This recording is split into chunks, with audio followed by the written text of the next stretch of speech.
I should turn YouTube off. Hello, hello. How's it going, Kilroy? How's it going, Pam? Hello, how are you? How are you? Yay. I see you. Equal opportunity employer here in the House of Sewing. What did Rick say in Casablanca? I go to the highest bidder or something like that. Such a great movie. I hope everyone's doing well. I was about to say Memorial Day. Today is Labor Day.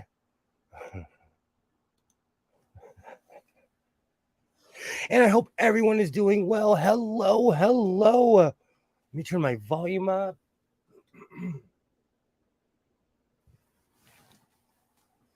I have my NASCAR shirt on, my Dodger hat. I'm ready to go. It's Labor Day. Awesome. Hi, Pam. Alibaba. Hello. Hello, hello. Awesome. And I may or may not have finished something.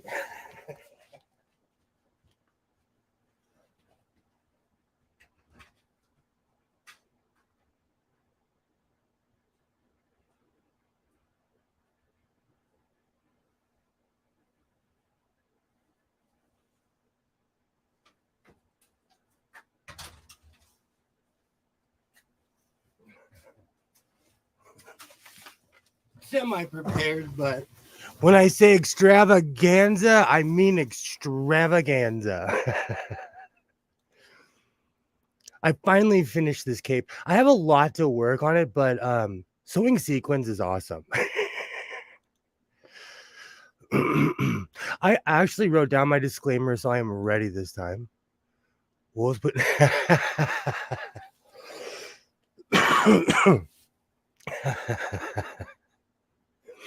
I was wearing my Dodger hat for a reason, but let's switch angles. This is why you have to get here early in the House of Sewing. Because everyone's gonna pile in and they're gonna be like, oh, I haven't seen your cape. I'm so proud of this thing. I am so excited. Hey, Waternay, hello, hello.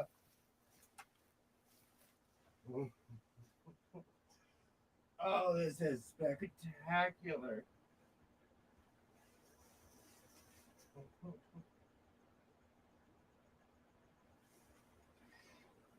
And the funny thing is, in a weird way, adding red underneath this has kind of changed the color. In a weird way. Hello, hello, Waternay.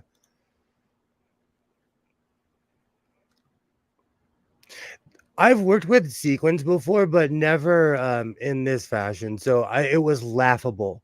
And I didn't film myself because there's this certain point in sewing where you're like laughing and crying and like, why did I start this project?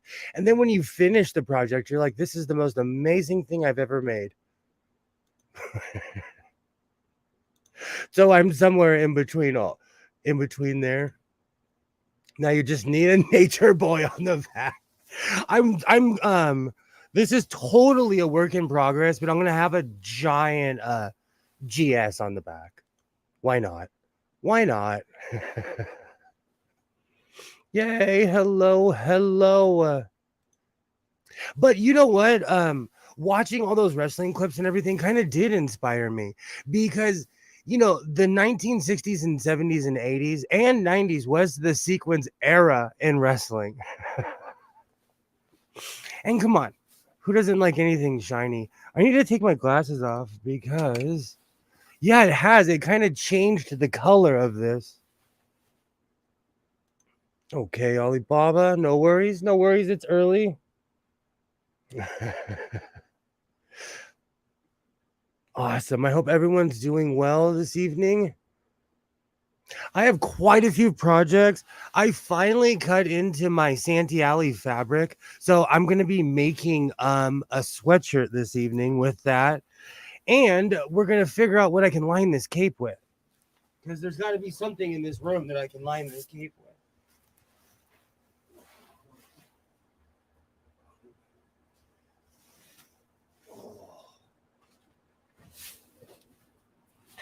But now that I'm in my sequins era, be prepared for a bunch of really shiny clothes.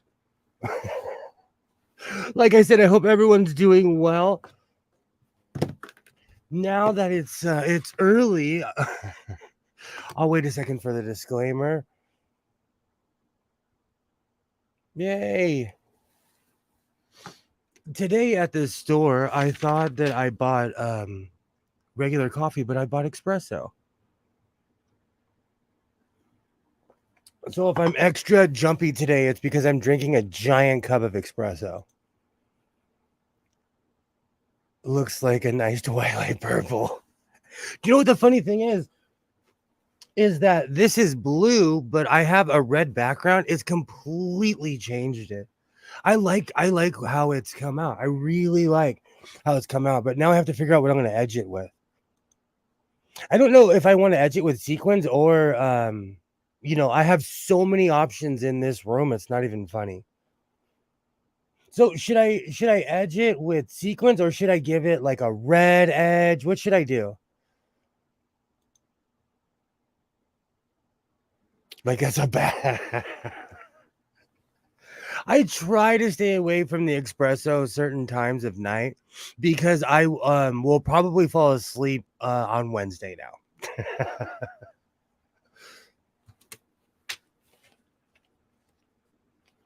But we should get the holidays out early, huh? We all know today's Labor Day, but today's also National Wildlife Day, Eat an Extra Dessert Day, Mouth Guard Day, Macadamia Nut Day, and West Indian Pride Day. So, you guys are all awesome.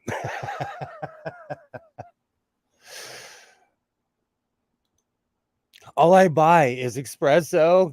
Oh, that's awesome. That's awesome. I drink a lot of Starbucks because I'm bougie and they haven't changed their price in 4 years. Through the pandemic, through everything, at least in my neighborhood, Starbucks has not changed their price. Well, at the store. I haven't walked into an actual Starbucks in like 5 or 6 years.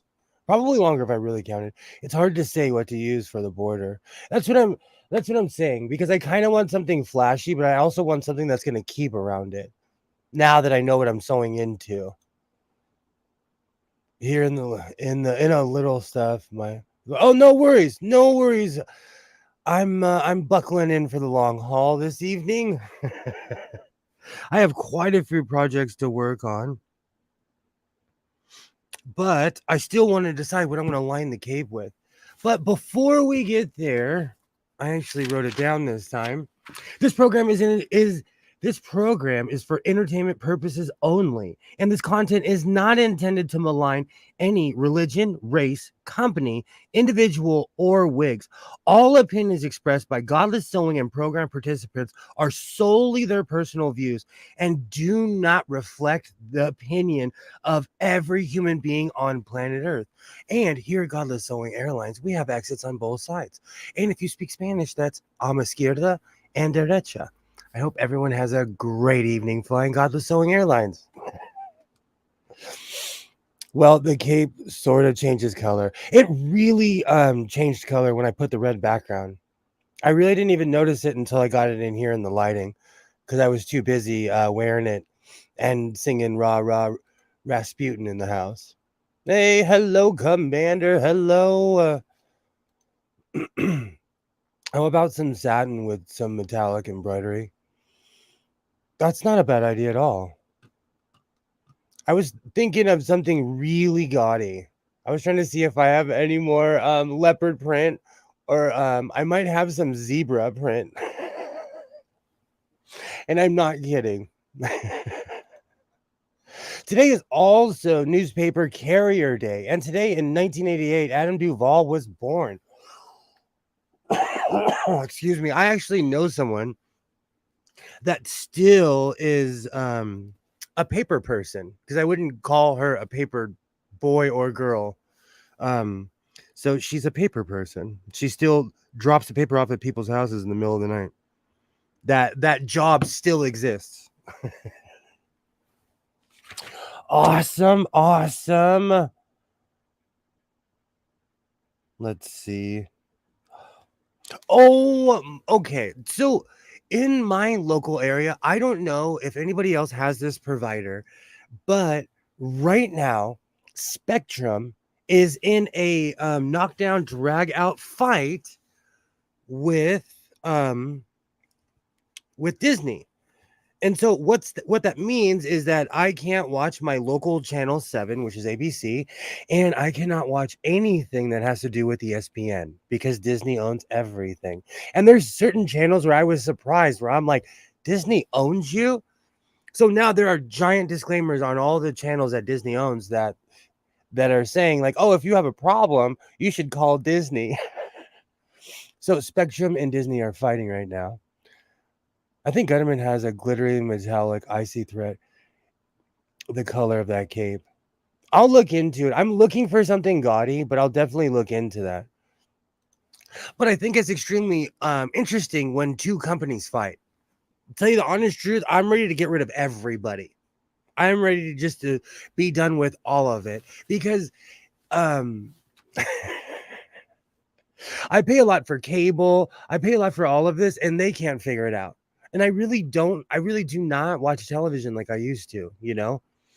But I really didn't even notice it until last night. I heard lights and sirens near my house, so I put it on my local news station, and it's blacked out because they're owned by Disney. So there's a big fight right now between Spectrum and Disney.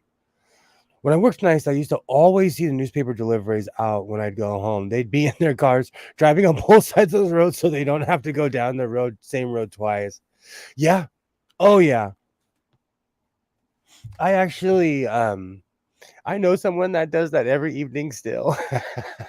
I was on the phone with her one night when she got pulled over by the police. But the second they find out that she is a newspaper person, they're like, okay, have a great night. Yes, Gutterman number 71 metallic thread.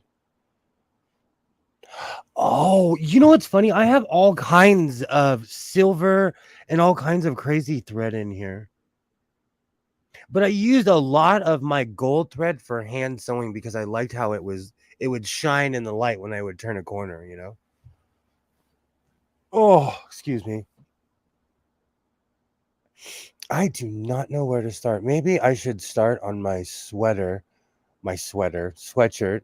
and then I will figure this cape out in a minute. I have a ton of material in here. I don't know if I have enough ribbon, but I could line it with the ribbon that I used for my hobo coat.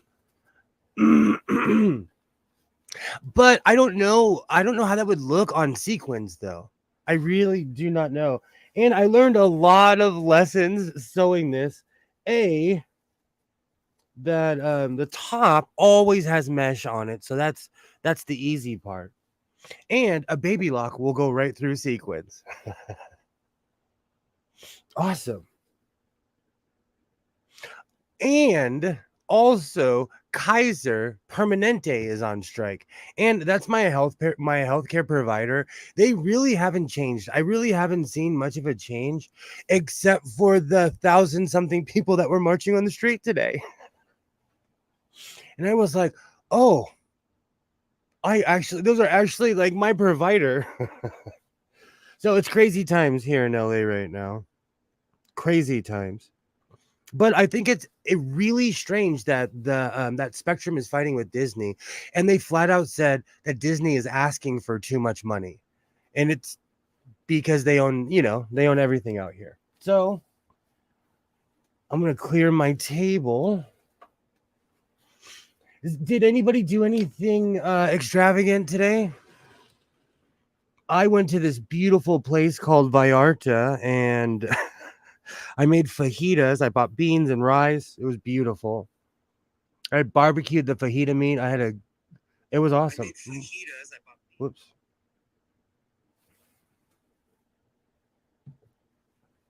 Awesome. Ooh. I think eating Mexican food on all holidays is my new tradition. It's my new go-to. It's carne asada or fajita meat or something. because it doesn't even cost that much money, and it's better than everything else. I made up a bunch of tacos and a couple of trays of biscuits. Might make up some more. Oh, so we have entered the food portion early this evening. I actually bought biscuits too because I've fallen in love with my pigs in a blanket.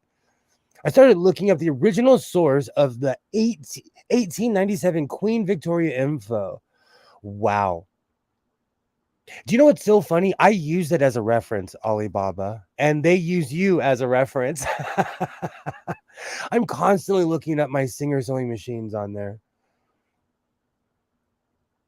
Yay! Hello, butterfly. Hello, hello.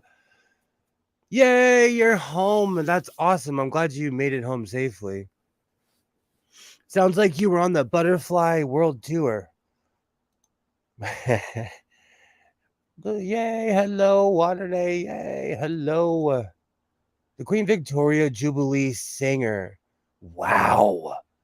Do you know how much money would that be worth USD? Do you know? Because I'll keep an eye out. I see the most rare singers, because as we always talk about, Singer owns Los Angeles. So I see Singer everything everywhere around here.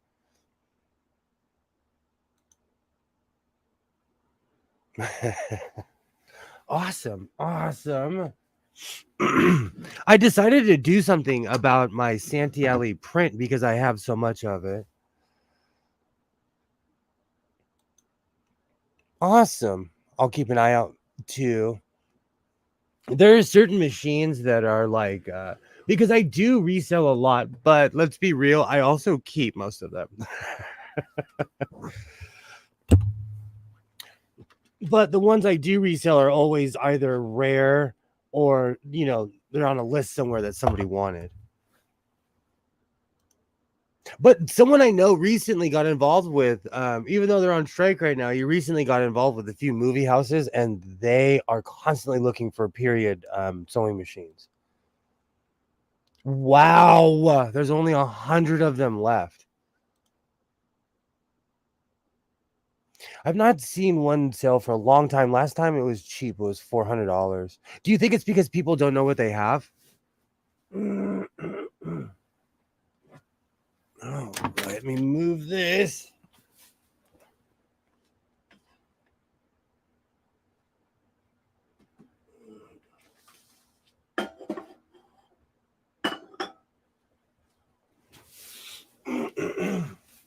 Awesome. Awesome. I need to drink some water.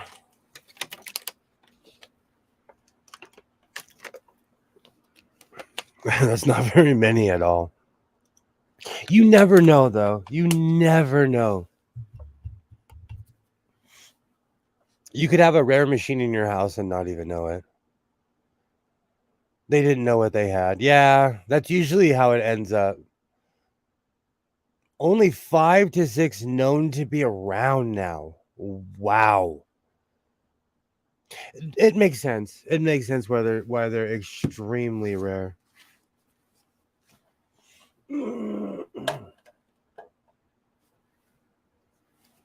All right, I'm gonna stop trying to be Joe Cool. Take my glasses off so I can actually see. Yeah, we had a great day today. We barbecued, kind of hung out, and that kind of food puts me out. When it's heavy like that, it puts me out. So I was like, oh for a while. Awesome. So I decided to use my Santee Alley fabric because I have a ton of it. And I'm going to make a full outfit. I'm going to make a sweatshirt, pants, gloves, the old-timey knit cap and gown. I'm here for it. Daddy Cool, another Boney M song.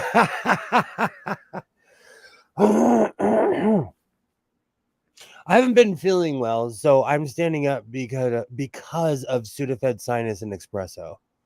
So if I seem a bit more twitchy than usual, it's because I was feeling a bit under the weather. But I took a COVID test and I do not have COVID. What a age we live in. Every time I get sick, I'm like, oh no, it's the plague. No, I just don't feel well. Really is what it is. All right, let me set up my table.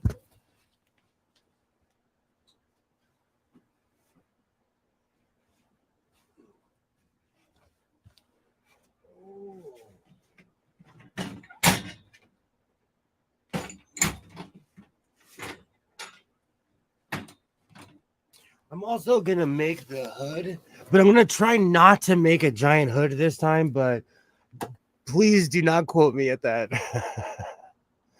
Because I always say, like, oh, I'm gonna make a regular size hood, and then literally 2 hours later, it's down my back.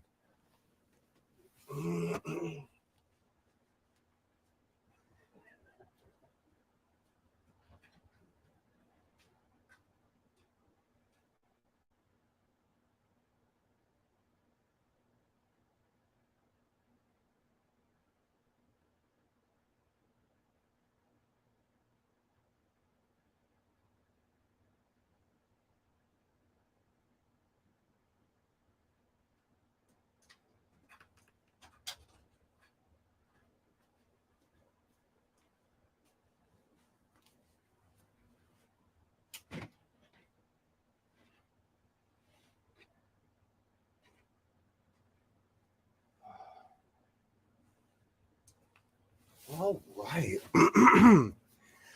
So when I first started going down to Santee Alley a long time ago, aka a month ago, I was looking for something that was like a stereotypical Santee Alley print, and this is it. So I absolutely love this print, and I'm going to start off by making a sweatshirt, but I'm going to go a little crazy because I have a ton of this material. Awesome. I hope everything's okay. It's always chaos here in the house of sewing, especially when young Mr. Sewing has his Oculus at full blast.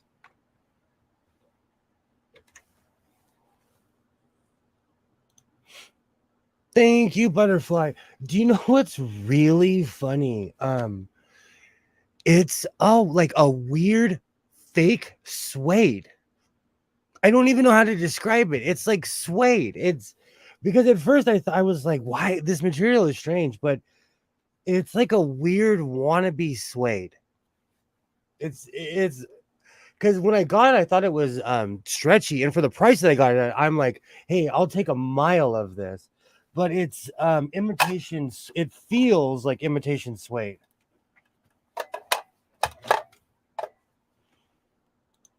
Microfiber, maybe.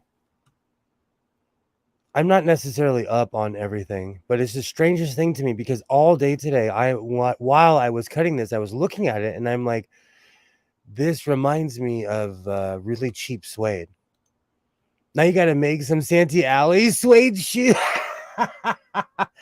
That sounds like a punk song, and I am definitely down to write that song.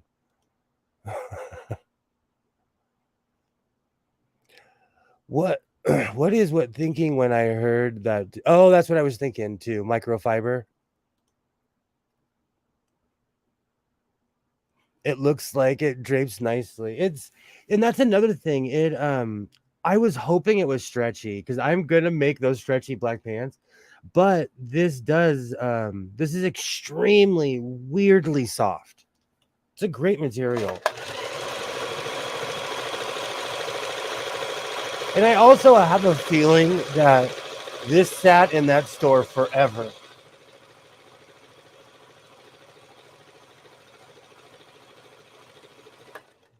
I can just tell that this stuff sat in that store forever. But this can be washed, and that's important. It didn't fade or anything. I washed it on delicate, but it survived. So now that I know it's this is durable, I can do all kinds of I can make all kinds of things with it.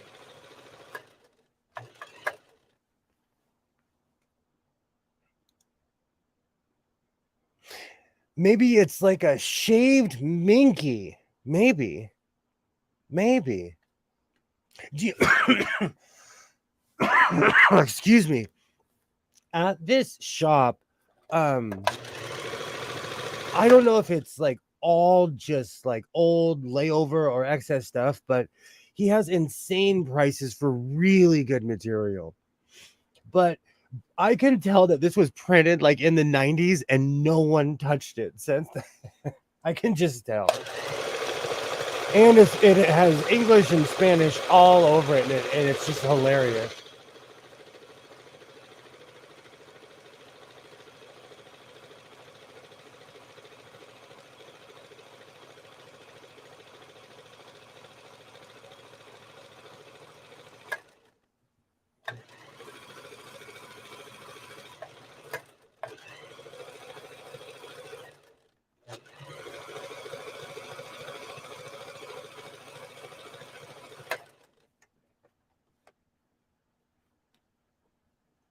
All right. Oh, cool.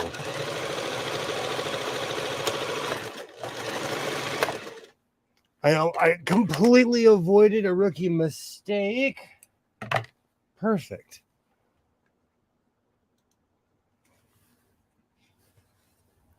I'm really stoked that I found all this material downtown. I keep on saying I'm not gonna go, but I'm more talking to myself and trying to convince myself that I'm not gonna go next week. But really, I think at this point I have everything I need for a while.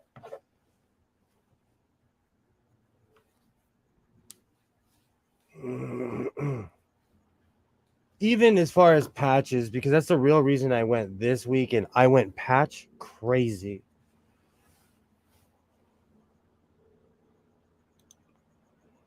Do you watch the words?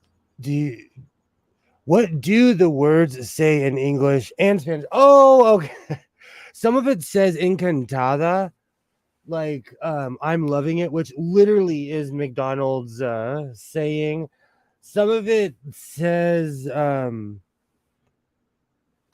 it's like Los Flores, and then on top of it says beautiful flowers. It says pop, and it's this weird brand too. Let's see what the brand says. It is, where was it? Because at first I thought it was Delano Street, which is a street in Los Angeles, but it's Dazo Dello Sport or something. There's all kinds of like crazy sayings on here.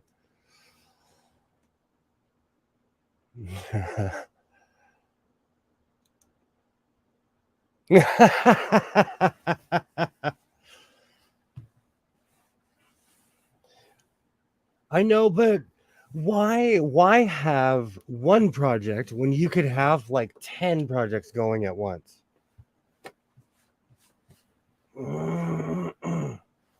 All right, so that arm looks perfect. On to the next one. Oh, do you know I love having a store like Vallarta near my house because I can go get authentic food at a decent price, and for some reason the quality of their meat is better than everywhere else. So I love having a Mexican grocery store right by my house. Think of the traffic.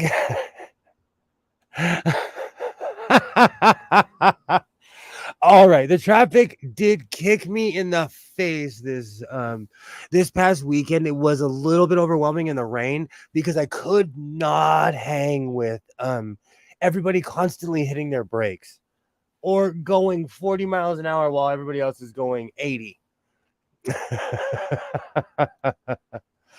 Maybe I'll think of the traffic.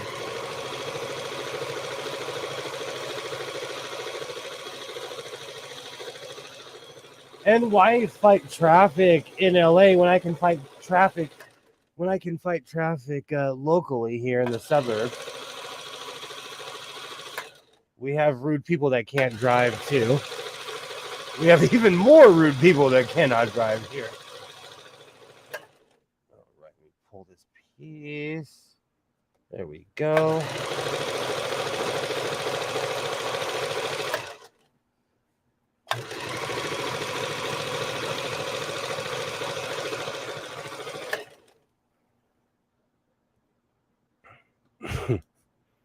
Traffic schmaffic. I do not smoke in my soccer mom car because I think my son deserves to grow up in a semi-smoke free environment. But in my truck, in traffic, I'll sit there all day and smoke. How nice the fabric to translate for you. It is weirdly in both English and Spanish. It's hilarious. Austin traffic is insane. I mean, really nuts. You know what's so funny? Like people in LA constantly brag about traffic, but like I've been to Seattle. Their traffic will drive you mentally insane. Portland, Oregon, at certain times of day, it would remind me of Los Angeles, you know? And I've been to Texas too. They have crazy traffic. I've been to San Antonio at 7 o'clock at night on a Friday night when everyone's out there partying. I actually had a good night that night.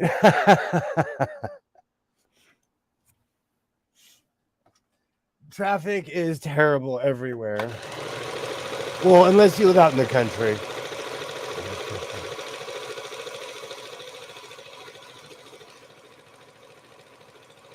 But yeah, I'm not a fan of traffic at all.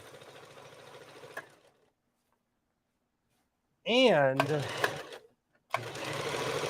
I'm willing to admit I've slowed down a lot, but I'm a get out of my way kind of driver. But there are some really bad drivers here in Los Angeles. I'm courteous ish.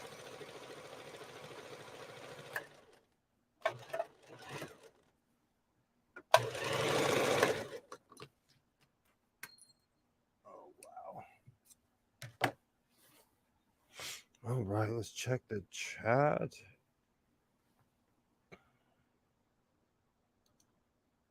Portland. I'm trying to think the worst traffic I've ever been in that wasn't Los Angeles. It's probably somewhere on the East Coast. Traffic sucks here in the country too. May not have a lot of it, but the assholes are more intense. I told my story about how out in the middle of nowhere in Oregon, this guy was tailgating to the point where I thought he was gonna make the person driving crash. We were like out in the country where you did not get cell phone service, I should say.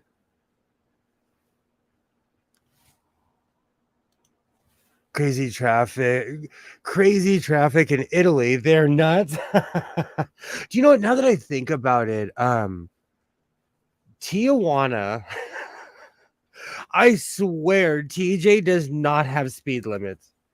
I haven't been there in a long time, but every time I would go, it was like NASCAR. And I wasn't scared because everybody was going 80 and 90 miles an hour. Paris too. Oh, that's crazy. Do you know I never I really don't think about that because I always think of LA traffic. But now that we're talking about it, Mexico was crazy. Mexico was absolutely insane. Especially if you're not from there and you're not used to the rules and the way people drive, but it's different in every single area. Got that right, Gilroy. Absolutely. In France, if your car is blocked in about six in about six dudes just pick it up and move it. That actually happened at a I went to a Galaxy game right when the franchise first started, when they used to play at the Rose Bowl, and our car was boxed in and like nine drunk dudes walked around and they picked the car up because they were doing stacked parking at the good old Rose Bowl. How's it going, Commander?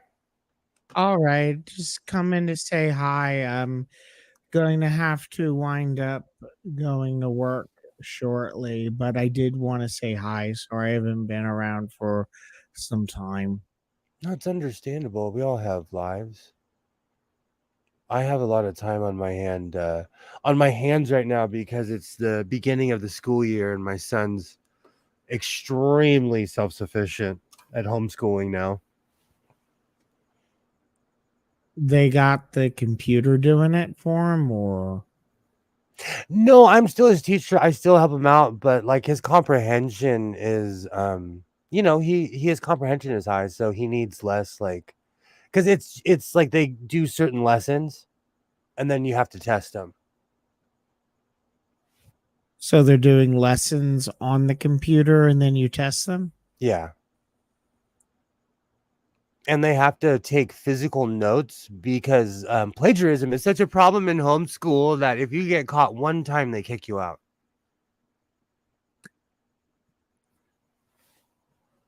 I wonder if there's a way to check chat cheat. Oh God, it's on the tip of my tongue. I really shouldn't be driving in my condition. Um, Chat GPT. Is my audio okay? Because this computer needs a new CPU fan, and You sound just a little low, just like one octave lower than normal. Those biscuits are so good. I might make another batch. I'm obsessed with biscuits. I saw raw footage of people driving in India and Delhi. That is bonkers, truly bonkers. Like no rules. I couldn't hang with that. I need at least street signs. Nice graphics, Commander. Haven't seen this one yet.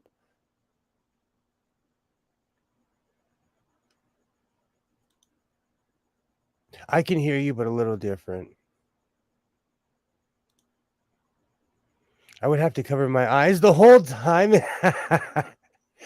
When I was younger, that's how I felt when I was 16.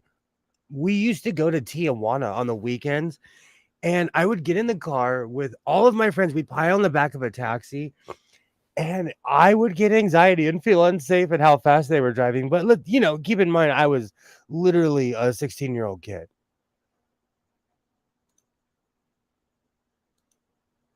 That sounds amazing, Kilroy. How did you make them? I just got some buttermilk today. Hold on really quick. I have to go check on young Mr. Sewing. He always sounds like he's in distress when he's playing his Oculus.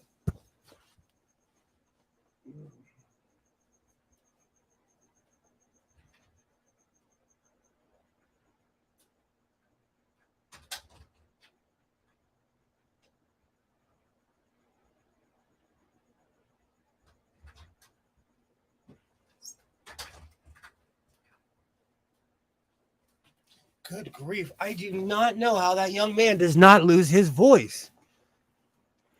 My son screams at the top of his lungs while playing his Oculus.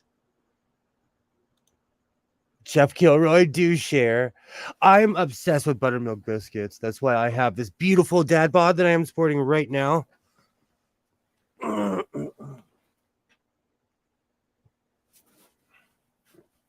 sorry that you're having computer problems, Commander. Right, trash can. But it's that human thing when you hear another human screaming, you have to go check. I am one of those people, especially when you have a child in the house, and and every time it's just him on his Oculus. I'm waiting for Kilroy's saw the Oculus in half.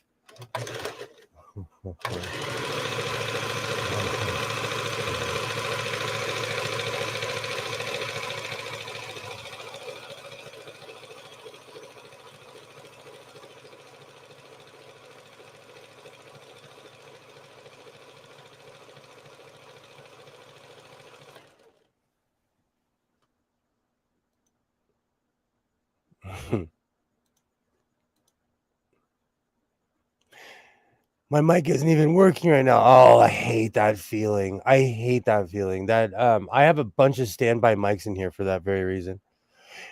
They're drop biscuits because I'm lazy. Recipe Oh, recipe from the 40s. 2 cup flour, 4 tablespoons baking powder, 1 tablespoon salt, 4 tablespoons shortening, 1 1/4 cup milk. Bake it for 12 to 15 minutes. That sounds delicious. I'm gonna have to fast do all the carbs I ate. Do you know that's another thing? I really indulge on the weekend when I go downtown. I always buy like either McDonald's or those buttermilk biscuits at Carl's Jr., which I got last weekend, and I forgot that they're. I love them, but they do not love me.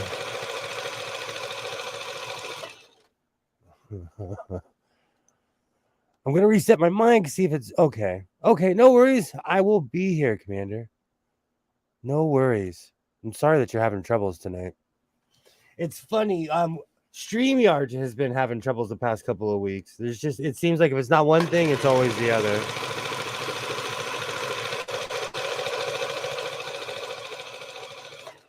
All right. Straighten that up. I can tell the fabric. There we go.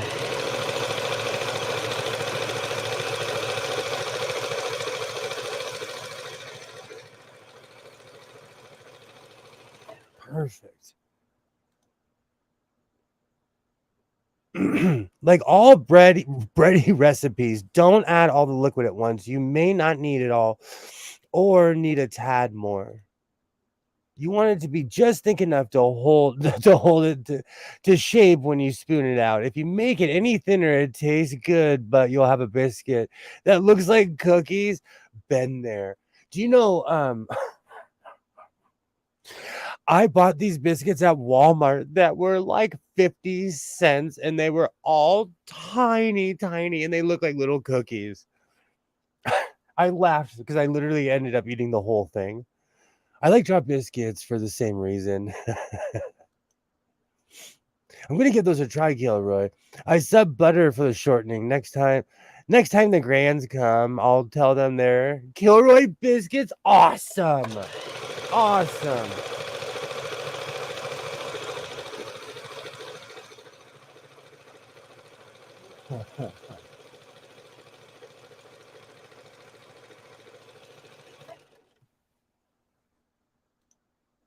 Dang it, now I really want thin crepes. Do you know I never got into Nutella. They sell it here in America. It's been around my whole life. I know the existence of it. Even Marmite. If anyone knows what Marmite is, when I was a kid, it was around and people ate it. Not a fan. But you know, it's not necessarily my region. Let me see if I.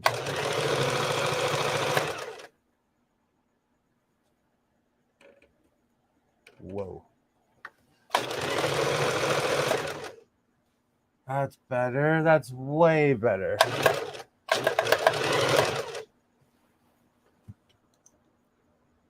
I do butter for shortening too. Ooh, crepes. You got. We are some hungry people because we're always talking about food. I love crepes. Just bought new crepe pans and I haven't tried them. I don't like Marmite. You know, I'm not a fan either. Whoa, I need to slow down. There are certain things that I am just not a fan of. I know people that would eat pickles pig's feet. I think they're gross. Not a fan. But to certain people, it's a delicacy. To me, it's why are we eating this? All right, I'm going to have to fold that in right there.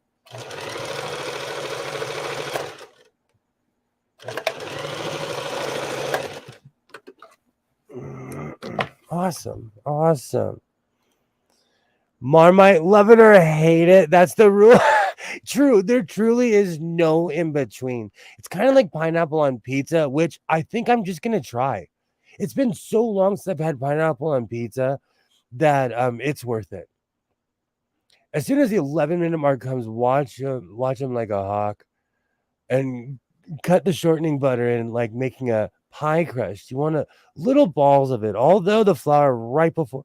No, add all the flour right before you add the liquid. How's it going, Commander? Is this better? Because That's like I was in Discord and people were complaining that my mic was going in and out. You sound great. And it sounds like you again. You sounded like you were in the witness protection program before. You had that like blurred, you were just a little couple octaves deeper. Do you remember like on television when they would make This people is a witness protection Yeah, program right now. exactly. You can also cut the shortening in half, 2 tablespoons if you want a biscuit that's not so rich. That's the whole point of putting the buttermilk in, though. I need stuff that's going to clog my arteries. It's been a while since I've watched something, though, where someone's protecting their identity.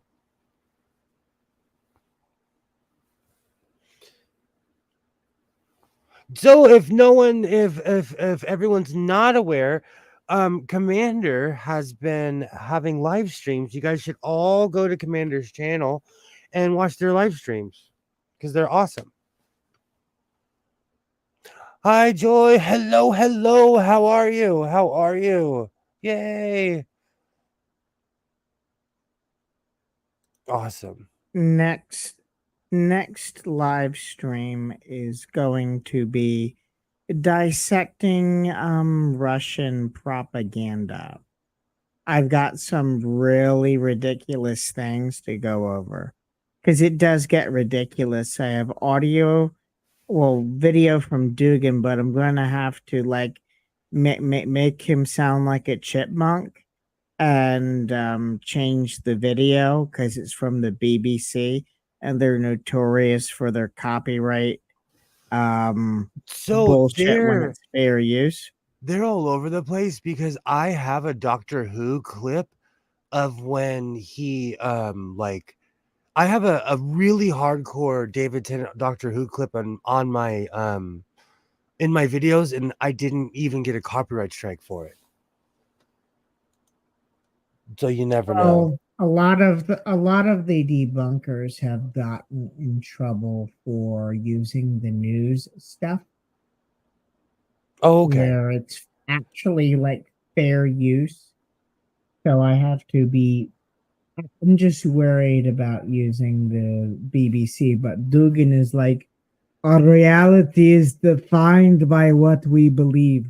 So if we believe something, it becomes the reality.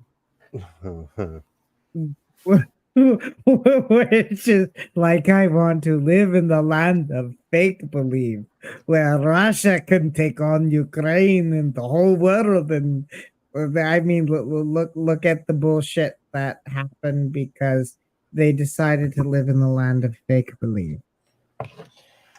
I think a lot of people live in the land of make believe. Joy, I I said decided. fake believe.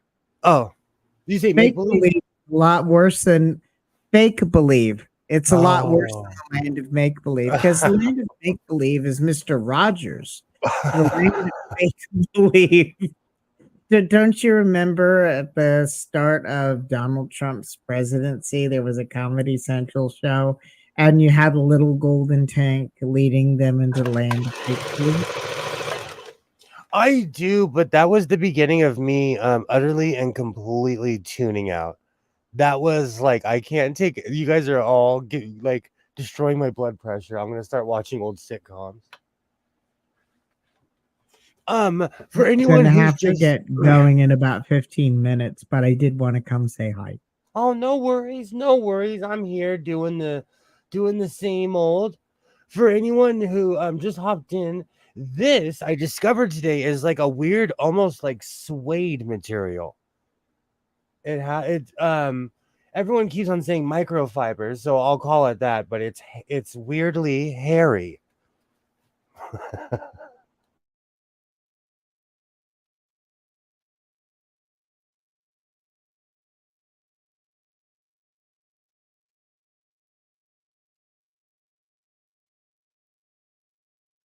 What's your next live stream going to be about? Well, I just said about what the propaganda does, what their goals are, how it differs from the Soviet nonsense. Basically, their goal is to, like, um, God, I'm trying to remember her name. She live streams with you a lot, and she's buying into it. Where she's like, well, they suspended the elections in Ukraine, and but they suspended elections in the UK during World War II. And then when the war was over, they had elections. That's kind of the way the Ukrainian constitution is set up. If you have war, the elections, and I mean during the first Ukraine has basically been in a hot war with Russia for the last 8 years. It's the fact that they had a huge fucking war, full scale war, that the martial law was declared, or the state of emergency.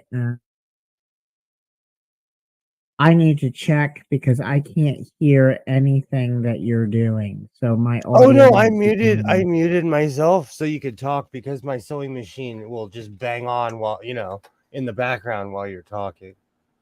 So I muted myself. But that was actually a function of law. Zelensky was not doing anything outside the Constitution, and they planned to actually have elections. They try to, like, people try to draw moral equivalency between Biden and Trump to create indecision, but there's no moral equivalency between those two. Or they keep talking about that fucking laptop from hell that was likely in the possession of foreign intelligence services, which basically mean you could actually never use it in a court of law. I like that. Yep, Kilroy. hot war since 2014.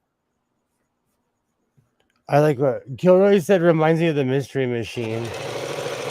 This material is just quintessential downtown Los Angeles. When I saw it, I was like, I have to have this because this is like old school. And the funny thing is, I guarantee you that this has sat there since the 90s, just waiting for me. I loved And last. then you got that. Oh, go I'm ahead. sorry. Go- And then you got that UFO guy, Greer, who's basically making shit up about how all these UFOs, a lot of the crashes are black budget and there's a deep state, and everything isn't just intended to undermine confidence in absolutely everything. And then I got also this killer commercial that they were airing in Russia where this guy's leaving Russia for America, and he sits down on the plane, and this cute girl's like, "You're gonna love it in America," and then a big fat macho lesbian sits down, and she says, "Here's my husband," and then people are told that they have to not eat meat because it offends people, and then people are the Russian couple who's leaving Russia for America is made to bow down to a black man, and they're kind of like trying to convince everyone that the experience of living in America is just like that. Well, And it, that's how propaganda works. Joyful Joy, this is going to be a sweatshirt, and I'm going to try not to make a giant hobbit hood, but no promises because everything always ends up into a giant peasant or like Gandalf looking hood. You know what though? When the I was younger, I lived in Mexico, and it's nothing like what they portray on television. Oh yeah, you know, it's not a day at the beach in Mexico, but it's not. I'm guaranteeing you there are some places which, of course, are poverty-stricken horror shows, but you can find those in America. Yeah, exactly.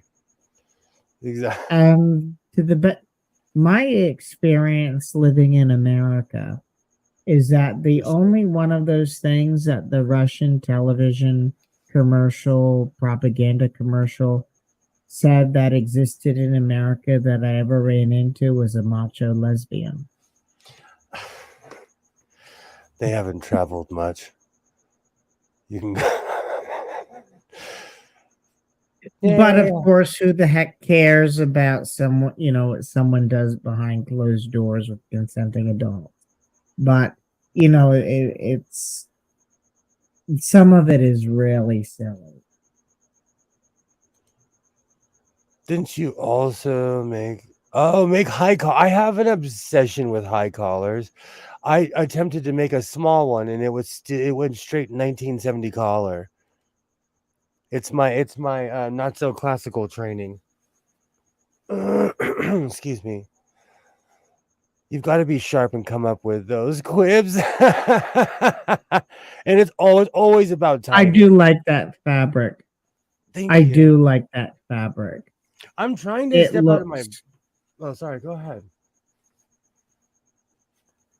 it just looks like it could have made a really comfy um blanket slash bedroom set, kind of like comforter, curtains, and all I that. have miles of this stuff.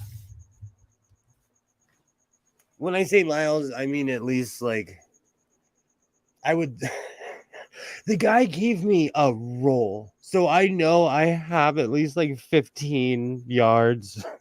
Some outrageous amount. If not way more.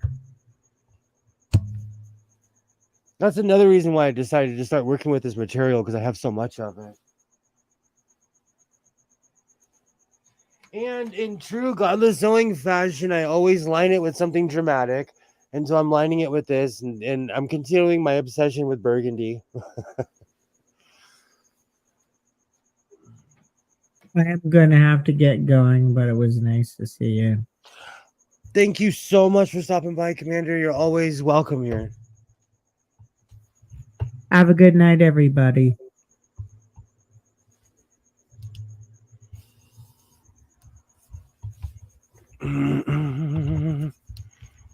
Just found out Gary Wright died. Wow. That's sad.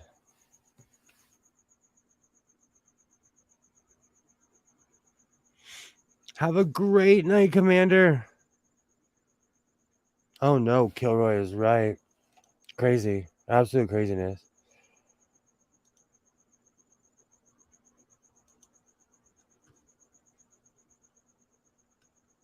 Do you know what's funny? People tell me, like, oh, I can't hear your crickets. I can hear my crickets. They are yelling this evening. They are in full scream. Alexa, do crickets scream? Here's a cricket song. Alexa, thank you. You are so very welcome. Hope you've enjoyed your Monday. Alexa, do crickets yell? According to an Alexa Answers contributor, yes, they do. Did that answer your question? Yes, it did. Thank you very much. Thanks for your feedback. I guess crickets do yell.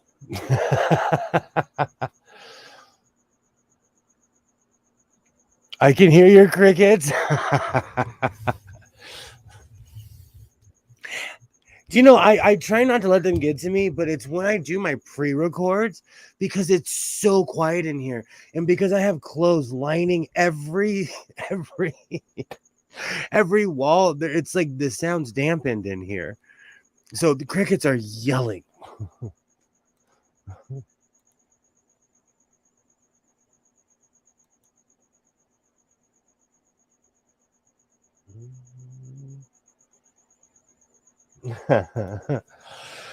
Maybe some interfacing to keep the fold in the collar so that it doesn't spread so much.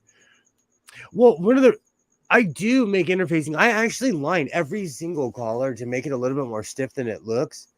The denim one I didn't, but that was pretty much the only one that I haven't. But the problem isn't the interfacing, it's the sizing. I cut them huge. I want it to be small like this, and it ends up being a 1970 collar.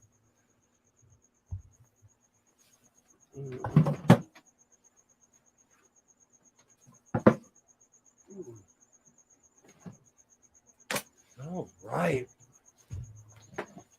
All right. So I'm going to pin this, but this is one of those things where it has to be really, well, semi-accurate. I'm going to pin these together.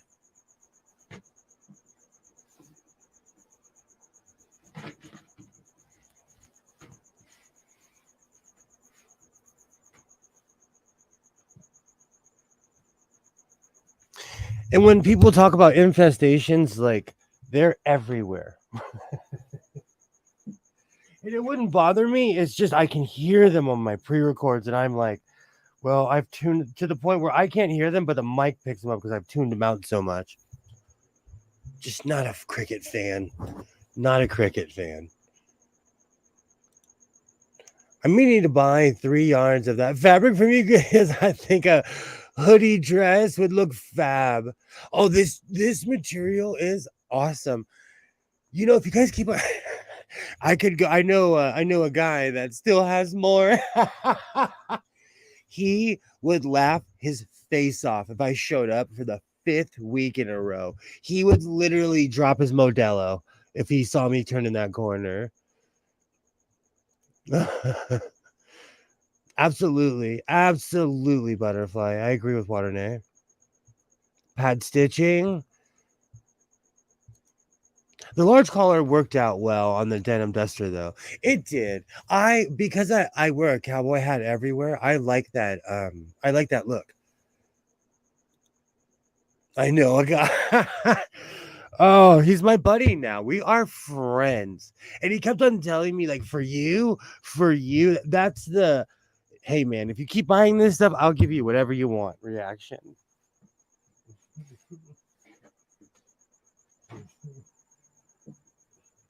He's giving me the hookup price now. So now I officially know a guy.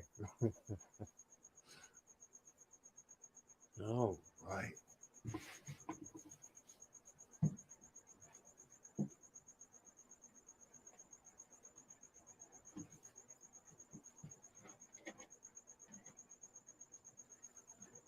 Perfect. Because this is suede, like fake suede or whatever, microfiber, when it gets stuck together, it doesn't move. Right.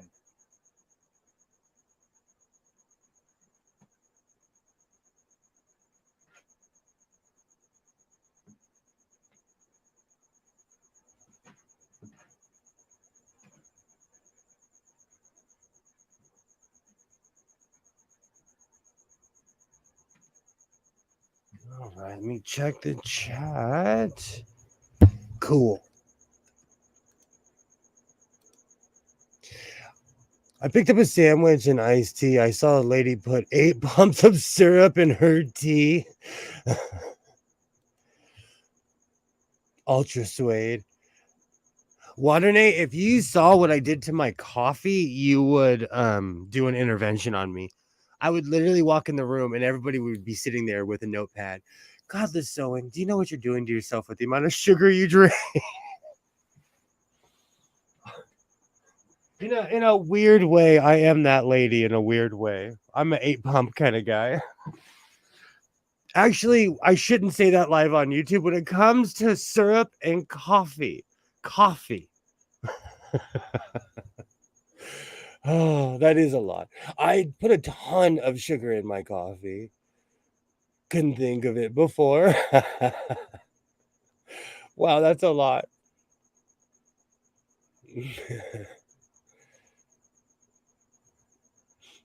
I'm definitely one of those people that puts butter and sugar on everything. That's a good idea. Awesome, Joy. We will be here. We will definitely be here. God is holding. Are you trying to get the beaties? Do you know what my problem is? I want to taste. I make really strong coffee, so I want to taste the coffee, the sugar, and the creamer. And you have to add a certain amount of all of them for that to happen. Has anyone watched the Julia series? Are you talking about Julia Childs? I have not got into that yet. I believe that's what you're talking about.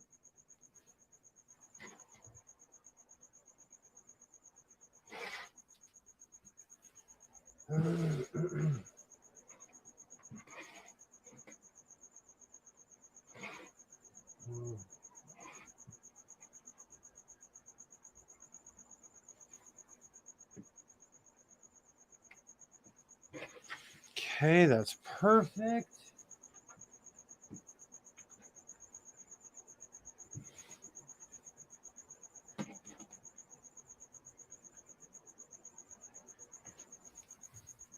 All right, let's check the chat.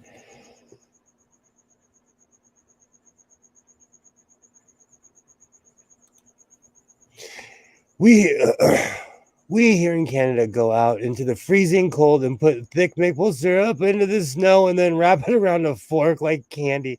That actually sounds really good. If you ask Phoenix, he probably already does. Yes, I do.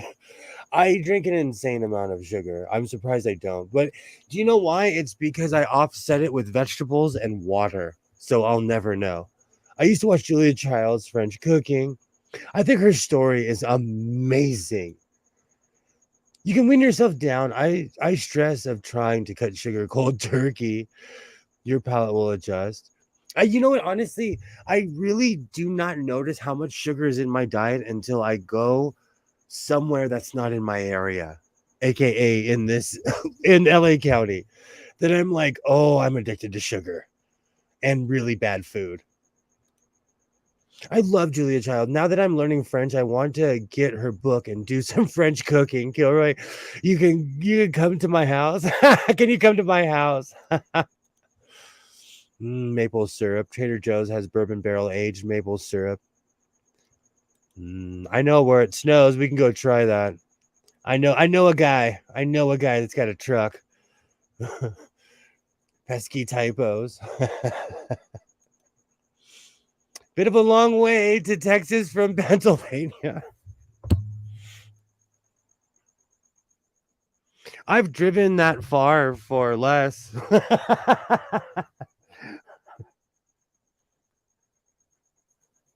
I've driven. Do you know where from where I am? It takes 3 days to get to the heart of Texas. Well, probably 2 days, but we stopped a couple times. All right.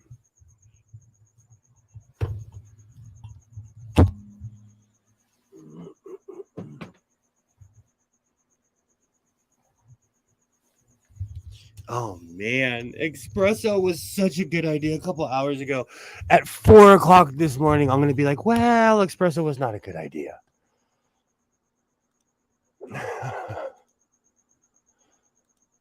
All right, let's sew this together. Also, her book was the way to cook is heavy. Julia Childs is the reason I got the book. Quite a while ago, my brother went to the Cordon Bleu cooking school in Ottawa. Oh, I know actually someone who went to one out here and she could cook anything. Oh, French. My daughter's in love and has it. My daughter in love has it, and I was reading it this weekend. I think it's really okay. It's okay, really. Awesome. French. I also have a copy of French, first English edition. Awesome. That's a handy brother to have, Alibaba. Wow. I knew someone that went to Cordon Bleu. And people say a lot of things. People will say anything. But she could cook anything. I mean, absolutely anything. Well, and she was a professional, but people that get that kind of education, it's unreal. I respect people who go to Le Cordon Bleu or any school in that direction. Because I've been cooking for my son for 13, 14 years, and I've lost my patience. So anyone who's a professional and can cook for year after year after year, you have my admiration.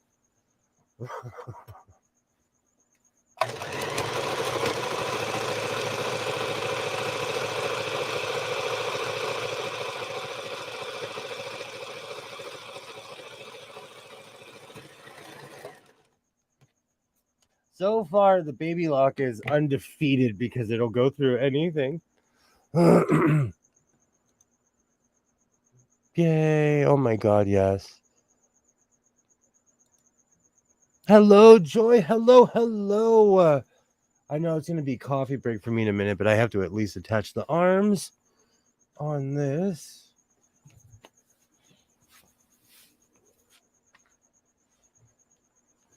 It's almost like I should be wearing this thing. I displace it so much.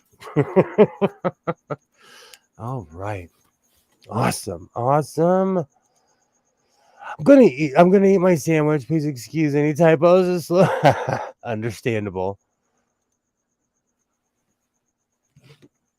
Awesome. I'm really excited for to see how this comes out though. And once I figured out this was like microfiber, I will no longer call it. Well, like Kilroy said, blue suede shoes sounds much more amazing.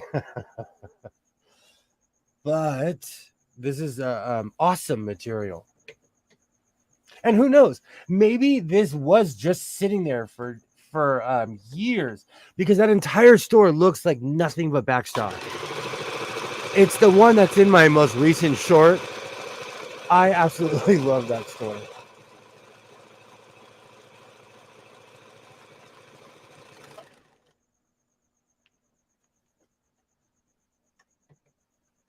Okay.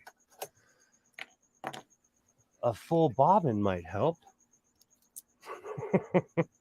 But I'm actually prepared this time.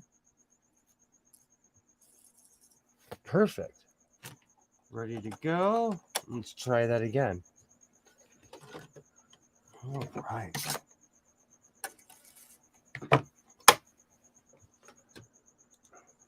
Yes, I almost have to get another cup too. I have mine within reach, but I made the mistake of making espresso. So I'm truly drinking an Americano, but well, with no water and just sugar. So it's just shots, shots and sugar. Coffee always good drink. Once in a while, I drink coffee like Janeway on Star Trek. I had a little snack, summer sausage made close. Wow, to where I live, they do it very nice. That's awesome. I love coffee. I like coffee. I love tea. I'm the exact opposite. Like I'm a coffee hound, but I actually really like tea. I do not have a problem with tea whatsoever. If it's leaded, I'll drink it. Especially when it comes to tea. I'm not necessarily a snob at all either.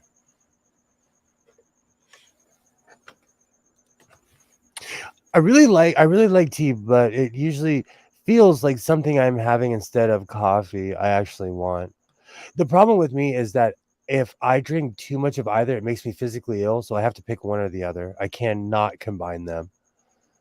They need to make a machine that has no need for bobbins because it really is a pain when you're on a roll. Absolutely. It drives me insane. Going to be listening. Oh, Commander, we're right here for you. We're right here. I agree with you though, Joy. I feel like you and I let's make that machine. Could you imagine the bobbinless sewing machine?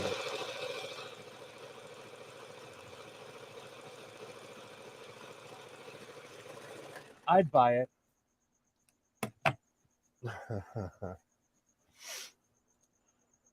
They forget to put the spinach on my sandwich. Well, if you lived any closer, Popeye, I have spinach because my son's a health freak. I have spinach and kale and carrots and celery. So if we dissolve a half a dozen, no, a dozen in hot water, you drink it. Yeah, why not? You only live once. I love gong fu tea, way brewing and sipping. That's awesome. A Singer 2425 or Wilcox Gibbs, number 10 industrial. Need an old Wilcox and Gibbs. With quality stitching, not like chain stitch. Absolutely. How can I be? Do you know what's really funny? Healthy is kind of relative though. Like I gave up years ago. I have dietary restriction. Like there's certain things I really have to stay away from, so I do. But I do indulge on certain things. I think it's being human.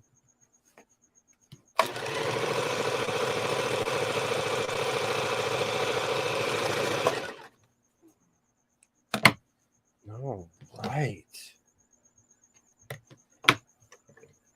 In a minute, when I'm done with this, I will show my cape off again. Because I'm in love with it.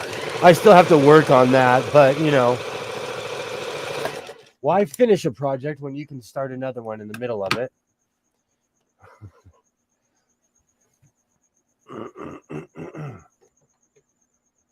Awesome.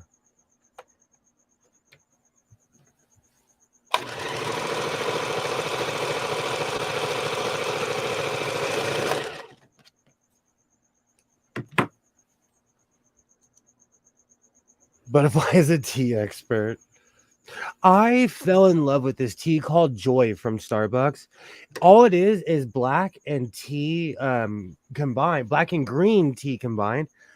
I love that combination. I drink it all the time. But once I figured it out, I just went to the store and bought like, you know, the house brand green tea and the house brand black tea. But I love that combination. All right.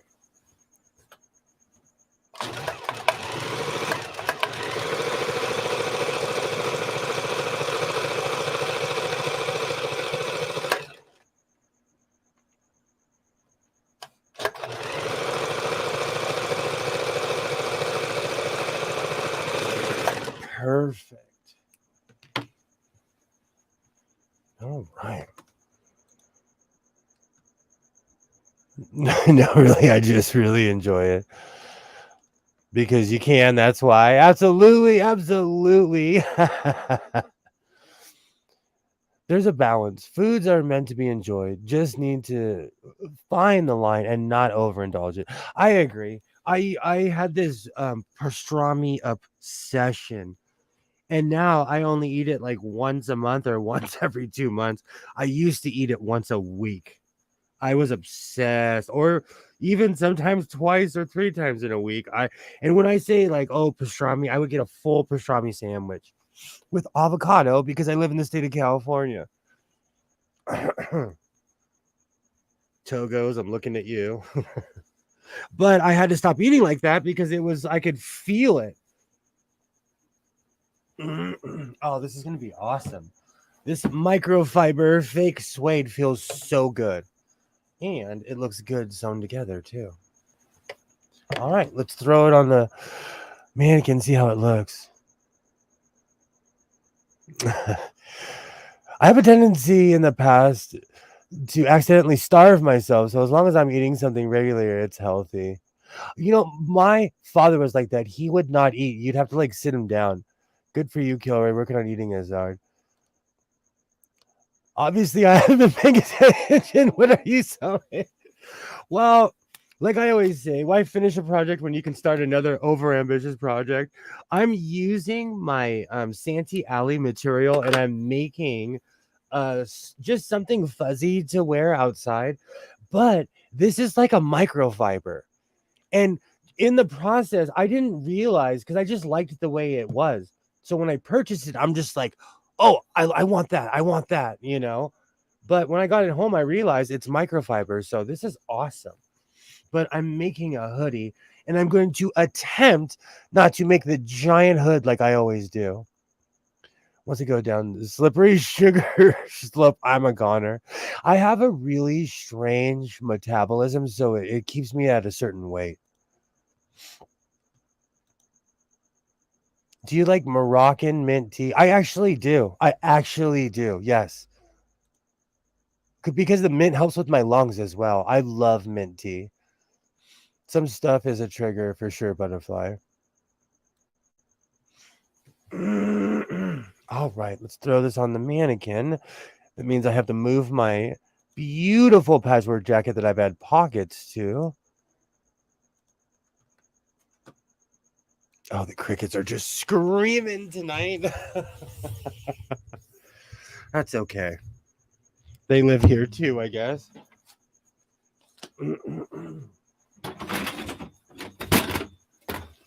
So I was talking about earlier. It's just strange when corporations fight because now I can't watch ESPN because Disney is greedy.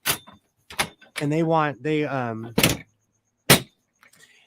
it was opening weekend of college football and it didn't dawn on me until I just flipped through the channels and I wanted to see a certain score because my nephew plays for a certain team and I was shocked how I didn't have access.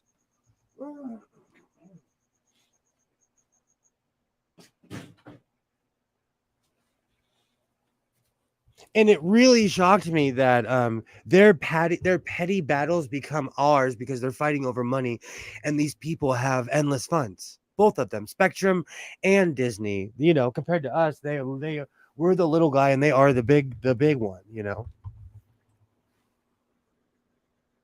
mint isn't my favorite. I do drink peppermint though.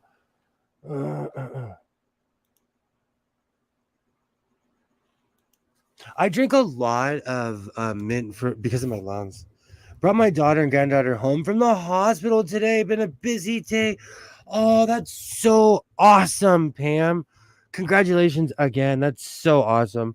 I remember the day I brought home Isaiah. I was a nervous wreck. Yay.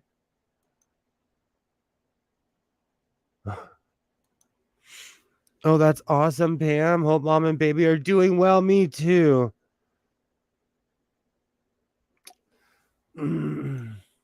Wish I could hold us, baby, so cuddly, so sweet. Do you know what's really funny? I talk about it all the time. My ex-wife has a 4-year-old, and I spoil him. Whenever he comes over to my house, I'm like, here, take something. I miss the little guy phase. I miss that phase. Oh,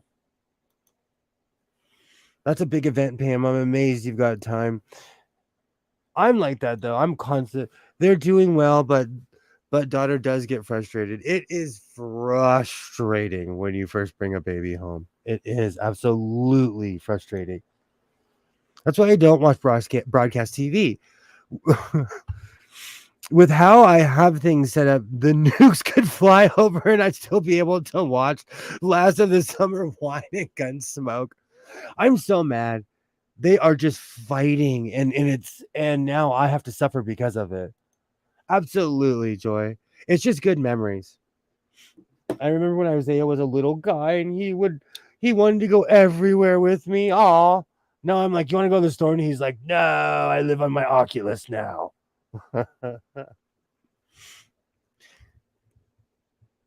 It is true though. The like basically because I still have cable, they just they like. And because there's this weird thing with ESPN Plus, I had to call them and tell them like, hey, they're fighting because they blacked me out in certain regions. So now I can watch ESPN on my tablet, but that's just too much.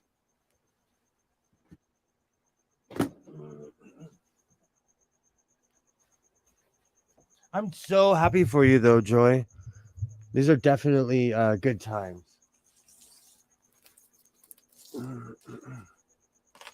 Awesome. I forgot about this. I love this coat. I absolutely love the way it came out, and the way the pockets came out are perfect. And because it's patchwork, you can barely tell that the pockets are even here. This is definitely going on the Godless Sewing greatest hits, and I will be putting multicolor buttons on this.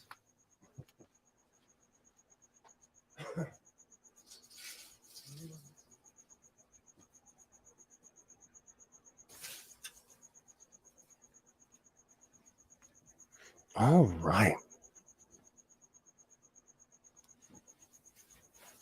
Let me do my surefire way of checking the seams.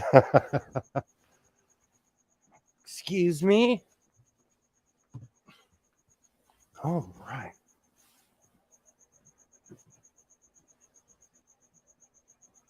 Kilroy, now I have Last of the Summer Wine. Now I have Last of the Summer Wine theme song in my head. I watch LBC radio, and now they show all of James O'Brien's shows, and he was talking about Last of the Summer Wine today. How it's one of those songs where it's one of those theme songs where the second you hear someone talk about it, you start hearing the theme song.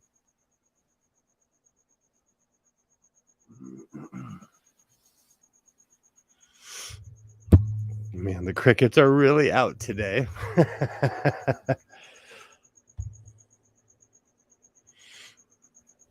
I'm going to take my time because, as you can see, I rush projects. I have a million projects. So I'm going to take my time with my patchwork jacket because I really wanted to. It's going to be something I wear all the time. And I want, as they say, the devil's in the details. So I need to go put that on my list. I have my own honey-do list that I write for myself because I forget.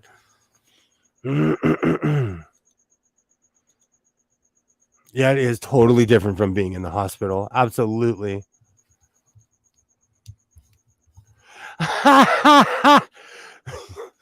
Coach Kilroy. Hey, Sydney, how's it going? Hello, hello. Awesome. In some countries and cultures, you can have a lady come and help you out while you rest and heal, and they teach you how to be a new parent. Sounds amazing. They do. They used to do that here. I really like how the patchwork is coming out. Thank you, Arne. Hello, hello, yay. I need to get them together before I add them. You I gotta get through the chat too, Kilroy. Yay, hello. The devil's in the details, and the devil wears Prada, so you want to have your coat look Prada. So take your time and do it the best you can. Absolutely. Now I have, baby, take your time, do it right. I do. I rush a lot of projects because I have 9 things going on at once, and now this is number 10. Yay. How's it going, Mark? How's it going? We were talking about Marmite earlier. We were talking about how on how some people like it and some people hate Marmite.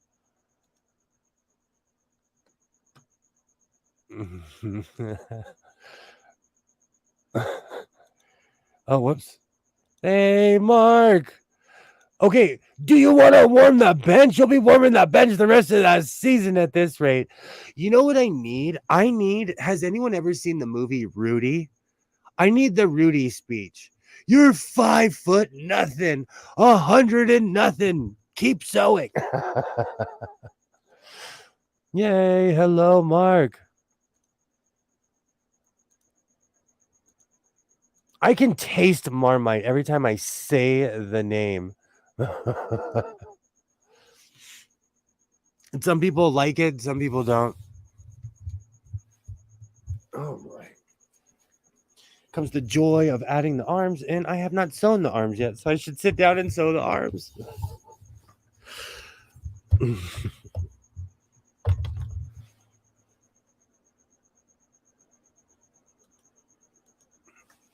I still have to try Marmite and Vegemite. Vegemite is not they're both not necessarily on my favorite list. But I'm also not necessarily like I'll try anything once and I will not like put my nose up at most things because you never know. All right, let's finish these arms. This will take a second.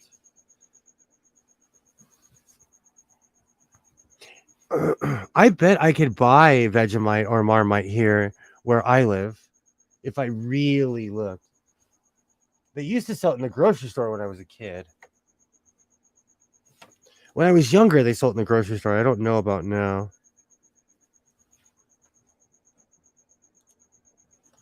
Which one is better? Mark Short's react.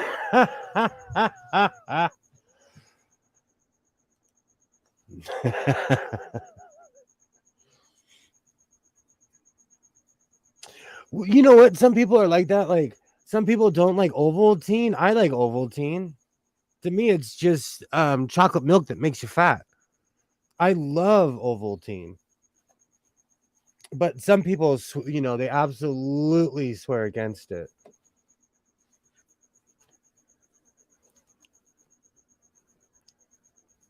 Man, I have trouble lining this stuff up because it's that weird suede microfiber material, but when it gets stuck together, it's not moving. So I have to really line this up. All right, there we go. Perfect. What's the difference? I'm going to give my kids Marmite for Christmas this year. It's so funny. They'll actually like it. Do you know what? There's somebody who sends me a fruitcake every year and I eat it. It's bomb. It is bomb. And they send me a non-alcoholic fruitcake. I love it. You never know. But you live in LA, you can get anything there. We can in a weird way. I don't even know why. Like it made me laugh when I found out that people in Australia do not drink Fosters because people in California love Fosters and they think they're doing something. Fosters is huge here. When I was a kid, they sold Foster's bitter in the green can. Like we were obsessed with that stuff. Ovaltine. I love Ovaltine. Have they tried the Super Vegemite butterfly?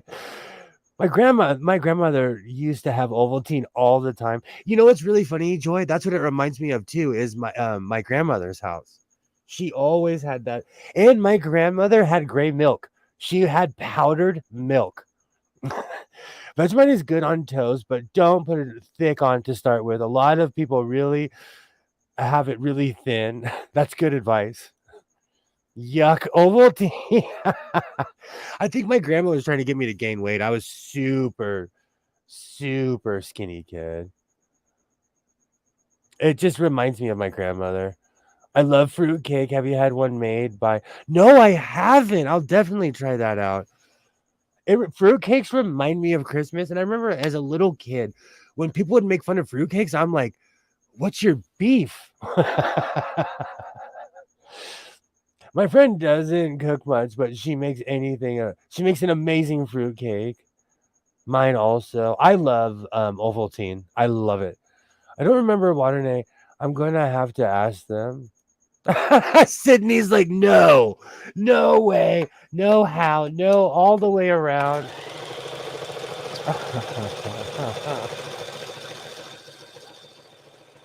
Do you know as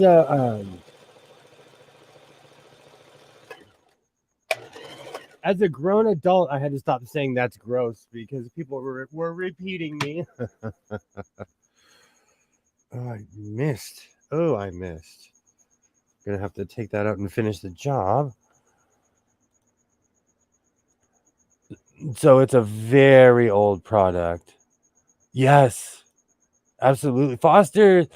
Foster's is piss in a can. They only export it because no Australian will touch it. When I was a kid, we thought we were so cultured, Mark. We thought we were so cultured drinking that stuff. It's laughable now. Making me think of sipping chocolate from. Oh, I'm obsessed with that stuff. One. I'm the guy who I used to go to Starbucks and order a chocolate like a warm, like like a hot cocoa. I'm that guy. I saw a meme. Somebody was making fun of somebody for that, and I'm like, hey, that's literally me.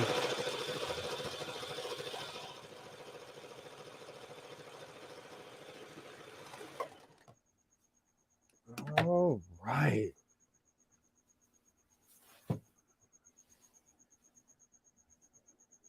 Perfect. Foster's is mainly popular here because you can get a big can is just for a little bit more than a small. It's giant can. It was like when when you're a grommet, it's the size of your hand. You have to order the monk fruit cake early. I think they also have an apricot one. It's been a while. My neighbor's husband and I are the only ones around here that like fruit cake. I love fruit cake. Yay, Starbucks. It's been a while, but I drink it at my house, and I'm drinking their espresso this evening. And I wasn't feeling well, so between the Tylenol, cold medicine, and the espresso, my knee is twitching. Apricot fruitcake sounds amazing. I knew somebody that was obsessed with apricot brandy, and they would soak fruitcake in apricot brandy. All right. I just have Shalimar stuck in my head right now. I have make that move. Right. All right. Oh, I stabbed myself. That was see, that is such a trained reaction. I laugh when I'm in pain or bad things happen. I would be really bad in a hostage situation. I would be horrible in a hostage situation because I laugh inappropriately.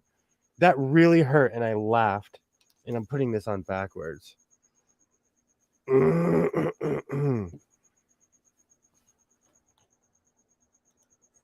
my my mom gets the monk fruit cake. Oh, see, now I gotta try it out. I should order it now.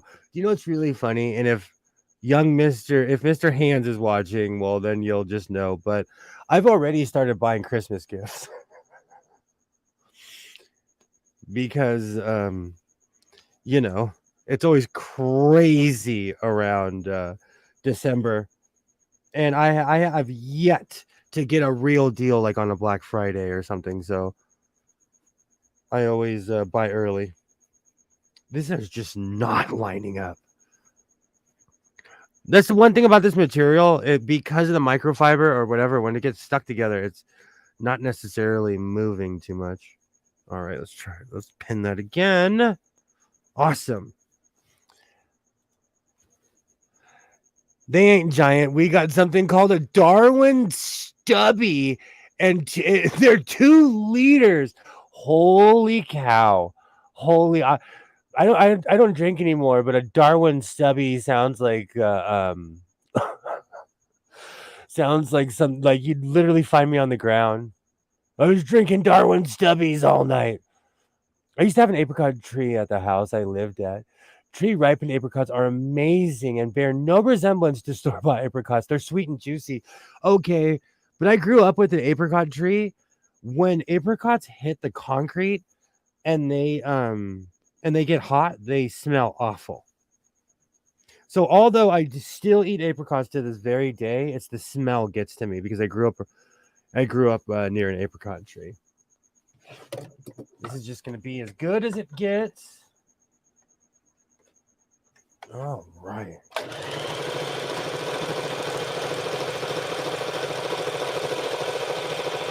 This arm is being extra stubborn, so I'm just gonna, I have that saying, if you can't fight it, feature it. So I'm just gonna feature it since it's being stubborn.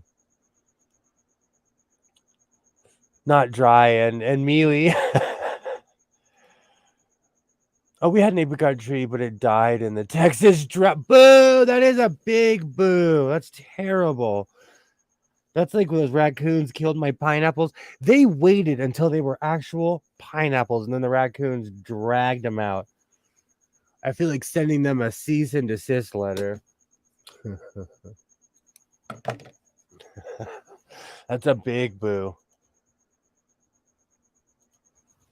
The best apricot I ever had was off my neighbor's tree. It was awesome until I looked down and seen it was full of fruit fly maggots, and then I puked. That's another thing. Because I grew up on an apricot tree, you got to check them. You really have to check them. Because because apricots just have a very distinct smell to them.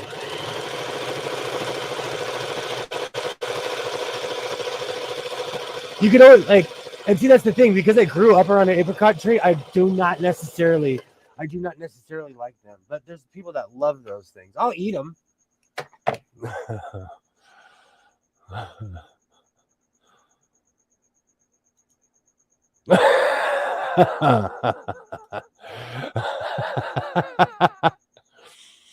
In Britain, they used to sell five-pint cans of beer. They weren't regular drink cans either. They were food cans. The ideal lost steam when the cans started exploding. 5 pints. You don't have to get up. That's why I have such a large coffee cup, because I don't want to get up and take a million trips. The shrieking birds. Oh, the stinking birds would get our apricots. Same thing. I remember that when I was a kid. Same thing. I'm not necessarily a fan of apricot, at least at an apricot tree. And I was thinking about planting an avocado tree, but I actually know someone who's an avocado farmer, and I called her, and she was like, okay, this is this, and you need this. And I'm like, that's a lot of work for avocados just to be a yuppie.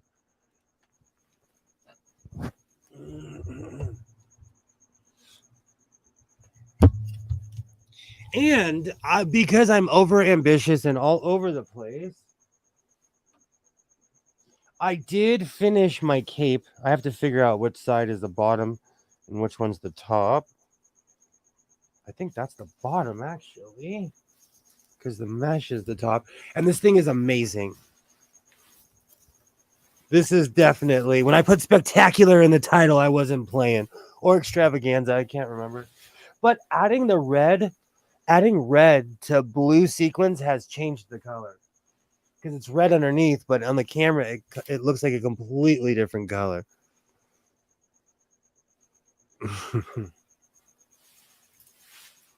I love this thing. And so now that I'm in my sequin era, be prepared for a bunch of sequins. I'm putting sequins on everything.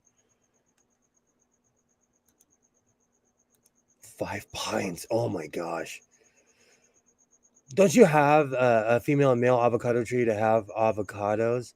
Yes. But here, I know someone that they would have given me all the proper stuff. Like one of my son's old therapists, her husband is an avocado farmer, and they gave up the business to go be avocado farmers. They've made a ton of movie money. We can get what they call a mini keg. I think they're 2 gallon. Holy cow. Avocado trees are prolific. What would you do with all the avocados? Do you know what's so funny? Like I gave grapes to everybody. Everybody. We have mini kegs here too. Heineken had that for a while when I was a youngster. Are you going to go out dancing in your cape? No, I was thinking about fighting crime. I'm kidding. I don't have enough time for that. I would be busy fighting crime. I'm going to add to it, though. I'm going to go full Walter Mercado. All of this is part of the learning process, you know? And I learned a lot of do's and don'ts while sewing this, and a lot of things that I will not repeat. And that's the important thing. is, finding your not necessarily your limits, but finding out what works for you. And sequins are they're insane. They get everywhere. My vacuum thanked me. That reminds me, I might have to clean out my vacuum live on air because it has enough sewing string in it to re-spool a spool. Right. The important thing with arms is making sure that the edges match. There we go. This like microfiber suede material, it's hilarious how it gets stuck together.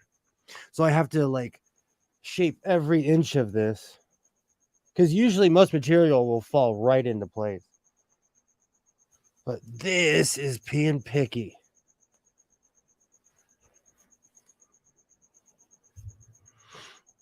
The bugs are so bad here. I gave up gardening until I can get a greenhouse. Texas is crispy brown right now. I am so sorry, Butterfly. I'm an avid gardener. Heineken still sells them. Absolutely. Oh, you're telling me Heineken still sells them. That's awesome. The bugs are really bad here too. That's so funny. I remember when they started advertising those kegs, Kilroy. I remember when they started, we were like, whoa. I had to take out the sleeve. I said they don't call them sleeves. Oh, I'm telling you, I before I started streaming with you guys all the time, I hated adding sleeves. But I think a lot of it, just like pockets, is you get in your own head and you hype yourself up. And sometimes you just have to, do it. And I do have my own way of adding sleeves on, but I love this way. Right. We'll add that.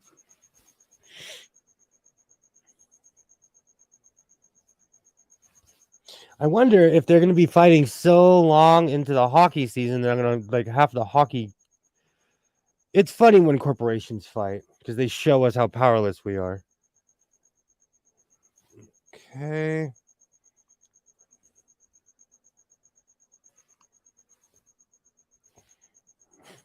Avocado trees only grow when there's deep soil. Hold on, let me go up on the chat.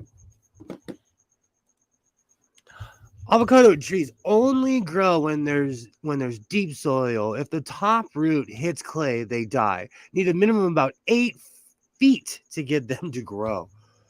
Whoa. Only when Godless is at work.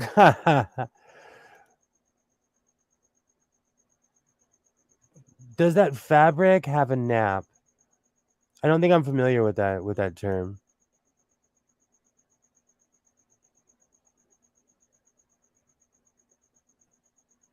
That's crazy, Mark. That's absolutely crazy. I was really surprised when the pineapples started growing in my backyard because of the weather it takes to grow a pineapple. But when I started growing pineapples, I was like, wow. But the raccoons like them much more than I. They were willing to fight for them. Or AKA wait till the middle of the night and snake them out. All right, let's see how that looks. I'm actually curious. Okay, perfect. All right. Where's my other sleeve?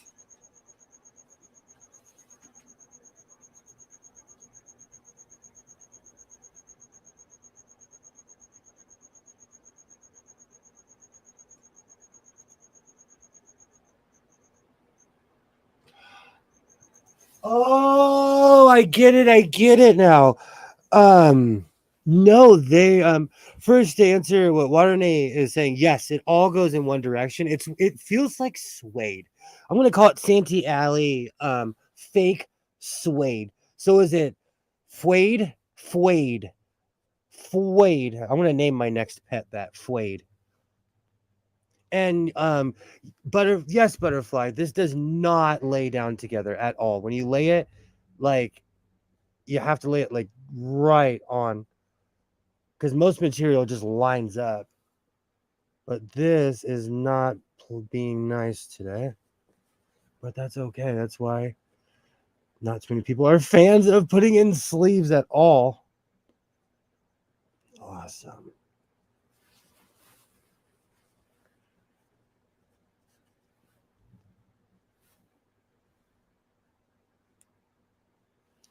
Awesome.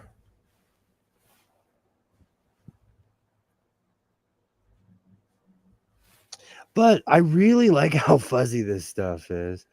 I guess I'm in my shiny and fuzzy era because this material is amazing. And I have miles of it, and I know where there's like 10 miles more. But the funny thing is, I shouldn't rely on that because somebody could walk in there and buy the whole roll tomorrow, you know. Or who knows, they could rotate the fabric in different shops. I feel like he's connected to other shops.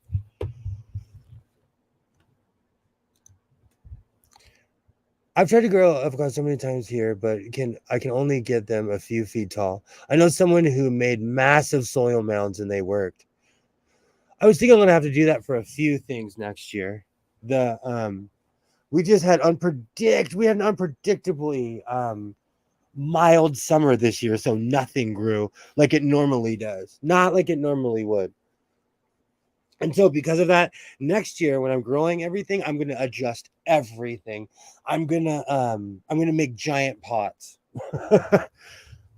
Giant pots, because I was so mad at that this year, because last year was like Green Acres. I was literally doing the dance and singing the theme song.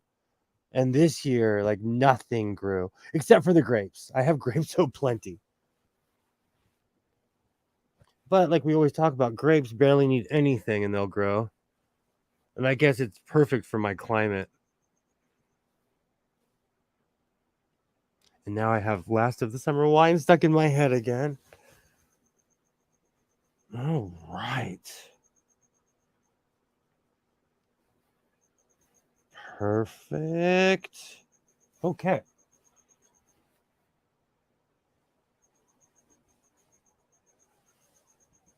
Oh, I did that without pinning my project on an old project. That's skills.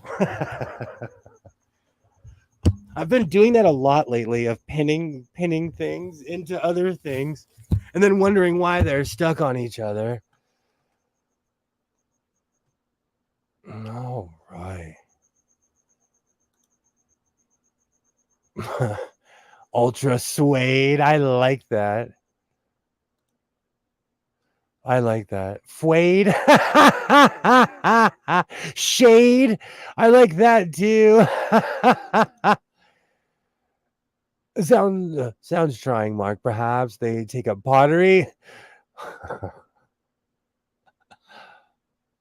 That's a pro pinning trick. Thank you. Thank you. We have pecan trees here. No, Mark, we have pecan trees everywhere here. They have giant tap roots. I wonder if avocado trees would have grown here in a greenhouse. It does freeze here though. I'm trying to think. We do get cold, but like I was in Nevada one time in like February and it was 17 degrees outside. How's it going? What's up, trees? How's it going? How's it going? Awesome. Awesome. All right, let's throw these sleeves on. Hope everyone's doing well on this beautiful Labor Day. I'm gonna one of my new catch lines is gonna be Super Dave of Sewing. I like that. All right. Perfect. Well, I'm hoping it is.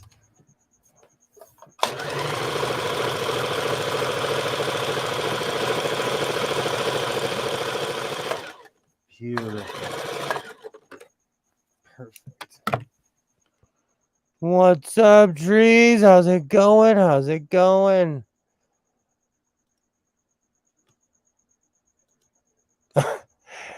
Hey, trees, we were just talking about trees.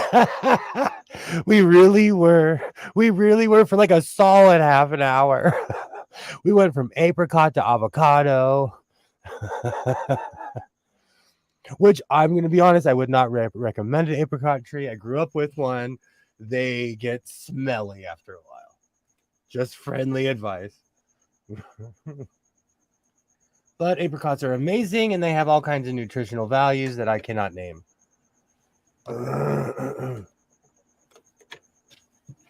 Oh, right.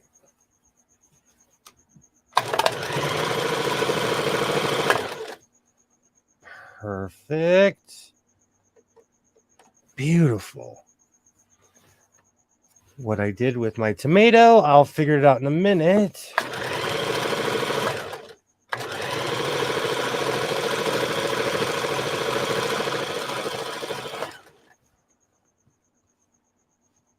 Awesome, awesome. Yeah, I really like that deep orange fabric. Oh, you know, sometimes I wonder if I'm colorblind. This is burgundy. Am I colorblind? Or is my camera just not doing this justice? Sometimes I truly believe that I'm weirdly colorblind. Or I can only see like a certain spectrum.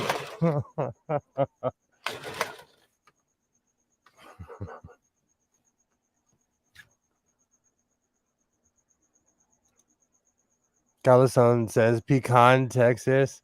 I say pecan. I I do say pecans. It's a weird pronunciation. Do you know what's so funny? Like, where was it? When I saw how macadamia was spelled, I'm like, oh, I've been saying it wrong my whole life. My whole life.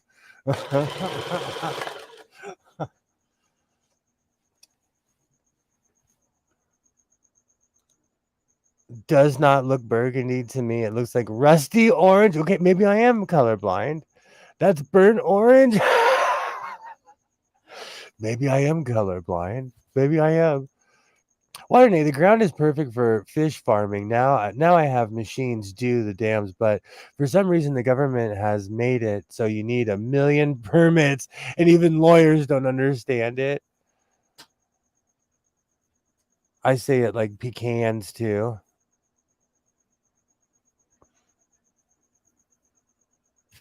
That is odd. Awesome, awesome. How's it going, dude?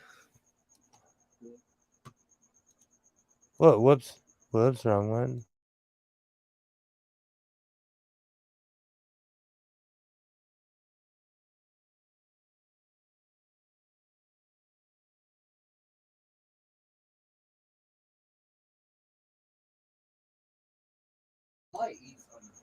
Go ahead. Go ahead.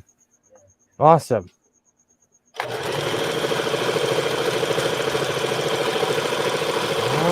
right.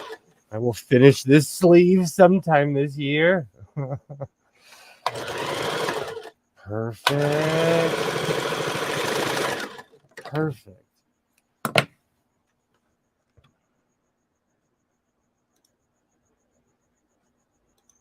Now I'm craving all the stuff in my kitchen.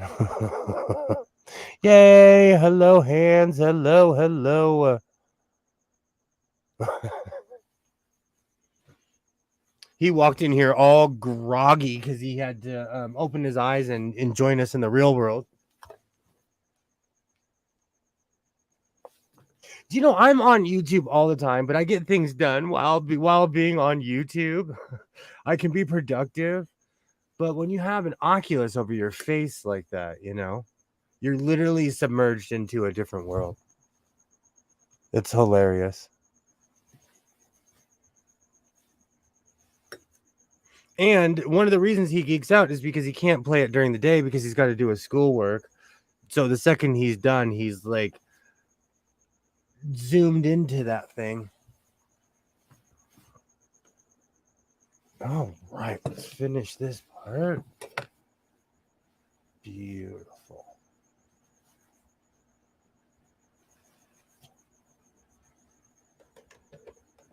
Perfect.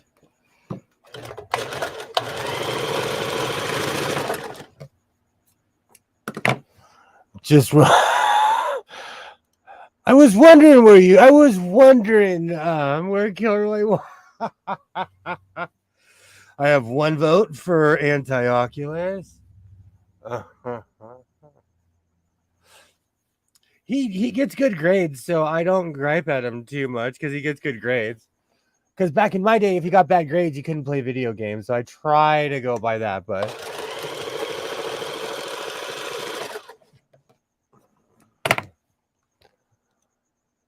I don't get anything done while I'm watching you do all of these things. Do you know what I do? Especially when I'm watching streams where people are talking, I'll put it up in a corner and then I walk around and get stuff done. Especially like when I'm sewing. That's why I like even being able to talk to someone face to face, because at least you, even if you're just sitting there, you can get something done. As far as being online. All right, that arm looks secure. Let's get this one secure. But you know, I'm big on lining. So you think that looks orange? Maybe I am colorblind.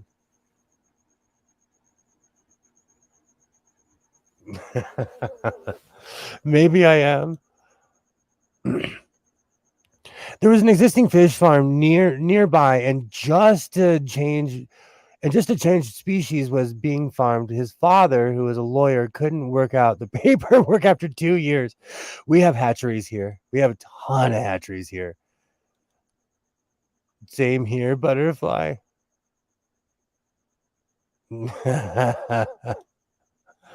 I don't do much but drink coffee and eat while this show's on. I am a weirdly productive person. In a really strange way, I am like weirdly productive.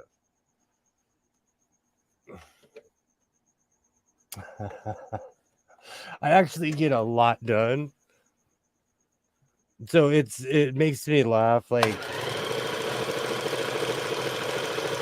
especially that's why I'm subscribed to a lot of windbags. And as a professional windbag, I'm not saying that to offend people, but I'm subscribed to a lot of people who talk a lot. Maybe for the sake of his eyes, you should limit the Oculus time. I wish I could hook up a keyboard to a TV. I'm going to switch out my TV. I'm going to put a 60 or 70-inch television in this room. I just haven't figured out how. Tell him if he keeps on using the Oculus, he's going to go blind. I have. That's my old school thing. I'm like, I don't know anything about this, but you're going to go blind.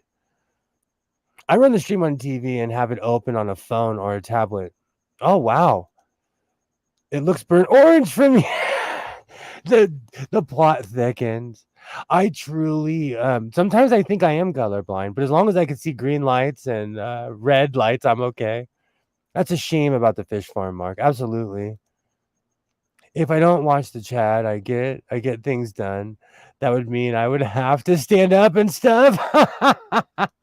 That is true. There's this one streamer where I'm all up in the chat and I get nothing done when they stream. But like, it's to the point now when they stream during the day, I'll say hi, but then I really won't comment because I have to get things done. That's how hardcore I get up in that particular chat.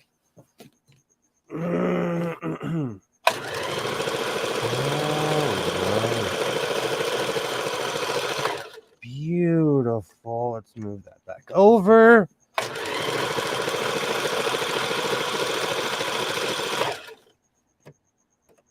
Perfect.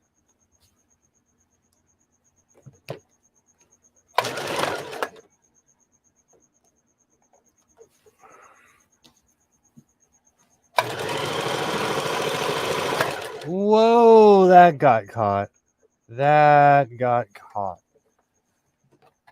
Okay, let's see what kind of a mess that made. No, it's not that bad. And it's all on the inside. So it's fixable.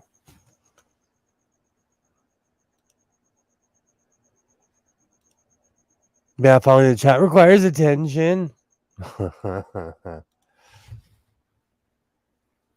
I still have rah Rasputin stuck in my head because of my cape. But it's Labor Day, so I won't reference the Ruskies. I'm kidding. Okay. All right.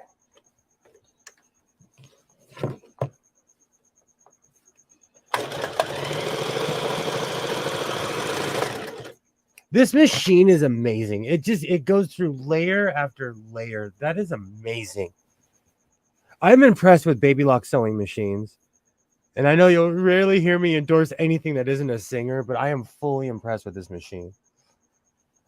Not too many people have luck, but I've had luck with this machine, as it probably is going to explode right now.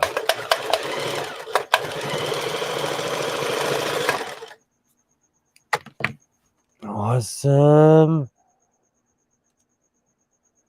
I'm hoping to get my Sojo back this week. I plan on doing just a simple project to see what happens.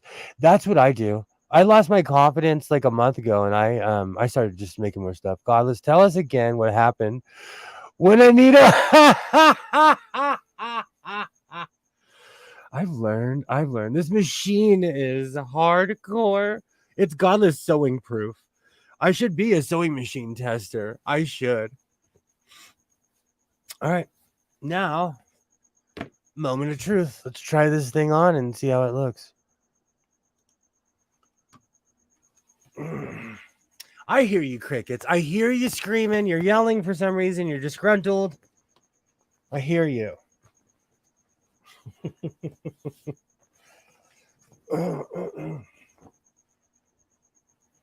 All right.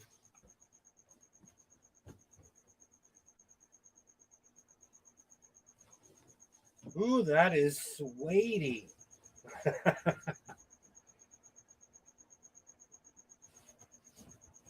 Beautiful.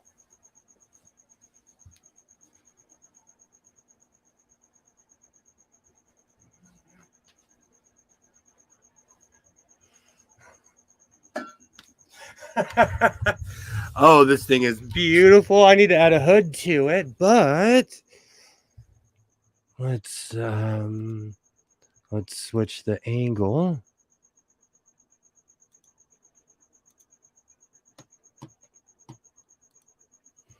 So I wear giant hoodies, so I make sure it's huge. Wrong picture. You know what? Hold on. Just for joy, we'll go back to my there you go. There you go. There's my pre-COVID body. I love Andy Tube just did a video on his 404. He sewed many layers of denim. I was impressed. I watch Andy Tube. I absolutely I've been watching Andy Tube I think as long as I've been on YouTube. All right. Perfect. All right, let me move this. I love it. Oh, this is a total Santee Alley print. Let's make a hood.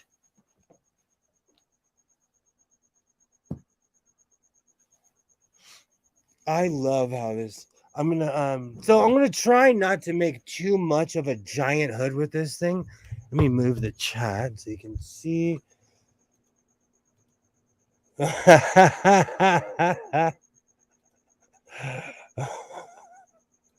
I aim to please here in the House of Sewing. Oh, this is perfect. This is absolute. It's a perfect size. And because I know my measurements, I'm a little emo, so I like my cuffs a little bit past, like almost on my thumb. But I love how this came out. I'm thinking about lining it with something else, but I think because I'm in this whole like hobo look, I'm like pointing to a coat that's literally not there. Since I'm into this whole hobo look, I think I'm just into mixing and matching colors right now. Thank you, Joy. Thank you. I know. I'm gonna add a hood right now. Thank you. Thank you.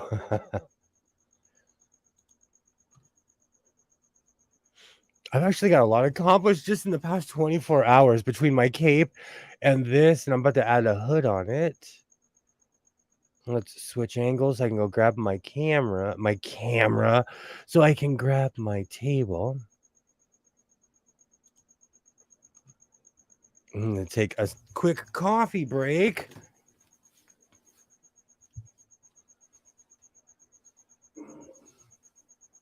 Oh, because Popeye needs his spinach, aka coffee.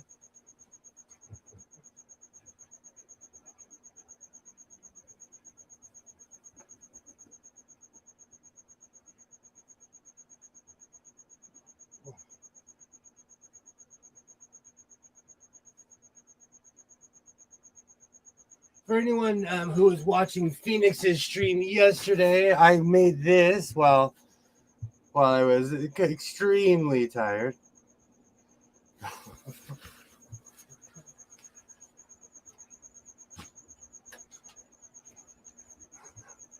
Oh, you can see my shirt. I've been to Chicago. If you know the bar, you know the bar. I forgot you can see my undershirt. Chicago used to be no joke. Chicago used to be a fun place. Haven't been there in forever. Thank you, Waternay. Thank you. That's a I have really cool undershirts, Kilroy. I have an amazing black t-shirt collection.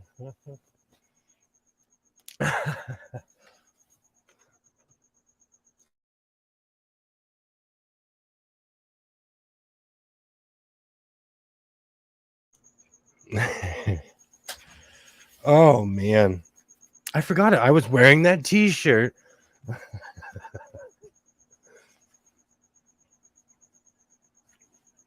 Do you know what's funny? I was on a quest to go to every ballpark in America, and then I saw that someone got shot at Comiskey Park in the stands, and I was like, "Oh, that's off the bucket list." But now they're thinking it was a stray, and that's even scarier. All right, let's pull the table out and start making the hood.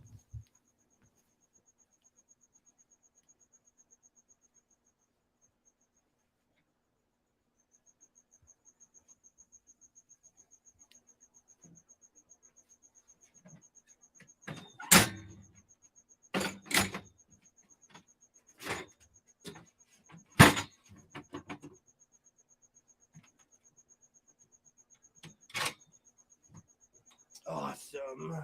Awesome.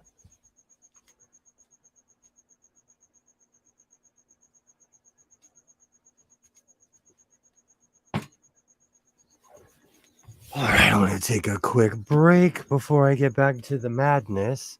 But the shirt looks great. It looks absolutely great.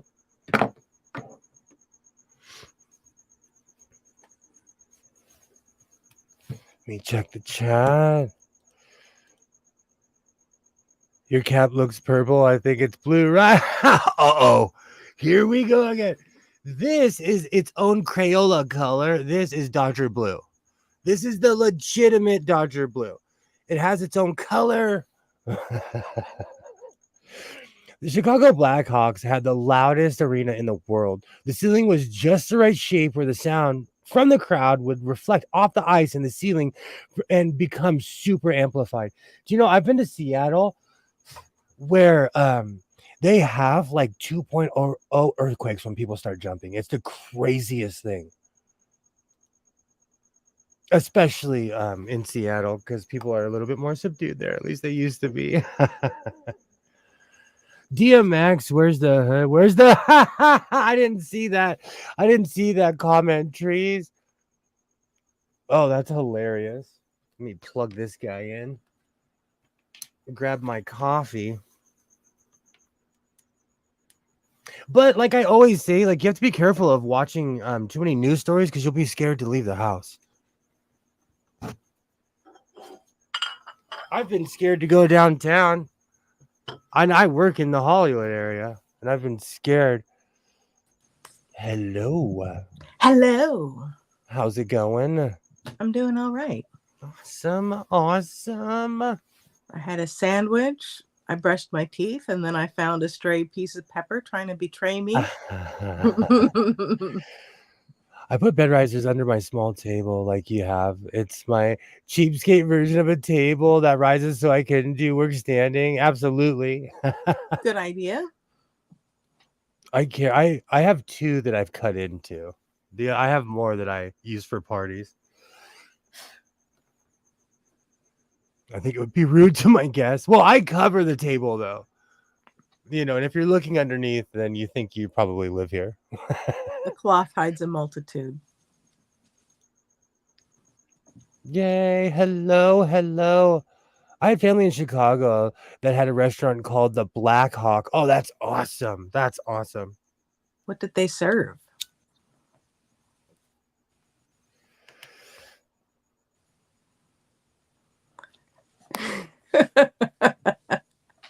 I know. The StreamYard is always one step behind the chat. Where's the stray piece of pepper? I know a guy who knows a guy who can whack this prick. Thanks, Kilroy. Yeah, and if you need fabric, I know a guy who knows a guy too. Here's a guy that has this like wacky floral and check print with like Spanish and English on it and stuff. Not the Santee Alley special. I had to get one thing that was extremely gaudy in Hollywood. I had to get one thing, and I just happened to get like a mile of it. Then they gave you extra. So generous. Well, it's because I came back. I truly think it's been sitting there since I was probably like in elementary school. I truly do. Because I tried to purchase something that was navy blue that was that material, and they wanted like $9-10 a yard. Oh. And I was like, no, I might as well go to Hobby Lobby. Yeah.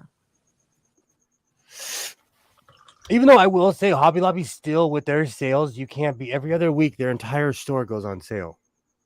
I mean, I don't know how that's a functional business model, because it seems like everyone would just wait for the sale, and then they've got this store that's staffed for nothing half the time. You know what I mean? Our Joann's went out of business doing that. Mm-hmm. They came back. We actually have a mega store Joann in my town, but Ooh. the one where Hobby Lobby is now used to be a Joann's. And they failed that way. So how's it going? Oh, I'm all right. I have a little bit of a headache today. I don't know. I switched Oh, sorry. No, it's all right. I wasn't saying anything of import. I switched out my my regular for 91, so I'm a bit ultra leaded right now. So I had to sit down and take a bit of a break. But I did just hear you say you were going to go get more coffee. So, well, sipping it. Yeah, I'm sipping it slowly. I love espresso. The thing that makes me laugh is that when I was in my 20s, I lived off of this stuff. I don't know how I didn't have a heart attack. Well, you were young and vigorous. Because I won't be doing this tomorrow, and I guarantee I'm going to feel hungover when I wake up in the morning. Oh, no. Drink lots of water. Coffee is a diuretic. Exactly. That is so true. I need to go get my fake Stanley Cup. Stuff is overpriced anyways. I totally agree, Pam. Do you know, going to downtown Los Angeles has completely exposed that for me, because I've been getting ripped off as a fabraholic. I have a pretty extensive fabric habit. When I would go to Joann's or one of these stores, I would spend $90 every time I walked in there. And I spend like less than half of that when I go downtown and get 10 times more. 10 times more. And I have enough to take everybody out to lunch after I go buy fabric. We basically have 2 fabric stores, Fabric Land to get fabrics at. I mean, unless you want to go online and then, but you want to be able to like feel it and see the color in person so you know if it's orange or red. Absolutely. I'm starting to think I'm colorblind. I'm okay with it. This turned purple on me. This is blue. This is actually a deep blue. When I added the red, it became purple. Whatever. It's a nice What? purple. But lighting makes a difference too. I feel like I'm colorblind as I get older. Yes, like that. I have an extensive fabric collection also. I go off when I buy, but like my justification is that I will eventually use it. And if I continue on my coat adventures, coats take up a lot of fabric. True. Or you could make more kilts. That would use up fabric. Ugh, pleating. Then I'd have to concede to pleats. Please share your guys' info with us next week if he will do orders. You know what? I'll ask him. I don't know. It sounds like you have enough that you could just sell some on to Butterfly. But if I start selling it, it'll give me justification to go there and just buy the whole roll. I need reasons to justify my crazy habit. Reciprocation helps. If you start reciprocating, I'm like, oh, hey, people want this. Like, I'll go get it right now. Think of the traffic. It did give me anxiety last week, though, the traffic. It's because when I left, nobody, when I leave early in the morning because I'm an early riser. I'm like chatting up the woman at Carl's Jr. at 7:45 in the morning. She's like, really, buddy? So I'm there before. Yeah, exactly. I'm there before some of the shops even open. I think Sears too, Kilroy. Yup, eventually. I was thinking about that, like, because last week when I walked in, something was telling me, like, just buy the whole roll. But I wanted to buy other things. And I treat it like gambling. I have a limit. Because I get overwhelmed and I know myself. And instead of like, so I set limits for myself, Yeah. So I don't go in there and hand that guy $100 bill and then like need his help walking it out to the car. Those things are heavy.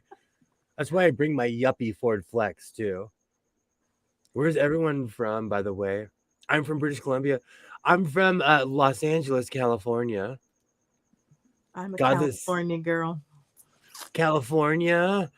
Godless Santee Alley Reselling Corporation. I have family. Sorry, please go ahead. Oh, I have family in BC. Oh, that's right. I forgot about that. Order through Godless. So these people are so generous with the yarding. Like, I lined up my stinky fabric. I ordered 4. They gave me 11 yards. Wow. That's what I said because I have my stick in my living room and I'm sitting there with my yardstick. And once I got past 8, Isaiah looked at me and I was like, "Yup." Are you a yard from tip to nose?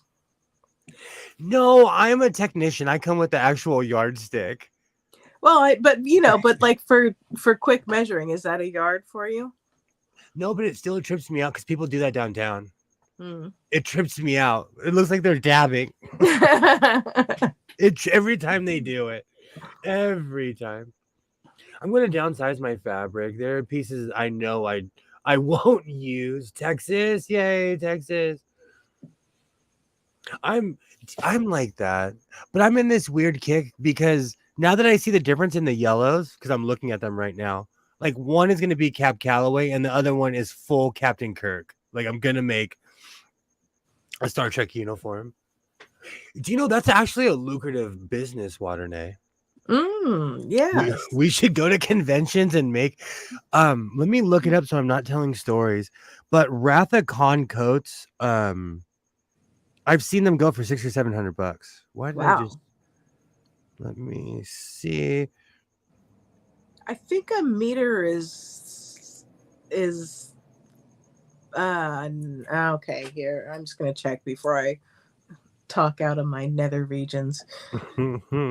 I think it's like 3 inches over a yard, but let's here. Thank you, Joyful Joy.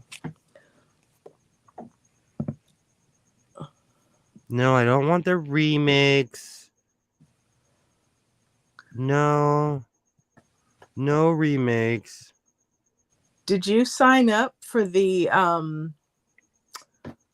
Fluvog Star Trek boots, the short ones? No, I've seen it. I so want some of those. Fluvogs are nice shoes. They're really comfy.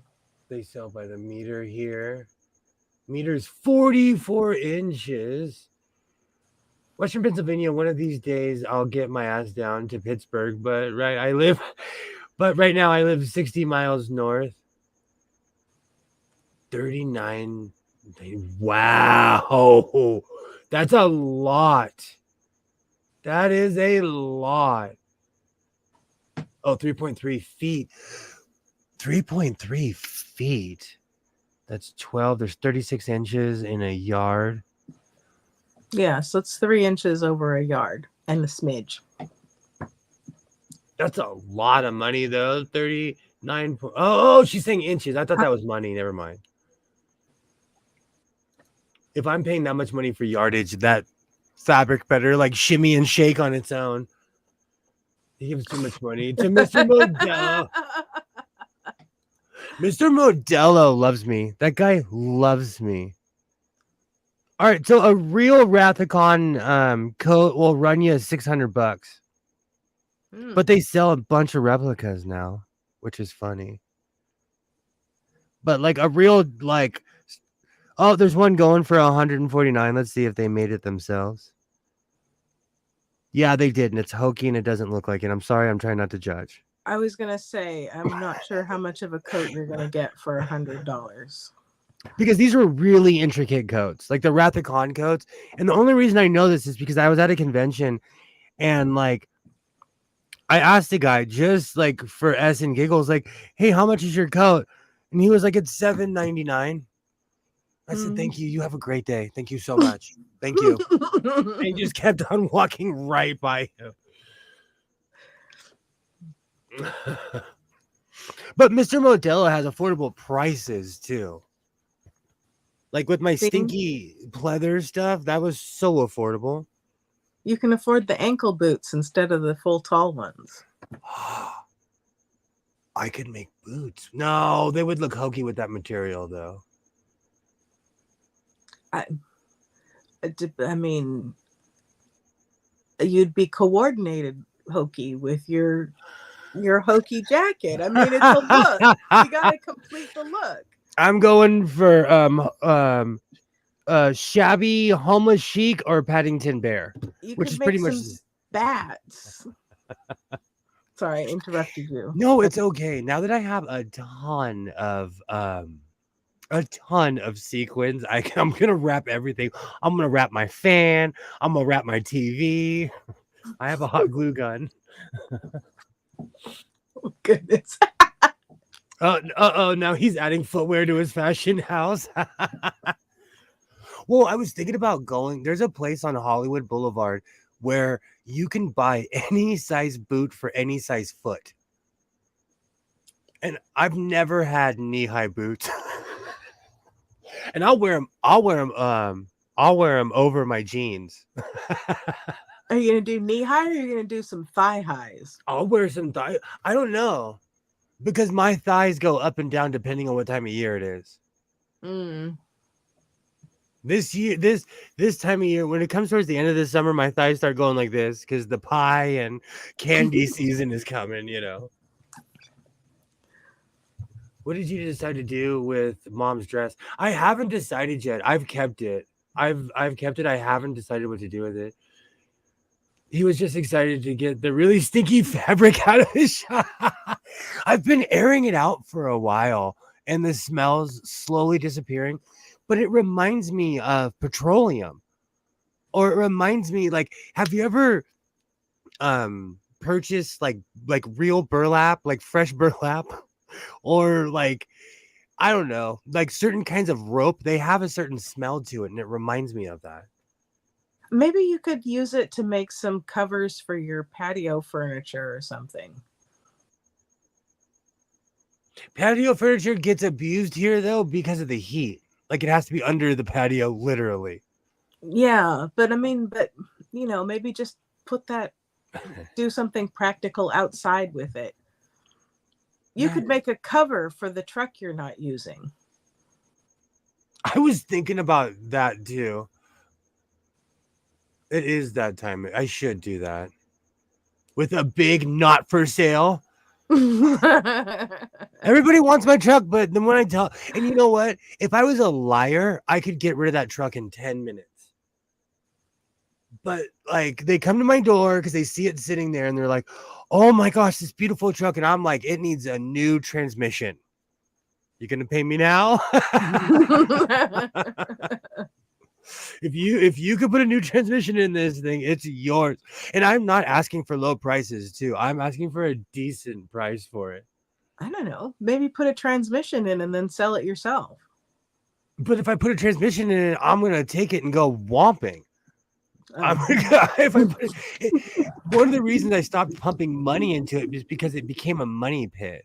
And so because it's a money pit, like if you give me what I offer you, I'll give it to you. I will tow it to you. I have another truck I could tow it with.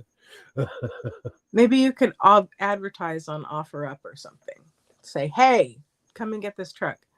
I just need to do an OBO. Like, no, I'm sorry, a non-negotiable price. Because people will want to negotiate and they lowball me and I get insulted and I'm like, no. I wonder if an oxygen bleach like Napacyan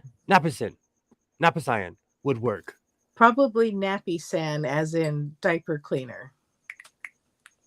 Oh, Napacyan. Oh, I really need to put my glasses on one day. All the cool kids are wearing them. Changing a transmission is easy. It's just the I have a motor stand too. The problem is this particular truck, the entire motor has to be pulled out in order to get to work on the transmission. And there's a leak on a pan and it's under the driver's side. So I literally have to pull the entire engine just to fix the leak too.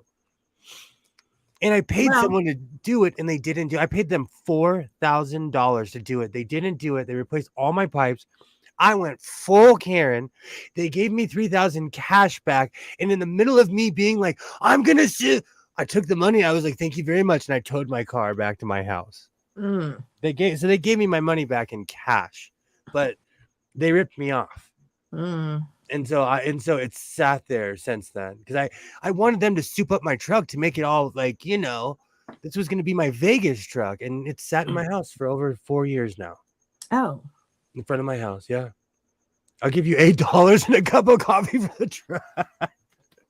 People leave notes. They beg me for that truck. But I'm honest. Like I said, if I was a liar, I would be like, oh, it's this and this.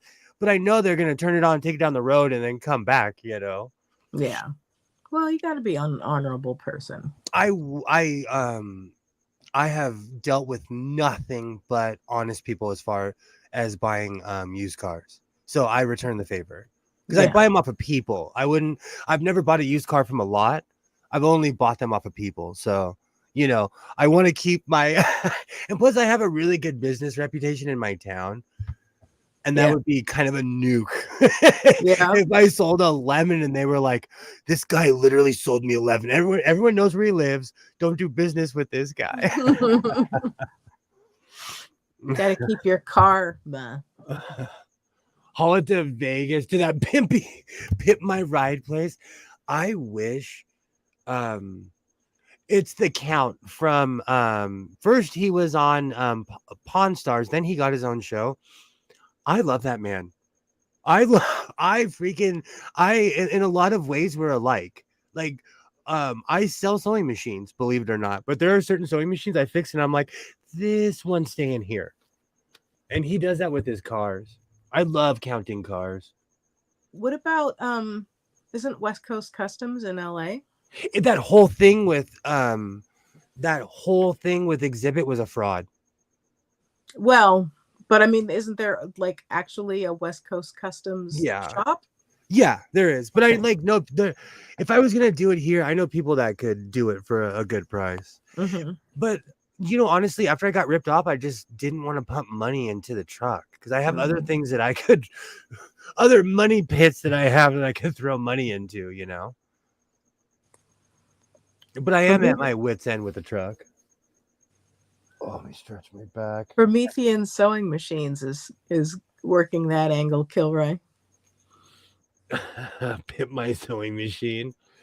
I actually love it when people refurbish sewing machines and they paint them and they're like, especially when I see a fire truck red Singer, I know it did not come out of the factory like that. Yeah.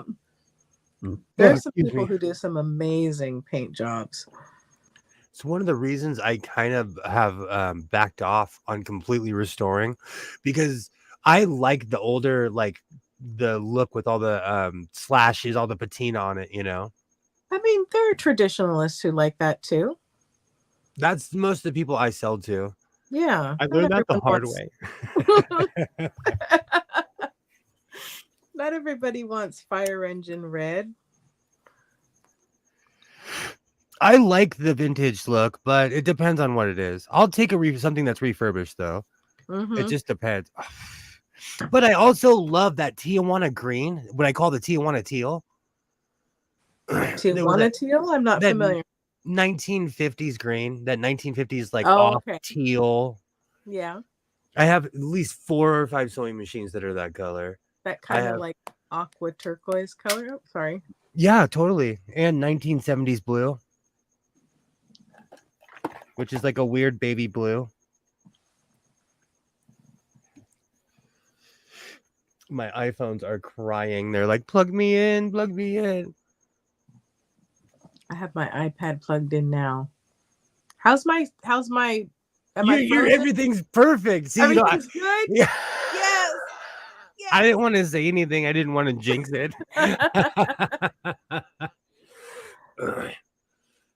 I'm going to Candy Apple Red, one of my featherweights. That's awesome. They do look awesome. No, I'm just with you. They look nice in red. Pulling an engine is pretty easy too. I don't pay mechanics because they never take care that the owner will. They just want to get it done as quick as possible. This particular place, like, I went around town. I badmouth them so much that like people do not do business with them anymore. Ooh. Oh yeah. That I have never been ripped off that hard, but they paid me back, which I feel like if you have money ready like that probably happens a lot. Yeah. And you got to be able to trust your mechanic. Oh, because I think it's arbitrary. Absolutely. Like I said the other day, I recently caught someone trying to put my mother through the ringer because she's an older woman who just swipes her credit card. Yeah. No matter what the price is, she's like, okay, just fix it. Tijuana teal sounds like a porn name. It's an actual color. It's an actual color, Kilroy. We called it powder blue in the 1970s. I love that look. I have, I think it's a touch and sew, but I have a weird collection of 1970 machines because I love the coloring of them, and they're always that powder blue or off green. I love that look. I like that green color. I do. I weirdly bought a touch and sew just because it was that color, and even Isaiah was like, I thought you hated these things, and I'm like, stop talking, kid. It's green. It's green. Look, it's Tijuana teal. That Pit My Ride place is rough as guts. I wouldn't let them fix my lawnmower. I recently watched a documentary that was pre-internet that exposed Exhibit and that whole thing they were doing. Oh. I'm my own mechanic and I never have problems. I'm like that with my truck. With my 88, I know every single piece, you know. Hey, Skids, how's it going? How's it going? Awesome, Hey, awesome. Welcome. Skits.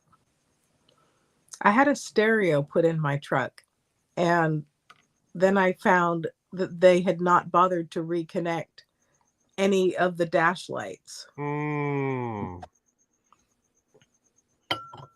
See, it's stuff like that that just makes my hairs even more gray.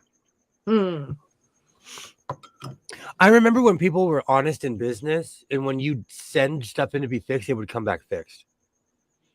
No excuses. If they said they were a chainsaw guy, it would come back almost brand new, you know?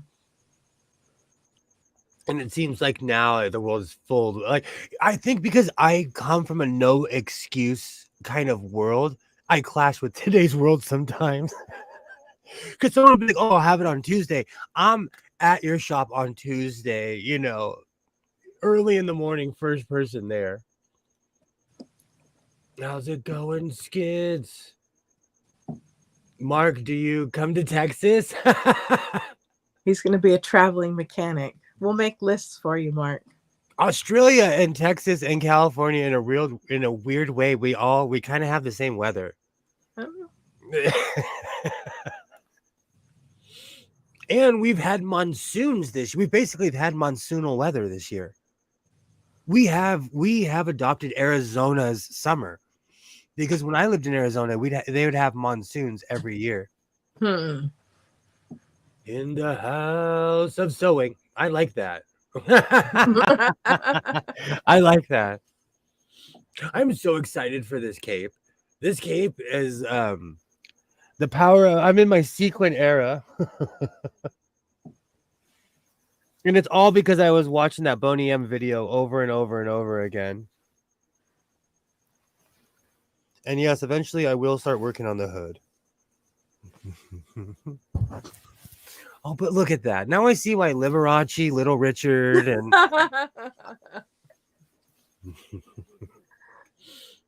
more food. I'm sitting here dreaming of all the stuff that's in my fridge, because I went to Vallarta today and I went crazy.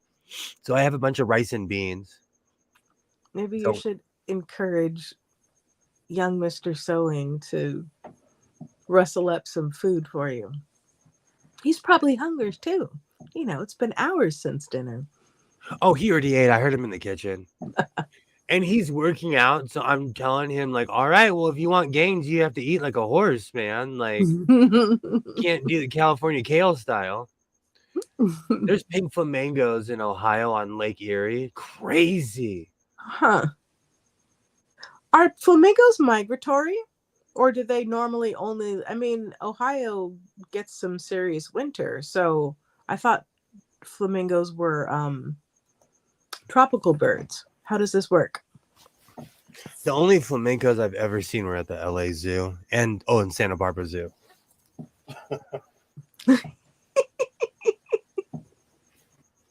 Well, I thought, Kilroy, that maybe if hands were hungry also, they could coordinate. I wasn't trying to exploit Hans. I wouldn't do that. Hans is his own person. My parents thought children were their concierge, so I try not to treat my child like that. But you know, I grew up in the age where I was the remote, so same. I was just about to do the same. I was the youngest too, so I didn't even have a vote.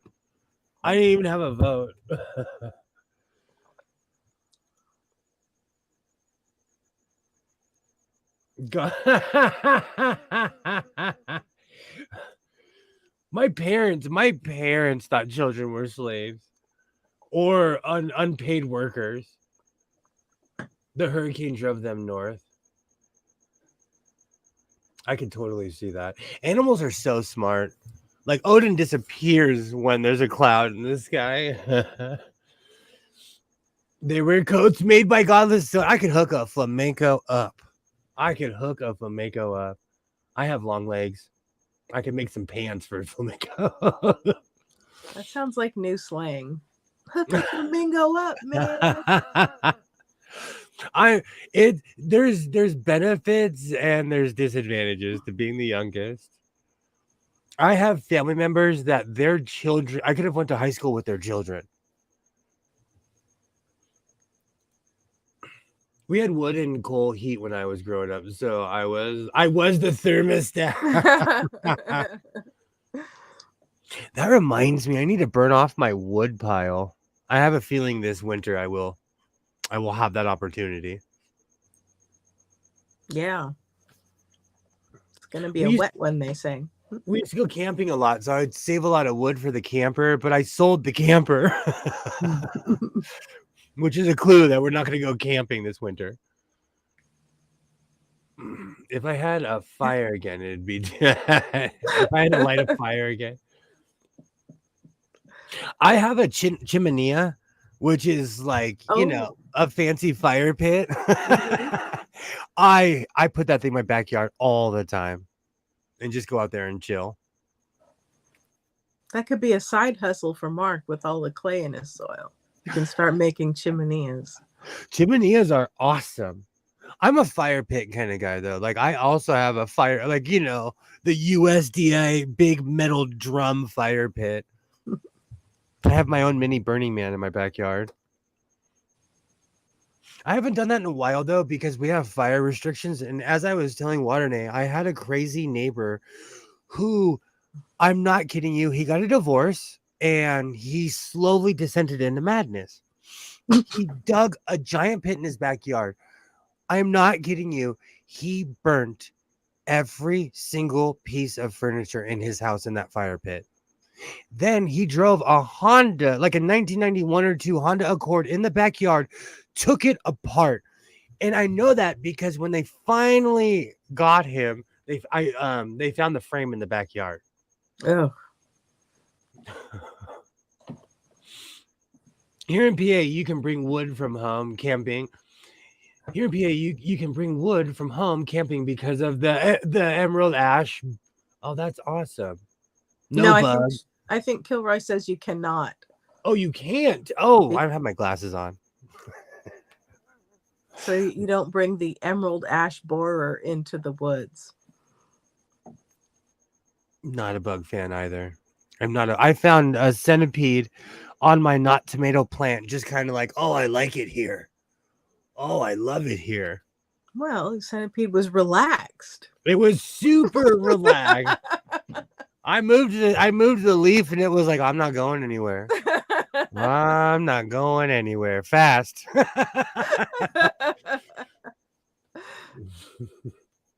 It was full too, because I saw as it was chomping and moving, I'm gonna end up pulling that whole thing because it's not growing like it's supposed to. I just didn't want to bring any new bugs in my house. And now they got ratted on by my neighbors. I have to take all my grapes down because of some bug I can't pronounce or never heard of. Boo hiss. Someone told on me for growing food in my backyard, and now I'm on the spray list. Which technically I've turned down 4 or 5 times. I swear one day they're gonna come to my door with a court order. No. That's very LA. That is very LA. Can they just do an inspection so that they can see you don't have bugs and then they don't have to spray?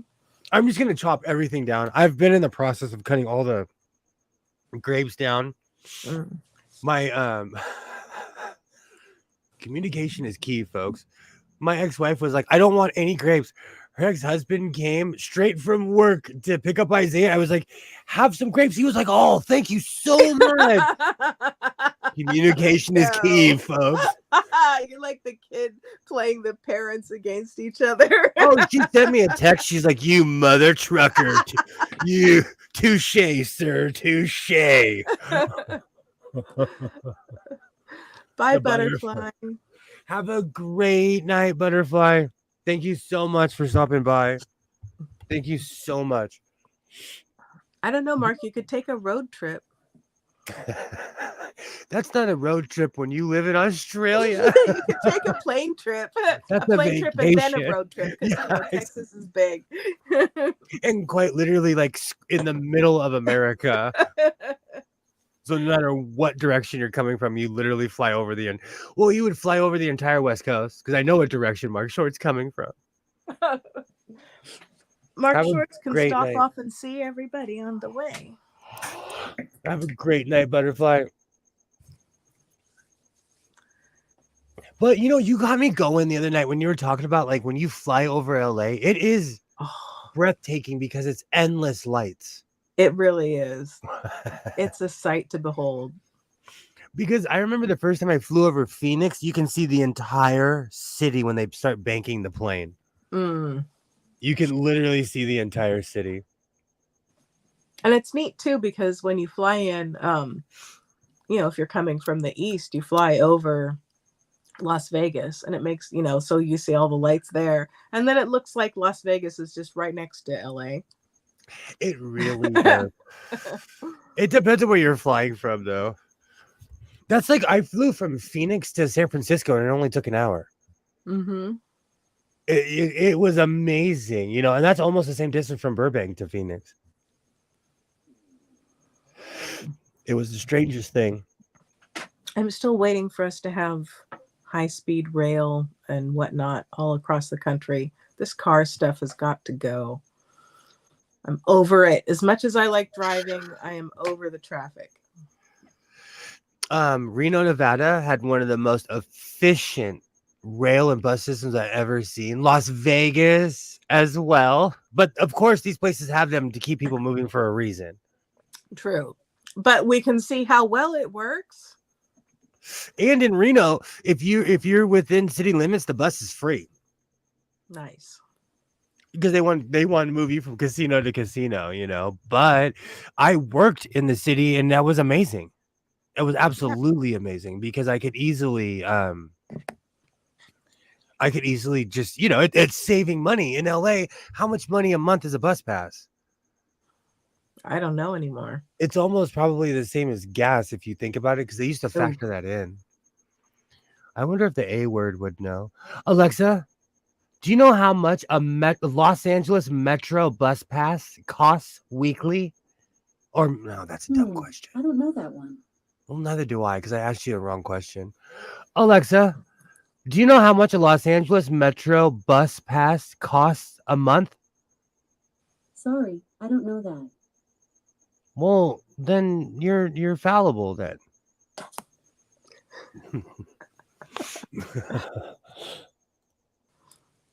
My anxiety likes cars the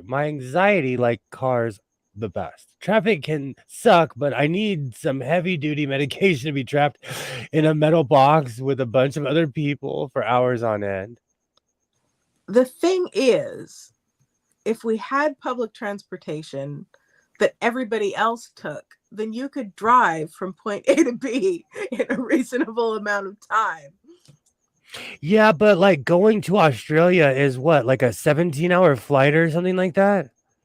That's like 14 hours. Oh, it's longer than that. You would have to literally treat me like they did Mr. T in the A-Team. But for the relatively local, for this continent, we could do a lot more with rail and stuff. Well, an And hour flight is. Oh, sorry. Go ahead. Oh, there are times, and distances where taking a plane or whatever would certainly be more practical.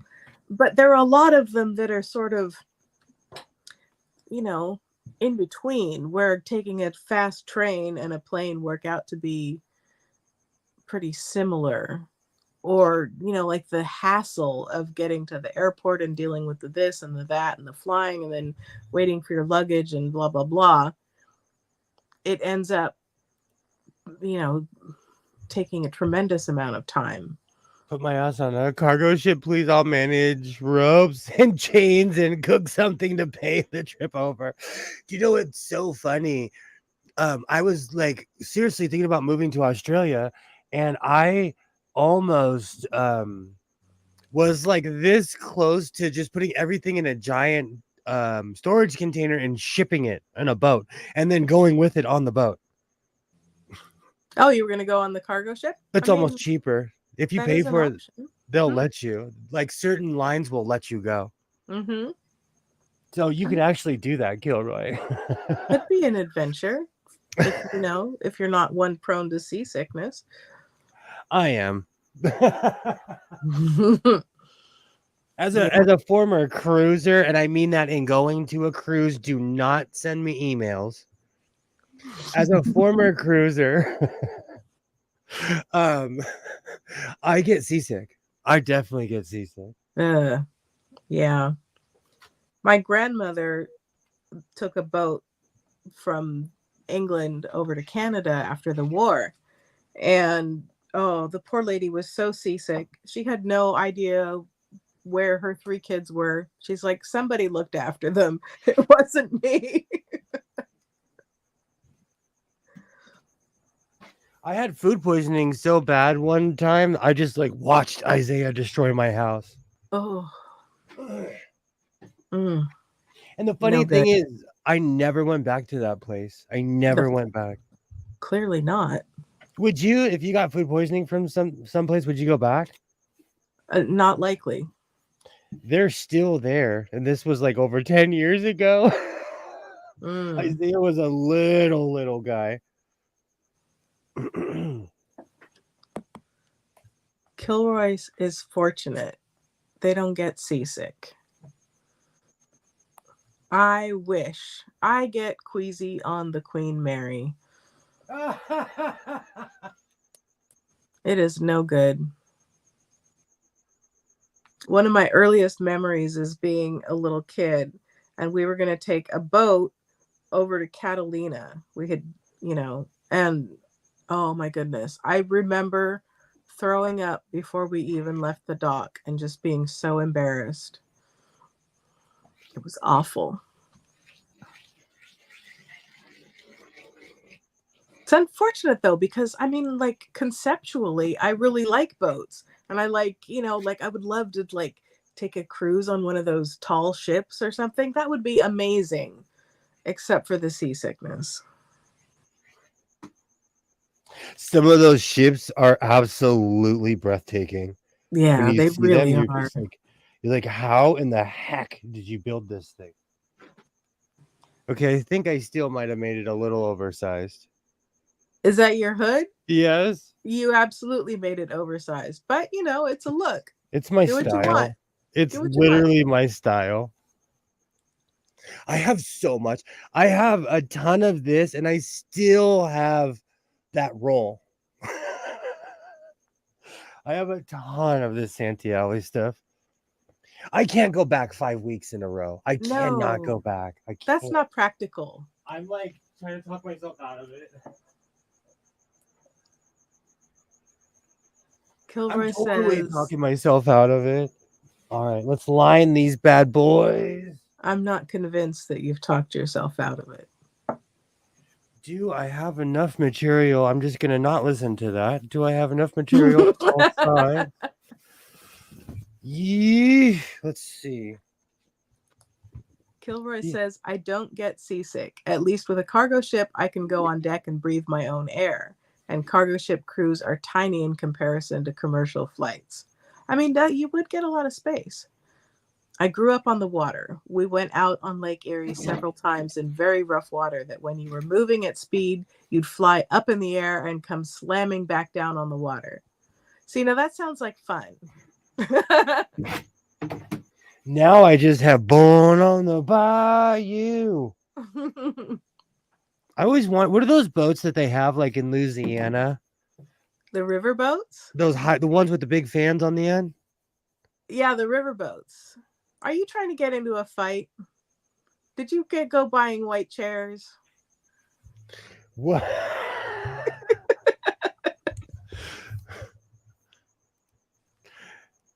God, someone could just send me 2 yards of that fabric. If you That's lived it. any closer, I would literally drive it to you. I'm Sam and gonna go. Butterfly both want some. You see, and that's why I'm gonna probably end up going and buying that entire roll. He would laugh if he saw me. If that guy saw me for the 5th week in a row, he would laugh.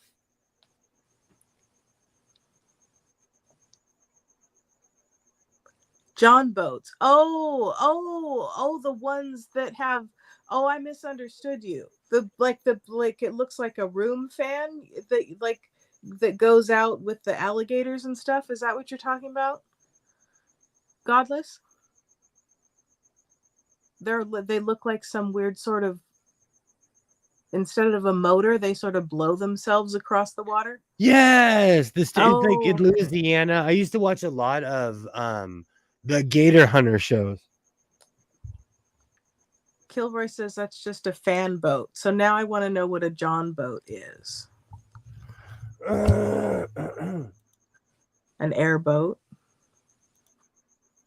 I totally want one of those airboats. Like, I'm sorry, the fan boats. But maybe it's from just watching too many movies in the 80s.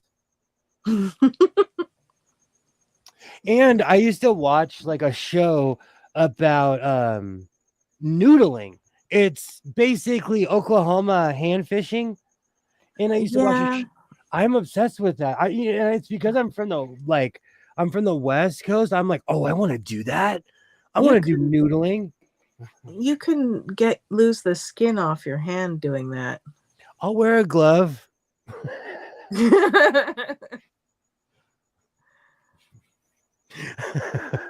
I would love to go noodling.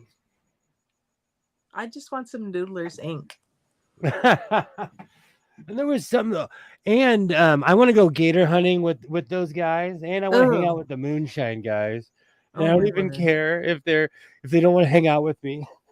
I just want to sing the Rye Whiskey song. Kilroy says a John boat is a boat with a completely flat bottom that you use in shallow, calm water.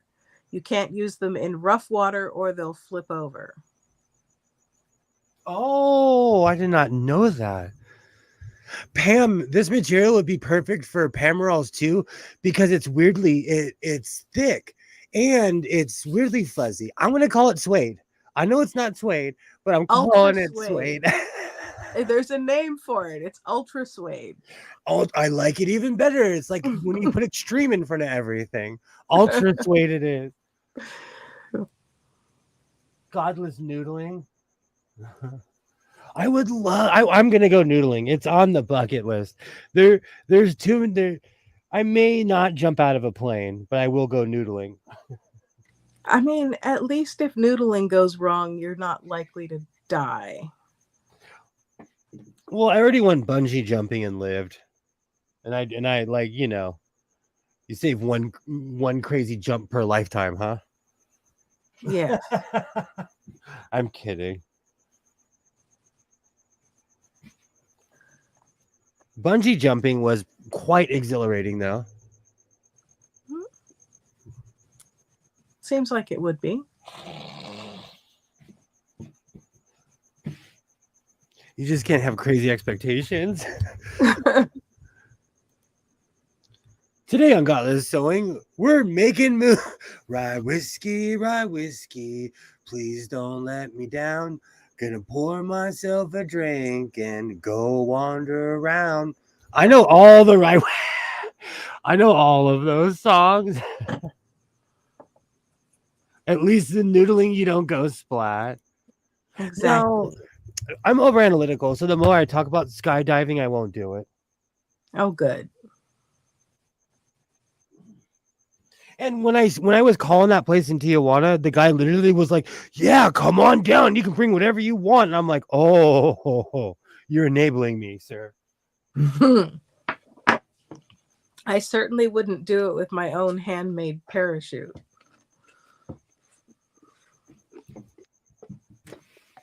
You can do it in Tijuana with a handmade parachute. Yeah. Just because you can doesn't mean you should. I feel like that's the quote of the evening. So.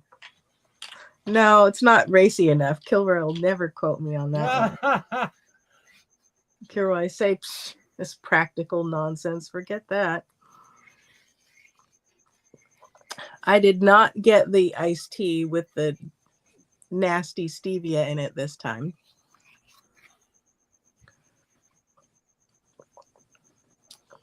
All right. This is perfect. Hopefully. Rotary cutters are such a good invention. I feel lost without mine now, and I really didn't even start using one until like 6 years ago. Oh, is Alibaba still around? Alibaba, if you're still around, did you ever find a source for blades for the pinking attachment? I haven't looked, but if you have a source, I would love to see what you found. I'm sorry, Godless, what did you say? Oh no, I'm literally just coughing. Oh, okay. That wasn't even like when my mom would always go to my dad. That was literally just a cough. That was the you're letting out too much information cough. We don't talk about that cough.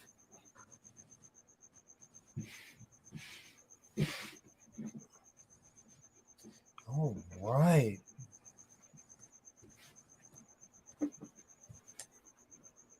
This stuff does not move well though, because it's so ultra suede. When it gets stuck and entrenched in something, it's really stuck in there. Sounds like that could be a good thing and a bad thing. I'm gonna definitely make some suede shoes with it. Oh, I have those boots. I have those giant boots. Are you gonna make like actual shoes, or are you gonna make some like some spats or some overshoes? I might just cover it, wrap it in suede. Because I was thinking about doing it with the sequins, but the sequins aren't practical. Suede is way more practical. So are you going to like cement, like rubber cement or shoe glue or whatever in place, or sew it, or what's the plan? I don't know. Let's take a consensus. Keep in mind, I have every tool known to man. I literally have every kind of glue, adhesive, epoxy. I have every kind of screw that you could possibly think of. I have access to a shop that has even more stuff than what's in my garage. What should I wrap my boots in with that weird suede material? Can I use a hot glue gun? No, the hot glue wouldn't be good with the suede. Ultra suede. Well, it depends on how permanent you want it, because you could. Here in the house of sewing, we're permanent. There's no playing here in the. Well, no one's playing here in the house of sewing. I'm gonna make it permanent. Because you could get some, like special adhesive just for that purpose, where you would, put it on and smooth it out and make it look like that's the shoe. Or you could, make a pattern and cut out some spats, and then you could wear them with a lot of different shoes and switch them out according to mood. No, my mood. No, I like locking myself into decisions for life. Kilroy recommends glue because then you can sniff the glue. I've been accused of that already. Pam says you should get a cobbler sewing machine. I think Pam's onto something. Oh, definitely. I like that idea the most. It gives me an excuse to buy a new piece of equipment. That's one of the reasons I got my blind stitcher working, and I'm like, oh my gosh, I need to start taking orders. It's an industrial machine,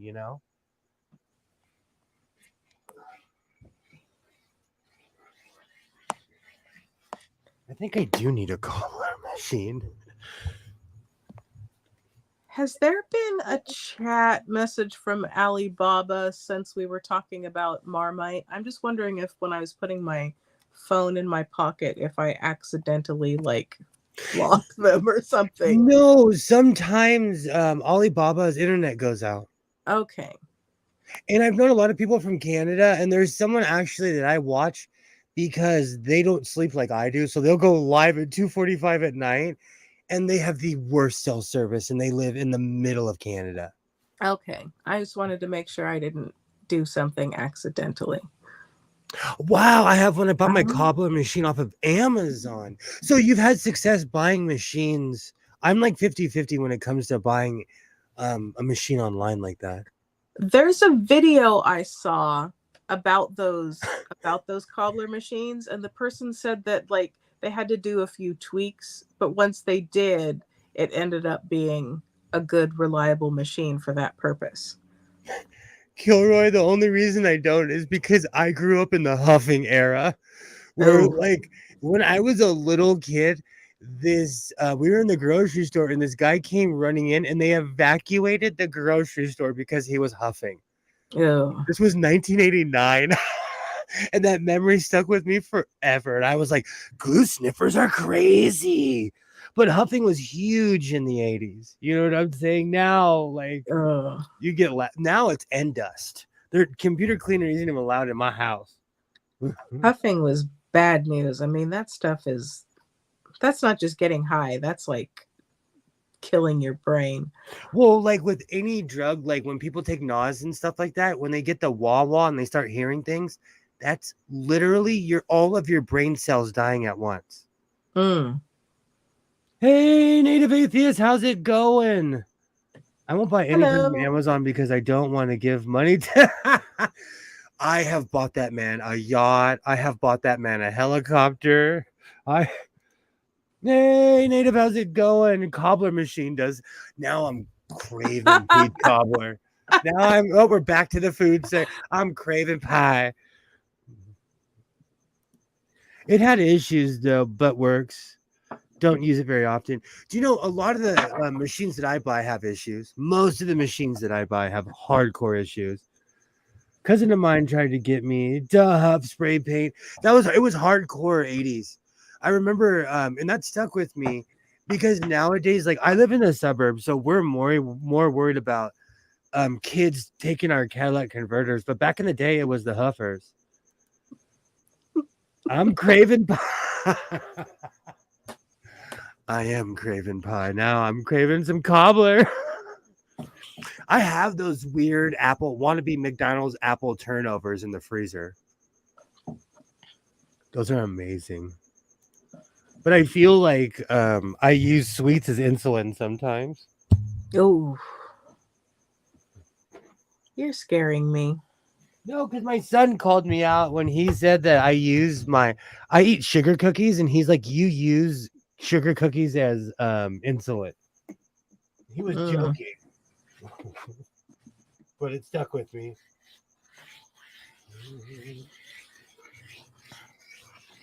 All right. I don't know if I'm being jumpy, but I won't line the hood. You could line it with that same crazy flower fabric. That's what I usually do 90% of the time. Oh, but I'm feeling froggy this evening. Huh.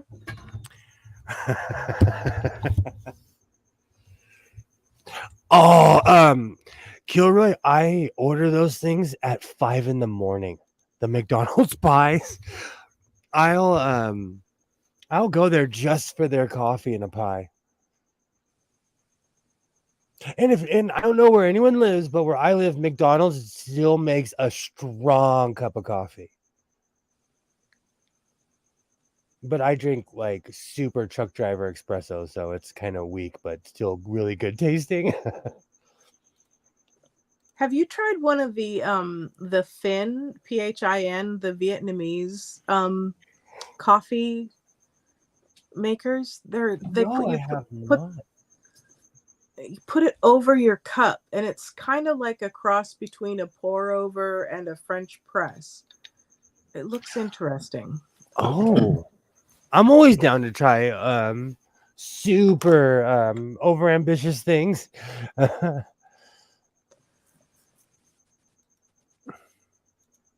He'll regret it later if he doesn't line it. Oh, you're right. I need to stop being lazy. Back to the drawing board. Thank you, Pam, for calling me out. You're right, because this would be the first hood that I have never lined, that I haven't lined. Oh, I need to go back to the table, sir. Thank you, everyone, for. I'm Saved like by talking to Pam. myself. I call myself sir. I have pep talks with myself. I'm like, sir, do you really need this, or? McDonald's actually ranks highly on blind taste tests by coffee experts, higher than Starbucks. McDonald's is bomb. The one by my house, like they have good coffee. Thank you, Pam. I need to get off my duff and do it. You're so right. And I weirdly keep all my scraps. So I have a fresh bag of scraps somewhere right around here. I'm not a snobby person. Like if McDonald's has good coffee, I will tell the world they have good coffee.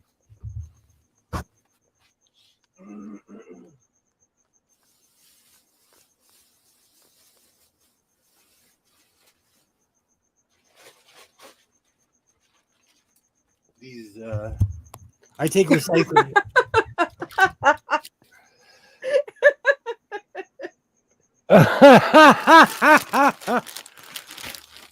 I know what you're here for. I need to find Give the something- people what they want. I'll cover mean, my eyes. That's why I wear long shirts. I'm telling you, because of my weird body shape, I have to like make my own clothes because I have an extremely long torso. Oh, that's hilarious. You're right, Pam. I'm just like, the espresso is kicking off, so I'm just being lazy. You know what? Let me cut a fresh piece.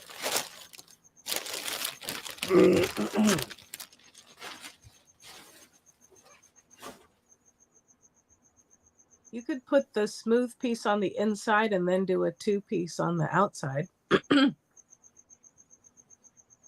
I usually just flop it over. I'll put put it enough underneath to sew on top of it and just flop it over. What are we talking about? I The don't think we're hood. talking about the same thing. I'm talking about the hood. What are you talking about? What? I mean, I was talking about the hood, but Okay. what are we flopping? What? You know what's really funny? I have a pre-record rule where I will not say, and they flopped the fabric out on the table because it does not sound correct. It just sounds filthy when I say it. Because in one of my videos, I was explaining my view on Hobby Lobby, and I said, then she flopped it out on the table. It sounds so dirty. I haven't even put it on my blooper channel.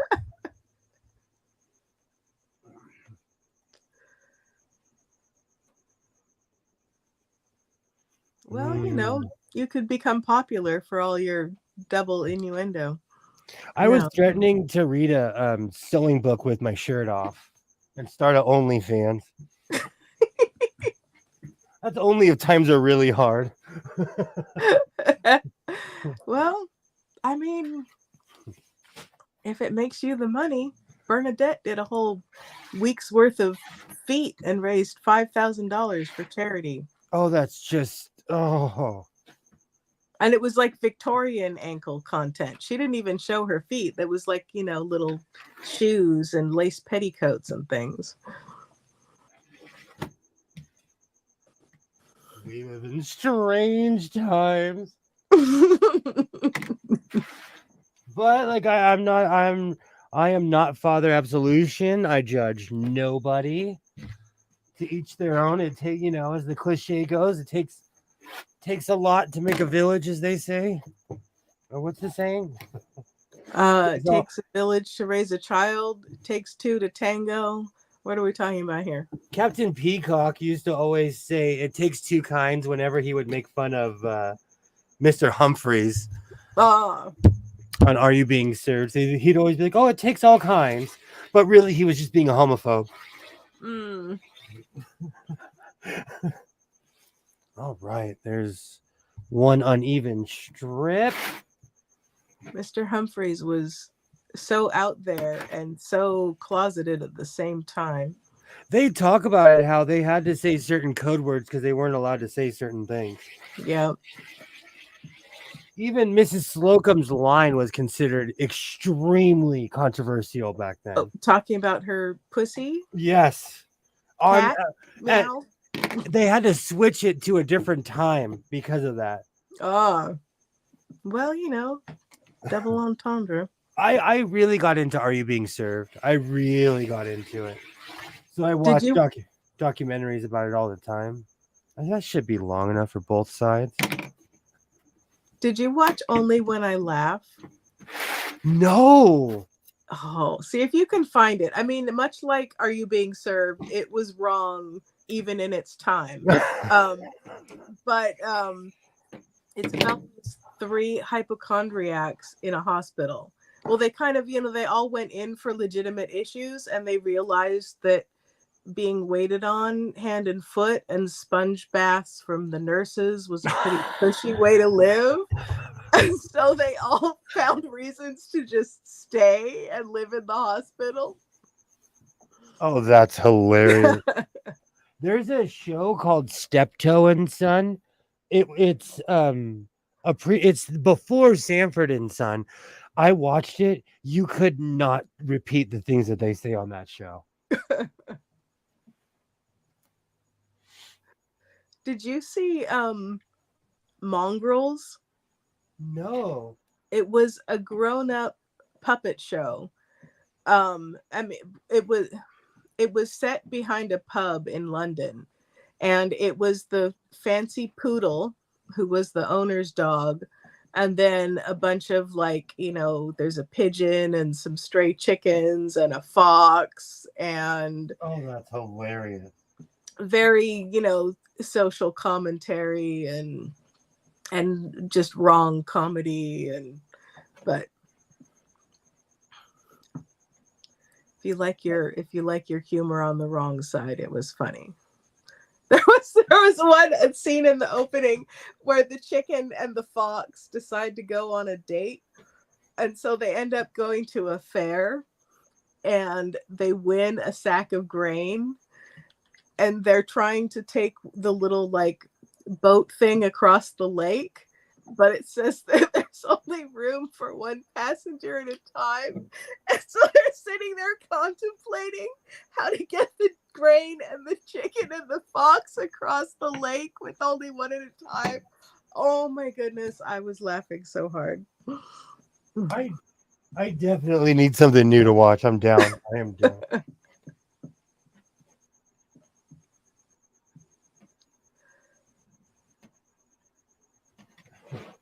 I'm actually glad that I chose that I listened to everybody in line these, because I would have regretted it, because then I would have had to do it with everything's already in place. It's not like pockets where you can add them in the end, Pam was 100% right.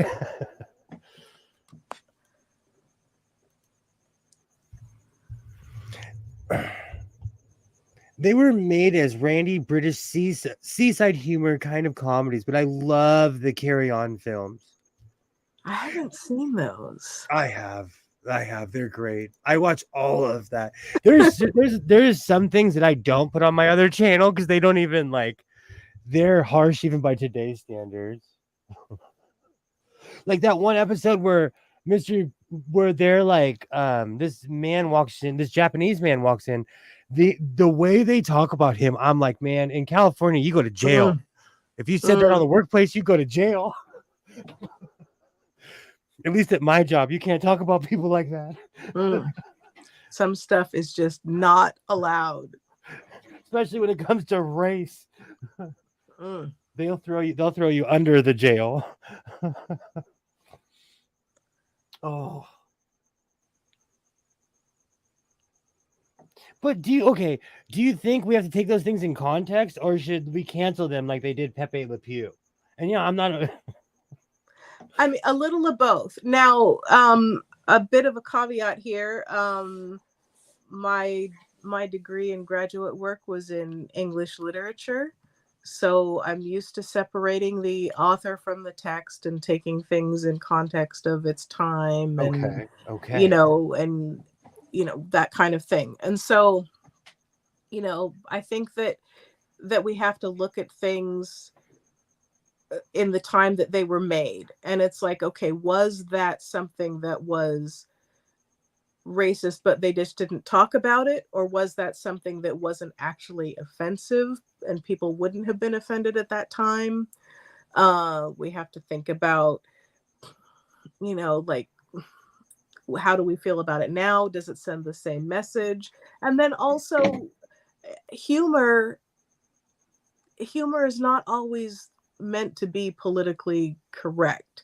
And you can laugh at something and acknowledge that it is wrong at the same time, because sometimes it's like how you deal with something, or it makes you aware of something, or so I laugh as a nervous reaction. I inappropriately laugh at everything, yeah. and that could easily be misconstrued as disrespect. Yeah. But it's my Ned Flanders diddly. It's a trained response, and now I laugh at everything, even if it's inappropriate. Yeah. So I don't know. So I agree with you in a way. You have to take things into context. So is it wrong then? And this is just me playing devil's advocate and asking a question. Is it wrong to go back and cancel everything? Oh, excuse me. I think maybe some stuff we should let it go, but I'm also not fond of bowdlerizing or censorship, or because it's also useful as a reflection of the time in which it was made. There's a lot of messed up stuff in Shakespeare, but it also gives us a lot of context about the time and the place and what was happening. And one of the reasons I asked this question is because I'm a little bit on the edges of society. And so because I'm not in a lot of these groups, I do not necessarily know that these things are canceled, nor do I care. But my whole point is, like, where is that weird line? Because I didn't even know Pepe Le Pew was canceled until I watched it with my son. I'm like, okay, now I understand why Pepe would be in federal lockup. I get it. But okay, now hang on a second, because I haven't seen Pepe Le Pew in a long time. But as I recall, Pepe's behavior was not considered acceptable then. That was kind of the whole point, that he was like harassing the cat, and the cat's like, what are you doing? Leave me alone. Like, you're literally a skunk. Yeah. And so, we can laugh about it because we recognized even at that time that Pepe should not be doing what he was doing. But I think also, I watched it and it was weird. It was uncomfortable because Pepe was not taking no as an answer. Yeah, Pepe's a creeper, but he's always been a creeper. It's not like he was held up as somebody to be admired. And I think sometimes we get that, we look back and, there's this that happened in a show, or this person did this in a movie or whatever. And it's like, well, yes, they did. But even in the movie, that was not acceptable. That wasn't held up as something to be admired. That was held up as something that was a bad thing. And so I don't think that including it is necessarily wrong. So where's that line then? That I don't know. Because maybe that will forever be the argument of, like, where's that line of decency, But I think that we need to be able to talk about it. If we're not talking about it outside of things, and if we're not talking about it as commentary on what we've just seen or what was released, then that's a whole other problem. Yeah. And I agree with Kilroy, who says not everything can or should be a morality play. That's the problem. I think when people make everything political, it drives me mentally insane. And we do seem to pick and choose things and have different standards for stuff. I mean, like when you look at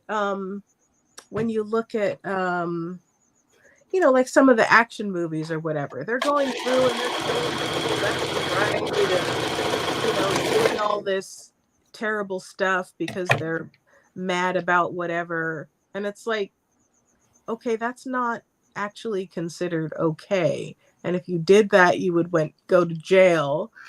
But yet nobody's trying to cancel that for being inappropriate. So I grew up watching like Davy Crockett, the Rifleman. They were explicitly hooting, they were crazy.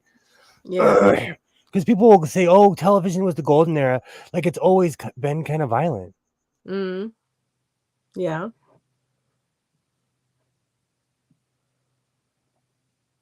And you talk about sexism and stuff like that, and it's like, well, yes, that was in such and such an episode back in the 70s or whatever, but I don't know, that was then, and even then people had an issue with some of the like everyday sexism and stuff. And so I think it's more of like a reflection of its time. It's not like we're saying that that's okay or how we should be treating people now.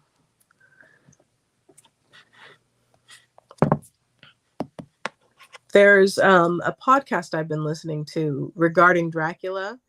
I think I mentioned it before, but they do, because Dracula is so much like letters to people and journal entries and things on different dates. Each day that something happens in the book, they release a staged reading episode Oh, as part of a awesome. podcast. Yeah, it's pretty cool. But they also have a lot of, warnings before the thing. Trigger warning. This episode contains ableism and casual racism and, murder or whatever. Can I ask you a question? Sure. What is ableism? Ableism is when you look at everything from the standpoint of the able-bodied. So lack of consideration for disabled people. So like saying, oh, well, people in wheelchairs, why do they need to go out anyway? Or, stuff like that. One of the reasons I don't know that is because I come from the world of disabilities and no one talks like that. Mm. You wouldn't be working where I worked if you talked like that. Right. Oh, that's funny. There's a lot of words that get thrown around nowadays, like narcissist and sociopath, and I really don't think that people understand what these words are sometimes. This is true. So if I ask you a definition of something, it's because maybe I have a internet definition of it. Yeah. Rather or sometimes than... people take things to the extreme because, they like being able to throw out a term, but that's not quite what the thing actually means. In today's world, like people who use okay, my mom has a PhD when it dealing with people with disabilities. When she starts with her medical stuff, I'm like, okay, like this woman went to college, has like literally 15-20 years of college under her belt, Yeah. like, I get it. But when I hear someone on the internet who we're both sitting on the same boat in the same situation, it just doesn't make sense to me. I think we use words not necessarily knowing the meaning of them. Yeah, true. Or we use medical knowledge not being doctors. Or I'm sorry, medical terms. Yeah. Well, they become like catchphrases but so anyway, with Dracula, I don't know. I mean, some people have been traumatized with something. And so I appreciate that they might want to know, hey, this episode has this, that, and the other, so maybe they should skip it. But I mean, I don't know. I almost feel like maybe the show notes or like one overall warning would maybe be more appropriate. And also, I mean, that you're listening to a book that's like over 100 years old at this point, and that they had some antiquated notions, and I'm not sure that you need a warning before everything. I don't know. I get it. They do bother me as well. And like there's a YouTuber I watch where they put this explicit warning on their thing. So every time you flip past their video, it stops everything. And it's like this video, maybe like I'm in my 40s. Are you seriously asking me if I want to click on this? Like, yes, I do. Yeah. Yeah. Oh, it drives me crazy. But, maybe we're expecting people to be more informed, like if someone has never heard of Dracula or someone doesn't know this, this YouTuber puts a lot of controversial stuff on there, then maybe they don't want to be surprised. I don't know. Understand that. I can totally understand that. Kilroy says, I think it's funny that so many people who are adamantly against evangelical Christians have taken on so many of their censorious and moralizing and preachy attitudes. I agree. That's the reason I don't hang out in the atheist community, because they are the very church they preach against. I've looked up the clinical definition of narcissism. It does not fit most of the people who are being called narcissists nowadays. Not all atheists. I know that starts fights when I say that. I'm not talking about every person. And I agree with what Kilroy is saying. Like, I think some people need to look it up. Yeah. But I think sometimes people get into a bit of a feedback loop. They get into a group that maybe thinks the same way that they do, and then they all talk about the same thing, and they never get any dissenting views or come across any information that doesn't echo what they already believe, and then they don't end up seeing the other side. Even if they wouldn't agree with the other side, they should at least be aware of it. So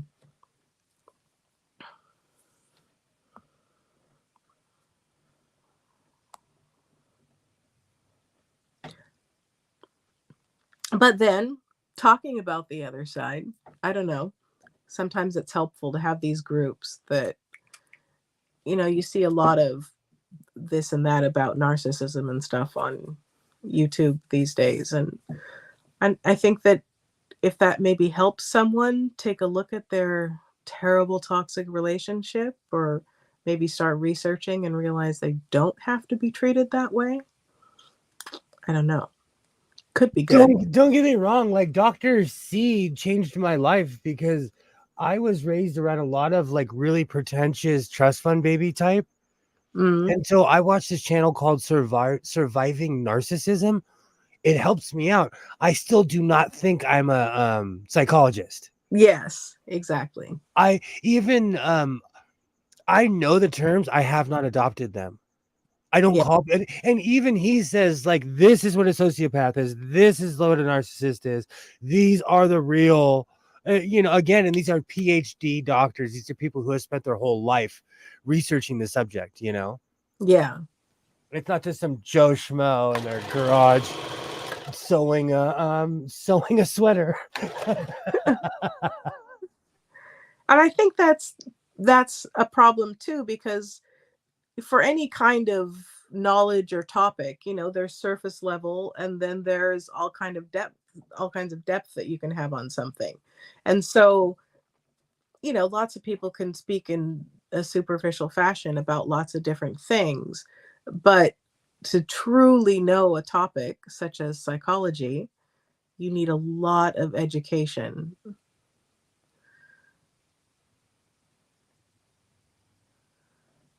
I agree, Kilroy. I was like reading it and freaking muted. I'm concerned about how trigger warnings may impact somebody's functioning in the real world. The real world doesn't come with trigger warnings, exactly, and you can't expect the whole world to bend for you, exactly.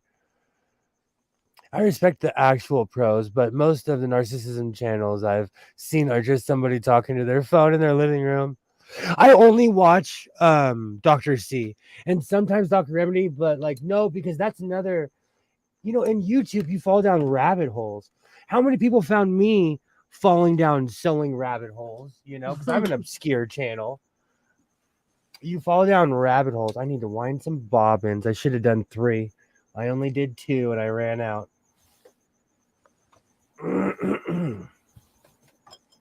I think also, Kilroy, a lot of the narcissism channels, it's like, okay, how much can you really get into in a 10-minute, 20-minute video? And then how much does that actually apply to someone in their situation?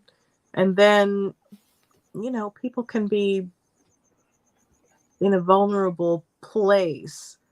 And so maybe it can be a little bit dangerous hearing this armchair psychology when they're already susceptible and traumatized from being manipulated and abused in their life. I wonder about that all the time because I have a few psychiatrists in my family, and they are the most seasoned humans in my family.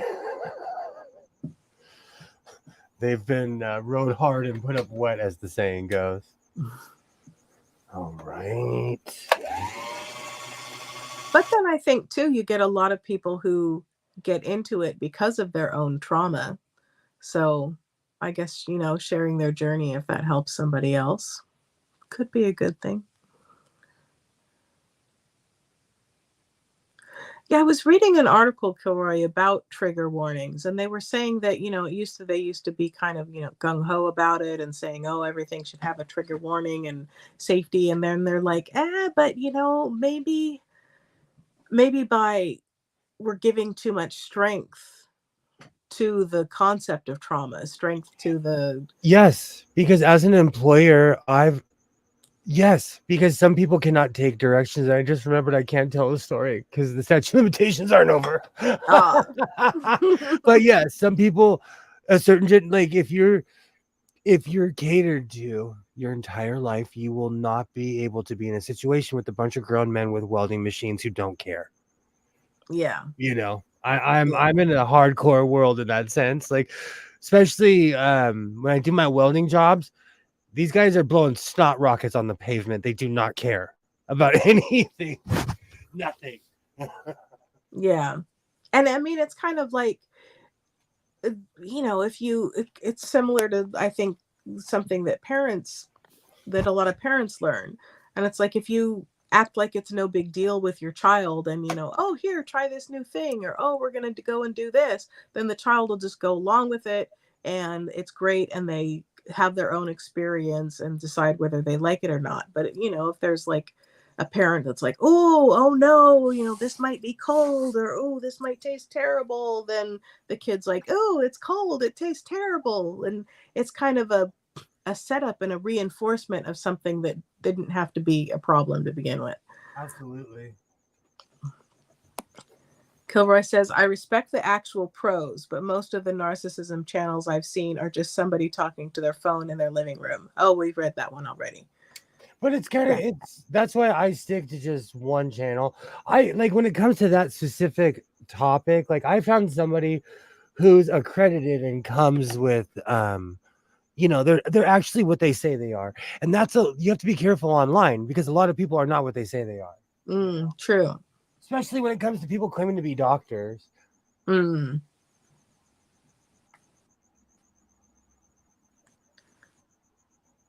needs a needle threader when you can just do that? See? Boom. Look at that. Look at that. That is some professional needle threading right there. Ready to go. I guess it's good to check the bobbin every once in a while, huh? True. Nothing like running out in the middle of a seam. Kilroy says, there's also working through your problems. If you need some time to rest and heal, I understand. But you can't live your whole life giving your past such power over you. Yes. And I think that's the crux of the problem with trigger warnings. If you're walking around like hypersensitive, or what is that expression? When you're a hammer, everything looks like a nail. So I love that saying. All right. I think I'm ready to attach this. yay. And we will. Oh, I missed that piece. But like a true DJ, you can always fix it in the mix. Wiki. Do you know, whenever I say that, I'm thinking of Midnight Star, No Parking on the Dance Floor. Tell the DJ to fix it in the mix. I am obsessed with that entire era. From 1979 till 1985. Like I ever since like I was always into it, but since I was locked in my house since the pandemic, I go off. You put if Shalimar comes on the and when I'm in the car, I literally sing it, like singing it. That's why when people tell me like, "Oh, I've seen a video of you," I'm like, "Which one?" Because I guarantee you, someone has filmed my crazy self singing in my car, going off. I did that this weekend. I heard "Make That Move" like I'd never heard it before and started singing it. So when you go to the bank, do you sing Johnny Kemp? No, I go off. Just got paid. Are you kidding me? Heck yeah. Oh, doing the dance and everything. It sounds like you like some classical house music. I love house music. I actually called my ex-wife. I was like, "Hey, do you remember that CD that you bought 15 years ago?" And she did. It was DJ Richard Humpty Vision. She remembered. I love house music. We had a station out here that was called Power 106 when I was a kid, and in between all the hip hop, they would play house music. And it got me into it. That was my era, so it really got me into house music as a kid. So I do not discriminate. I was at an event at Sephora and the DJ played this cover version of Toxic, and it was by I want to say somebody Coconut, but then I think that they changed their name. I'll find it and put it in the chat. But I'm like, what is this? Who does this song? And the DJ went, oh, then it's such and such. And people always come up and ask me about that one. I might get kicked out of a few clubs for this, but I didn't even like Beyonce's cover of Frankie Beverly. Leave the oldies alone. And Beyonce can sing. And now I have Before I Let You Go. I heard the Beyonce version today, and I was sitting there like, why? What? But you know what? I'm old. I'm creaky. My leg literally goes when I move it. I get it. I'm old. Kilroy says I'm fancy for going to an event at Sephora. And what it really is I enjoyed makeup for self-expression, and I spent way too much money at Sephora. I'm about to say Sephora. You spend some bucks at Sephora. You spend some bucks. But I won't even lie though. When I was dating that Norwegian woman, she was obsessed with Sephora. We went in there, and there was one of the Sephora managers. And if you're in the LGBTQIA plus community, that's actually a saying. But one of the Sephora managers, he saved my skin. He walked up to me and he was like, "If you do this, this, and this," and I've done it every day, like for the past 10 years, and that man saved my skin. Yep. So he told me what was up. See. And I literally, I don't use their products, but I use the products that he told me, and it saved my skin.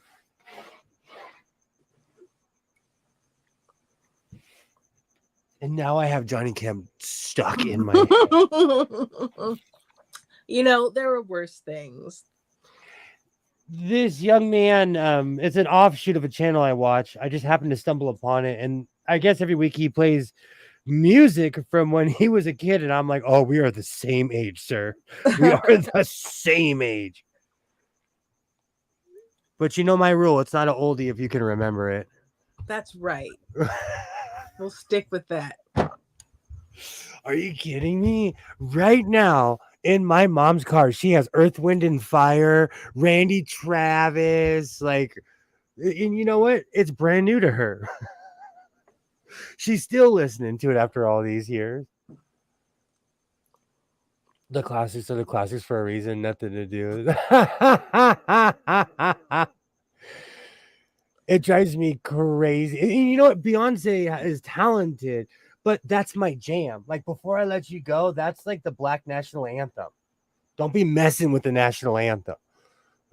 I feel like, one, there are some songs that you kind of have to leave alone.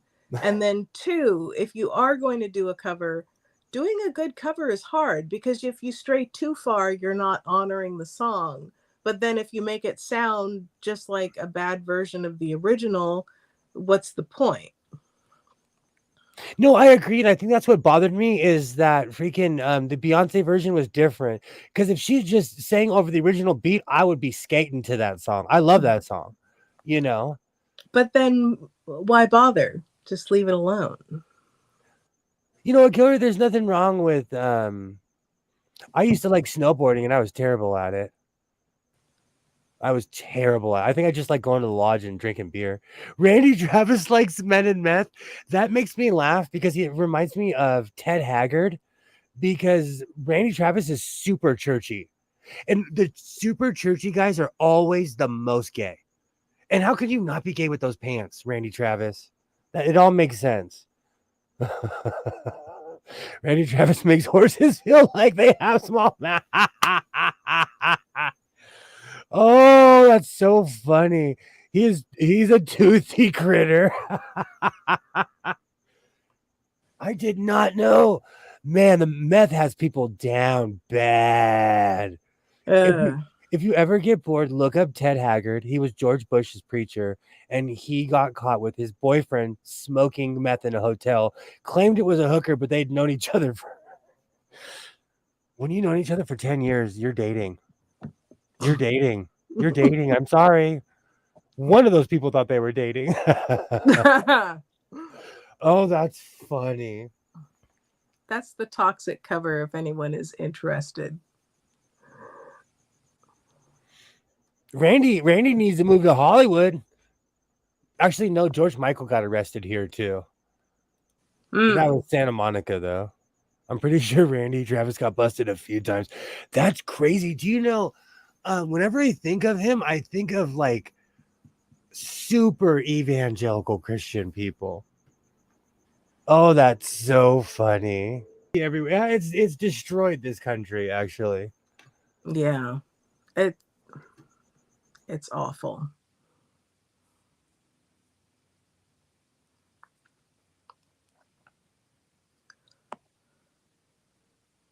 In my town, the biggest thing we're worried about, we have a gang of kids that roam around and steal stuff, and they're all on that stuff. Ugh. And like more than anything else, that's what people are worried about, because they roam around, literally stealing Cadillac converters, breaking into cars, breaking windows randomly. So it's bad. It's all bad. People need help. It's almost like we learned nothing from prohibition. Criminalizing it, I think, just makes it worse.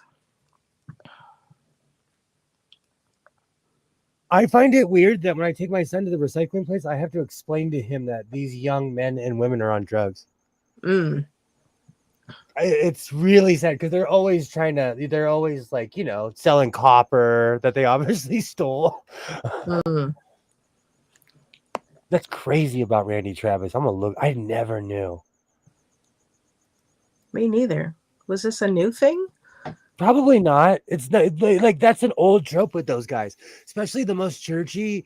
Like whenever I hear people, Isaiah always he always that's not true. But when people are really anti something, they probably are that. Take out sexuality, take out anything. If someone's like, I hate this or that, you probably are an X that, or you're like in denial of being that, Yeah.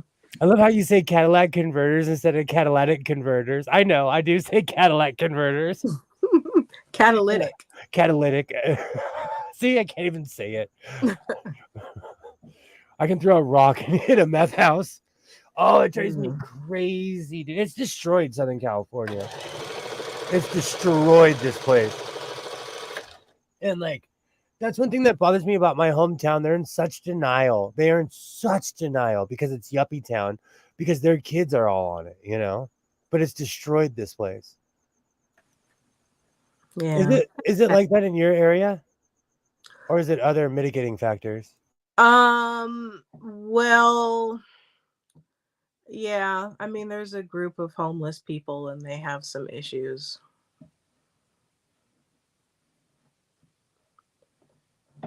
Oh my goodness. Kilroy says, until the guy finally got arrested, there was a meth house 1,500 feet from my house. Ugh. Yikes. One of mine. I'm laughing because one of my neighbors blew his garage up. Oh no. Oh, yeah. Oh, yeah. And he was on the retirement side of town. So, no, like, nobody, I'm saying on the side of this track neighborhood. But no one knew what he was doing because everyone there was over 70. Mm. It's a lot of retirees around here because there's still a lot of original owners here. So you get a lot of people in their 70s and 80s around here. I had some roommates who enjoyed watching Breaking Bad. And it was well done, but kind of a miserable show. I quit watching whichever episode Q's no, it's the beginning of the season, but Q's and John, what's his name? I'm so burnt out. What's his name? The guy who plays Q? Oh, uh-huh. He's in Q from Star Trek? Yeah. He's in like one of the seasons of Breaking Bad, and that's like right when I stopped watching it. Mm. He's an air traffic controller. Oh, that one.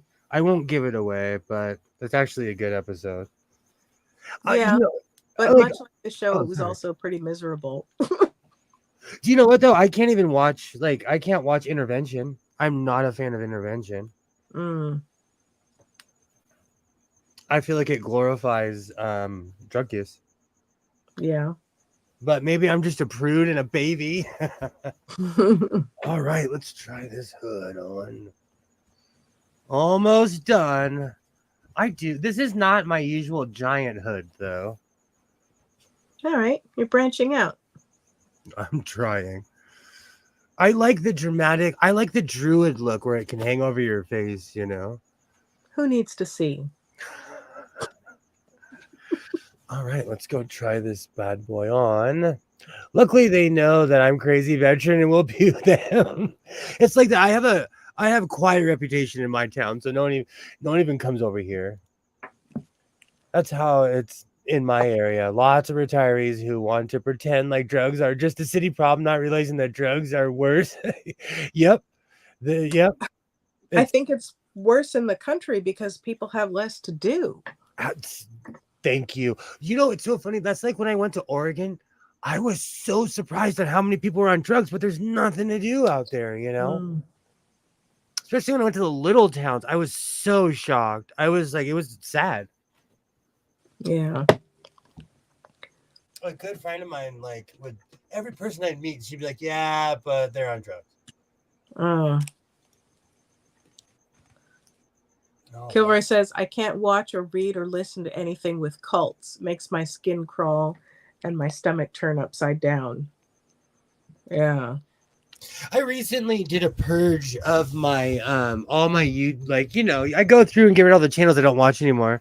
And I was subscribed to the actual real Heaven's Gate channel.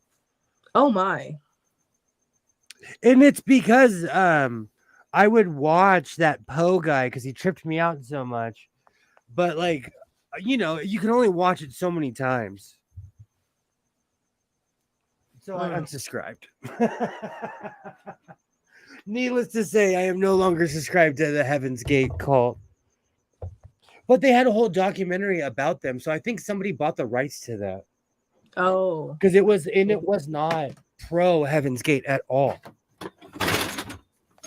But they had all the Heaven's Gate insignia and everything. But in today's world, you can buy the rights for anything. True. I think that what makes cults so insidious is they do this whole mind warp on you. So it's not just their saying bad things or roping people in. It's like they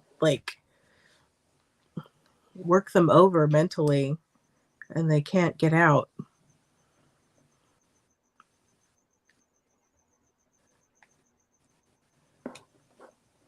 Kilroy says, that's what I say, Waternay.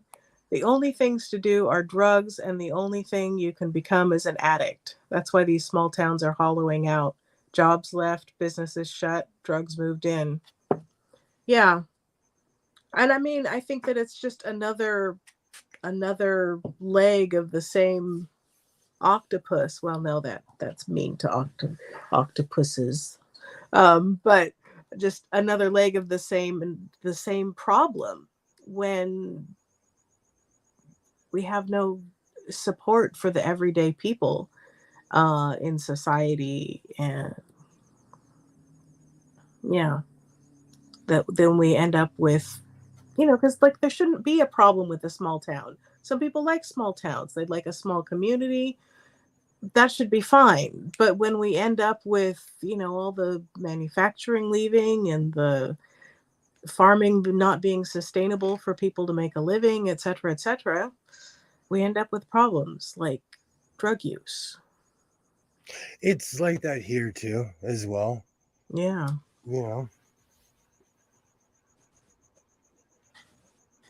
Kilroy says, you don't realize about cults. Did you want to say something? No, please go ahead. Okay. I'm trying to keep people entertained while you pin your hood on. You're doing great. Kilroy, thank you. I'm trying. Kilroy says, wait a minute. Okay. You don't realize you're in too deep until it's too late. And then Trees says, cults love bomb you and get the hooks in you and then manipulate you and control you. Yeah. Same thing with bad. Hey, Joe, how's it going? Hey, good to see you, Joe. Good to see you. How do you think that a illegal immigration kills a small town, Joe? There's two standpoints, because I actually work in the underground economy, and it kind of trumps the tax economy, if you know what I'm saying. And so I can see how someone could come and undercut your job because they're willing to work for less, because that's a lot of the argument. But but then they still are putting money into the economy by spending money, buying things, opening other businesses and things like that. So what's the rest of it? I think Joe's agreeing with being undercut. That's because that's like the main argument, that I hear from people, is basically being undercut. Like with the produce pickers and things? Or even, yeah, I guess. No, they aren't. They send it back to Mexico. A lot of people do send it back to, and it's not just Mexico. I know people that are from Egypt. I know people that are from all around the world, and they send money back to their people. True, but they also have to spend money while they're here to live. True. You and I are both on the same side of the street, but I'm playing devil's advocate right now. Well, that's how you have a discussion about something. And I was saying earlier, you have to be exposed to both sides. Exactly. But we live in an immigrant friendly environment, though, and not everybody does. So we're a little bit more welcoming where we live than other places, So we have a different, like at least the Californians have a different view on immigration than somebody in Ohio, than somebody in Pennsylvania, Florida. I watched a documentary on Florida today. It literally made me laugh and sent chills up my spine in the same sense. And this documentary was done within the past 2 weeks. I think it was on PBS or something. So, but that's the thing about everybody has their view, Yeah. Right? They get fired from their jobs and can't afford to pay our mortgages and lose our homes. The bubble, but that was a lot of people in the they get paid less and send half back. A lot when the bubble burst, that was a lot of people taking loans they couldn't pay back in this country, you know, and that we still haven't recovered from that. And that was in the early 2000s. Yeah. And I think that also we've created by not having some regulations and by, we've created situations where those safeties and things that, like the regulations that kept the banks from making these loans to people who couldn't afford them, Oh. etc. A lot of those things get taken out, and then I think that everybody ends up suffering. And also, we use divide and conquer in this country a lot because if people realized everybody was broke, we would aim it at the people who are actually wronging us. Right. For the most part, the jobs the immigrants are taking, Americans don't want. See, but that's the problem where we live. Nobody's going to do those jobs. And like it's proven in, where was that? In Alabama, when they banned all immigrants, their crops were rotting on the vine. Mm. I live in Missouri. We we made windows. They sell 5. Oh, they would fire white guy, hire half Mexican for half. Mm. Yeah. But it's weird because, like you get something like that, but then you also have, like my neighbor is a mechanic, and he's saying that they have a hard time even keeping staff. And then, like all these programs, like from the electric company and the utilities and stuff. And it's like, please, we will pay you to come and train you so that you can do this job because we don't have enough people. So.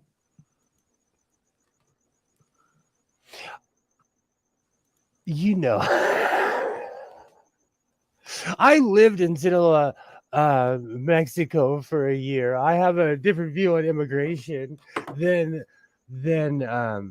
I think a lot of the time too, it's if we took the whole picture and realized that it's not just one cog in the wheel, it's everybody. We're part of a giant union.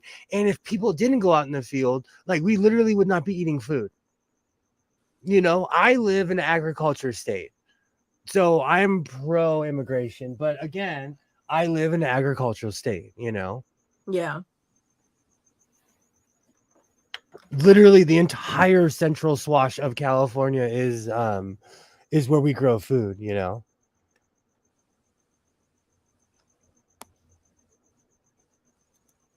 Legal Americans shouldn't be undercut by people who walked across the border last week. Well,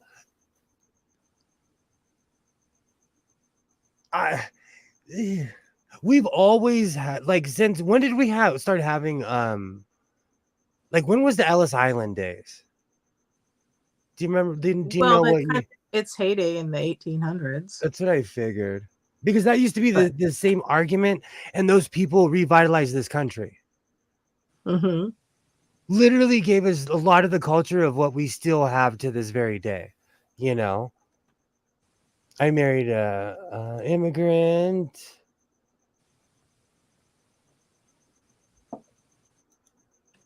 Some of my best friends in the army were illegal immigrants that joined to get citizenship, maybe for most of the time.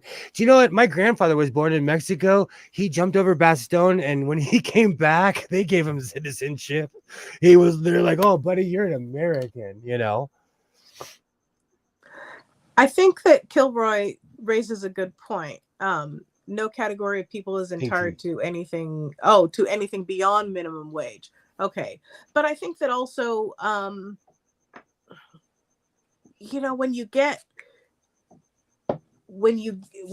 it so that the workers are exploited, then that creates a situation where someone can come in and say, okay, well, I'll do this for even less, and I don't like it, but it's better than what I came from. So, but the problem isn't really so much as the desperate people who are willing to work for a pittance, as it is the system that yeah. Don't make me start quoting Lenin that exploits them, you know. But that goes back to my argument of like, if people knew the real criminals were the people that put us against each other, we wouldn't be fighting. We would be sewing sweaters. Joe says whites are getting fired and now we can't afford our mortgages in cities our ancestors have lived in since the 1800s. Yeah, but like my family has been here. My on the African American side, they were brought here from the Revolutionary War on. I could say the same thing. But that doesn't entitle, like, well, it's just, I don't know. I don't think the problem is it's not a white black issue. It's immigration, because if those people look like you and didn't speak English, it would be the same argument, you know. I think just because they don't look like us, it's easy to argue with people, you know. It's easy to other somebody. But the truth is that we're all trying to achieve the same goal. You know, and that's the problem. And I think that's the problem. That sometimes, and also we look at it from an archaic view. It is 2023. All of these things that we're talking about, those people's dust are gone. You know, and any legacy supposedly that is supposed to be there or not, no one has it, because most of America is broke. You know, and I think that should be the argument, is like, why aren't people living well, you know, when we have the means to do it for our citizens? And I more look at the system rather than blame the people, because I have no power over other people besides myself. And I'm an employer, and I can easily get sued and lose everything. Easily.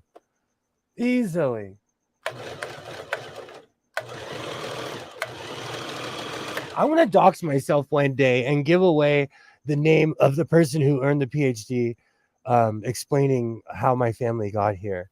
But we have the exact same name. He's a professor at Ohio State, but we have the same name. So I literally would be doxing myself. I think that having a job and paying their bills is the goal of a lot of people. And my issue is, you know, kind of taking it out a little bit further.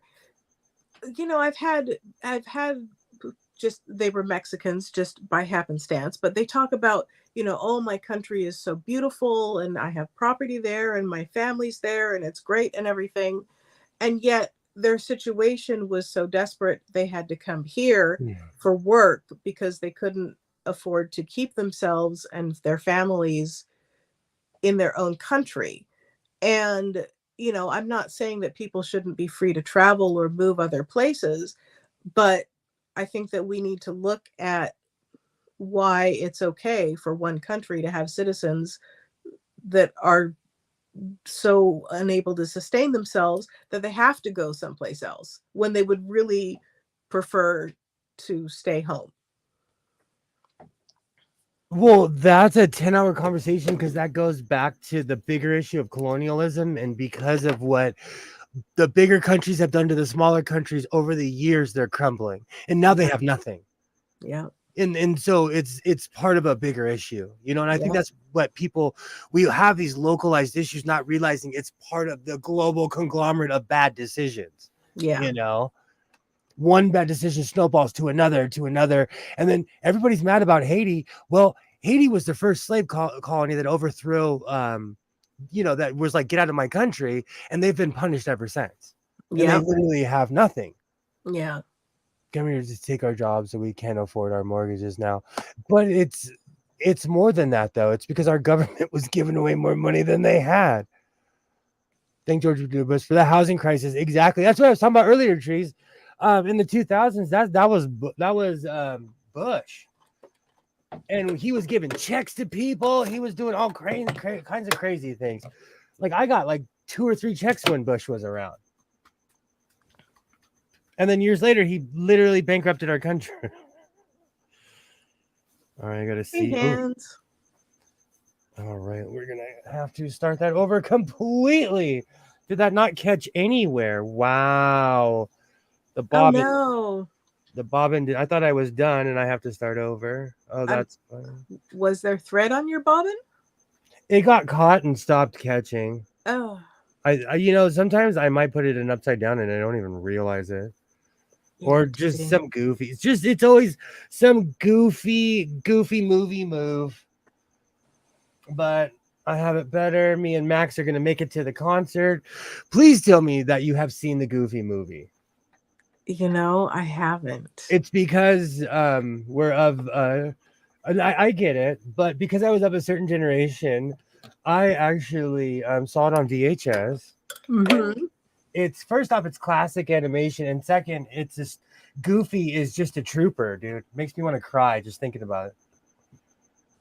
Okay, I got it in like this. All right, let's try this again. All right. Okay. All right. Let's see how the chat's going.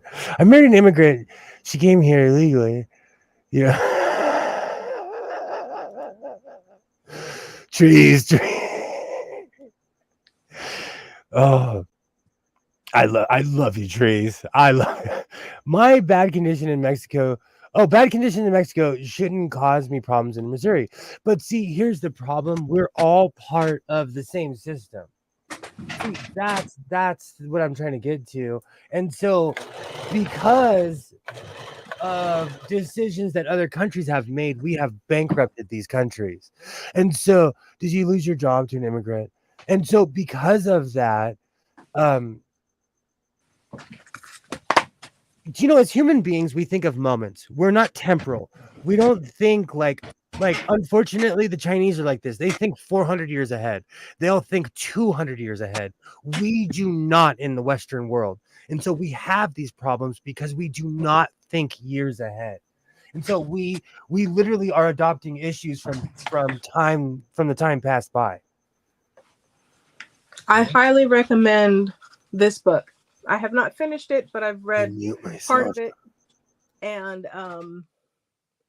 it's essentially how we end up shorting one group, which shorts us all, and this is why we can't have nice things.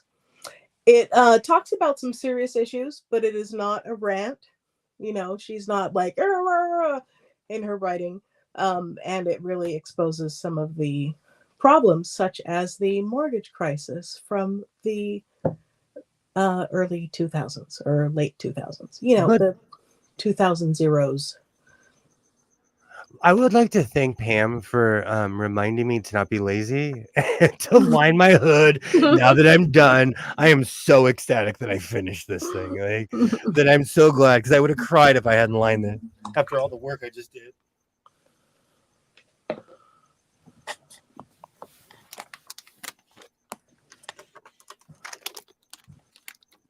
Oh. Yeah, that would have been annoying to try and put fabric on there afterwards. Absolutely. None of us live in a vacuum or completely separated from the rest of the world. And I'm telling you, it is so intertwined, we don't realize it. Like things that go on in China affect us. Things that are going on in Hong Kong, things that in Australia affect, things that are going on in Africa right now. China owns 7% of Africa. Everyone's so mad about it. What they don't realize is that between the US and France, we owned like 50% of Africa. They're just mad because they're taking their country back,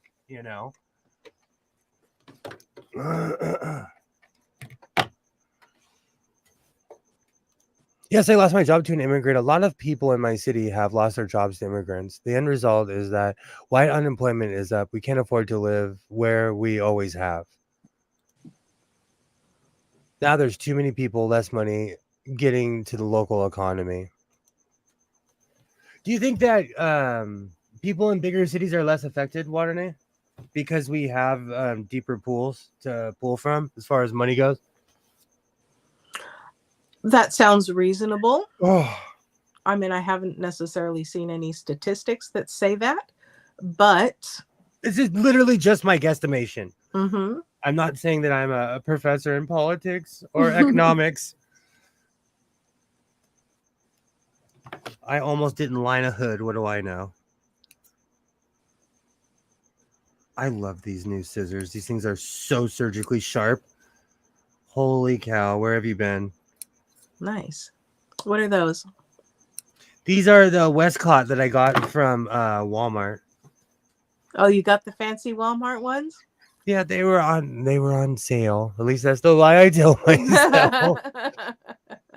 How much were they? They were $14. Can they be sharpened? Yes.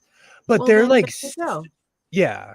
And that's why I bought them, because I don't look like it, but I read the box. And it says it can be sharpened. And that was the most important.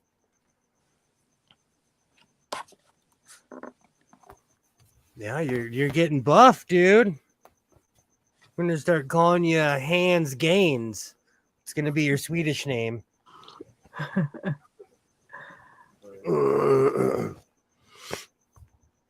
I live in kind of a small town in the movie industry with the Hey, Joy, I'm almost done with my thing. I'm gonna try it on right now. And with the movie Joy industry, says, take your time, I'm sure. with the movie industry, being unemployed, a lot of people in my neighborhood are unemployed right now. A lot, and that has more to do with Disney. Back when I was saying about Disney and their diabolical owning everything. At first, I kind of considered Fran Drescher whining, and now I agree with her. Well, she was trying to stand up for the little people. Well, oh, that's a bad way to put it. My apology.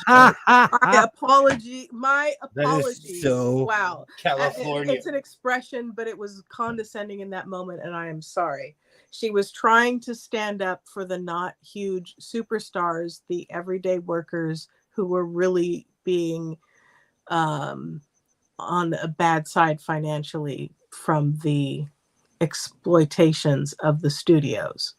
There, I fixed it.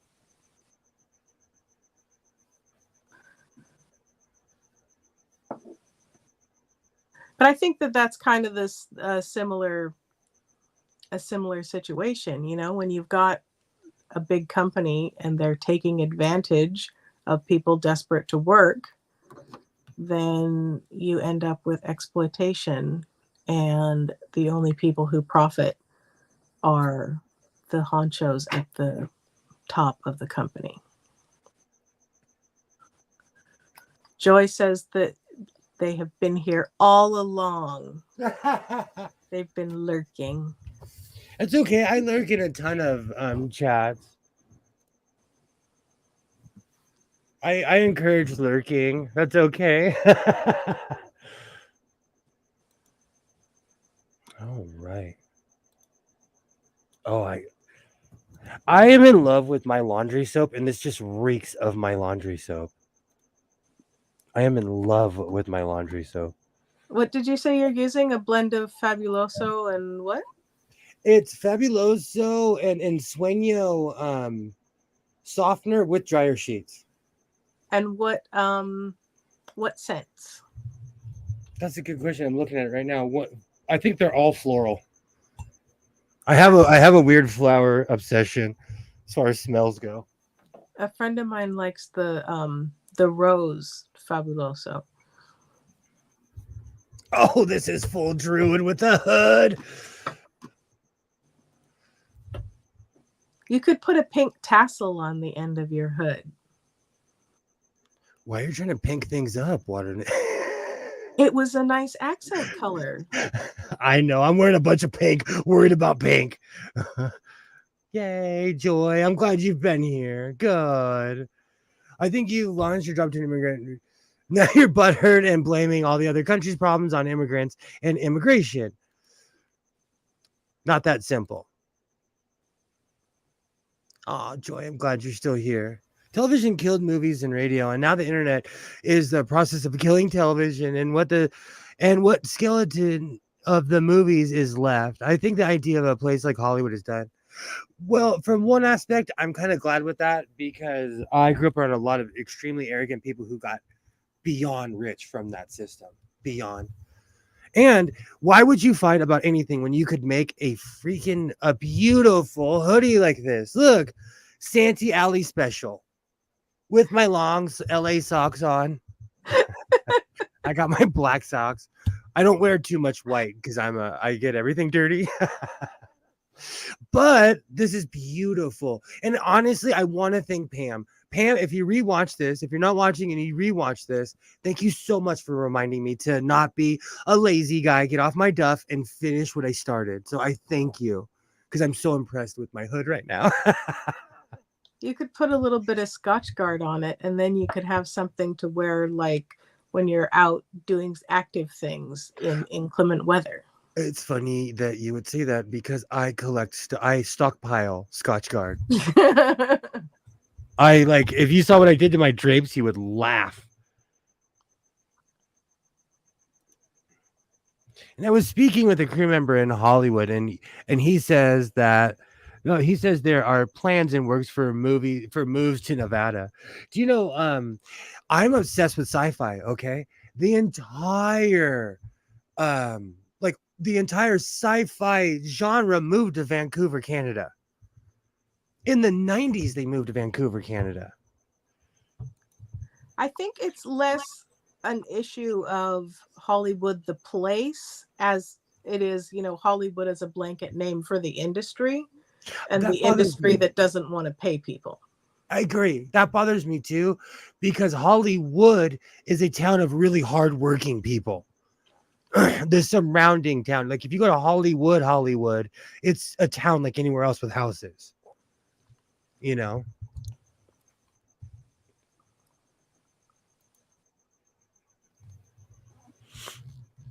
agree, Trees. I agree with you. Immigration is always but like I try to stay out of it, but I come from a family of immigrants on my mother's side.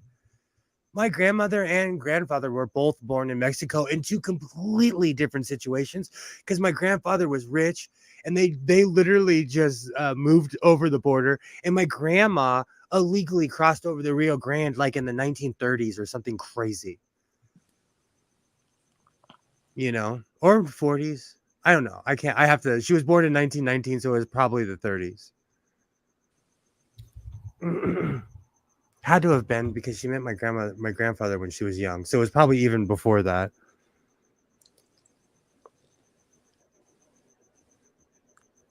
And I think if most people really looked into it, they come from people who weren't from this country, But that's the problem with modern day thinking. We all come from immigrants or people who were brought here unwillingly. I think also the concept of legal versus illegal immigration is very different from what it was, say, 100 years ago. But again, that's another Reagan era invention, though, of us versus them. Mm. At least, that's my crackpot theory. But before we get too into politics and everyone hates each other, look at this beautiful Santee Alley sweater. You're reeling it back. And I started off this entire stream with this cape I made. I am so impressed with my cape. It is very sparkly. Oh my god. I freaking love this. All right, do some dance moves. I'm Dracula's cousin. I'm the LA vampire. So do an LA version of the Count from Sesame Street. I could just start naming off towns in the Animaniac song. Pacoima, Sylmar, Long Beach. I could just start naming off towns. And the immigrants take them for less. Just wondering, I think the idea of mega centralized entertainment infrastructure like Hollywood has done. Same here, Joe. I'm in a small town in Appalachia. The cape reminds me of one David Lee Roth had in a music video. Had to move from our homes. the economy is bad for everybody right now. It's just hitting people in different ways. In different, like, certain areas are getting hit more. When I moved to Oregon, Washington and Oregon were the poorest states in the union in 2004, respectively. Hmm.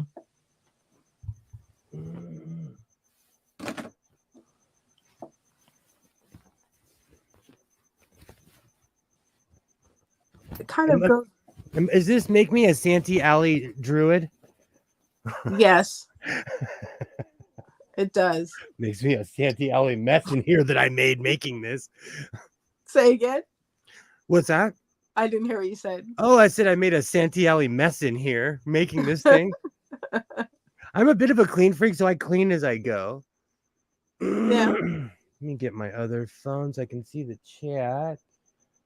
There's 4 over there. Where's the other one?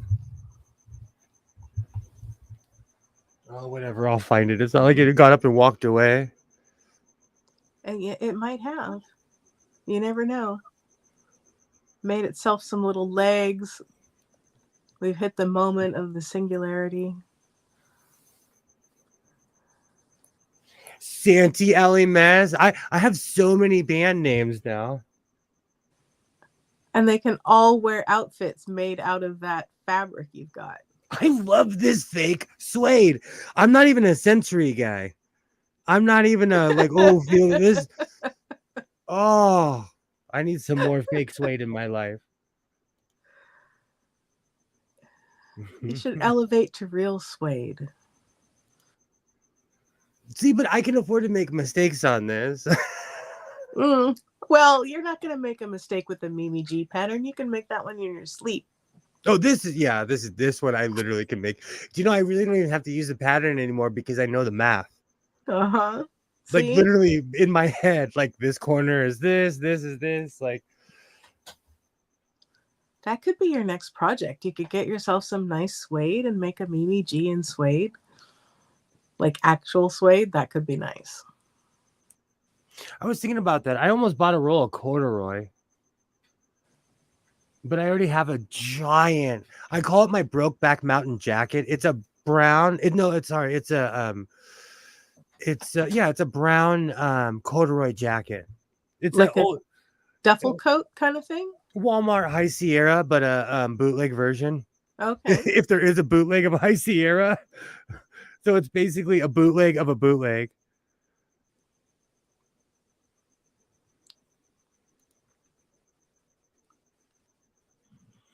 Yeah, Joe, like, we can't. It's a hard subject, and I know it really upsets people. I come from immigrants. I live in Los Angeles, which is a transitory city where people come from around the world. So I have a different view because I live with these people and I live in peace with these people. I live in a Mormon side of town. I have more problems with Mormons than I have ever had with an immigrant in my life, ever.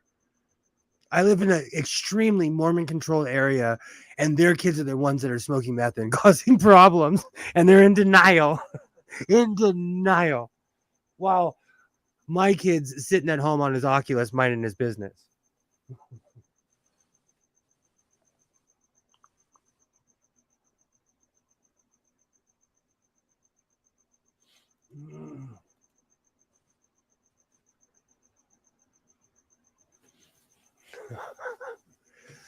And I finally stepped it up. Where's my hat I've been wearing all night? Do you know, in all the things that I own, of all the Dodgers stuff I had, I realized I did not have a World Series hat. Oh. How'd you manage that? Because during the pandemic, I did not leave my house because I'm immunocompromised. I listen. When they say, hey, don't go out there. Like, I was literally double masked. I still wear a mask, but I'm this close to going back to double masking. Oh, and if you live in LA County, I see you. I see you. I see a lot more maskers. I see them everywhere. I'm waiting to see what happens with this new thing they're all doom and gloom about. I even when I went downtown, I saw a ton more maskers.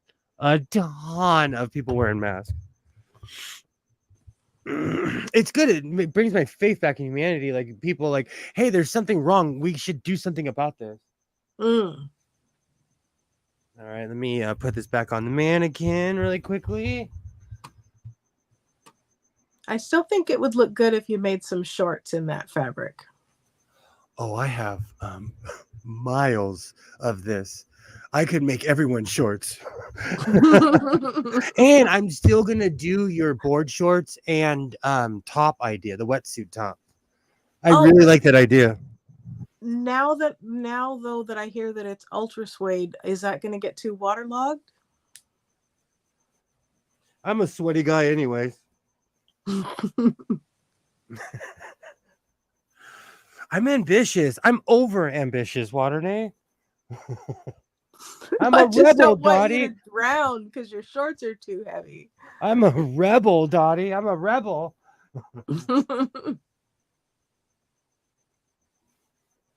Oh man.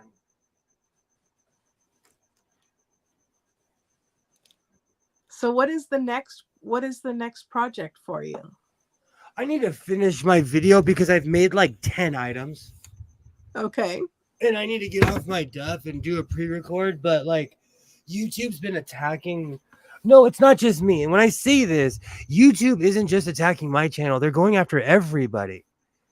Because the NFL has ruined everything. And so because of that, they really go after my pre-records. So that's why I've been doing more lives. You know, that's why I've been doing a lot more live. Hello. Employers and politics bring illegal immigrants, hire them, and have buses to move them. Here, I'm from Russia, and they also bribe all exams and languages exams too. Everyone from high class have a profit. So it depends. It truly depends on where you live. Hello, though. Seriously, hello. How are you? You are welcome here. Hello. I don't want to just call you Sharky. And Anka. I'm not, is that Aria? I'm sorry, I don't know the Cyrillic alphabet very well at all. Would you please tell us how to pronounce your name?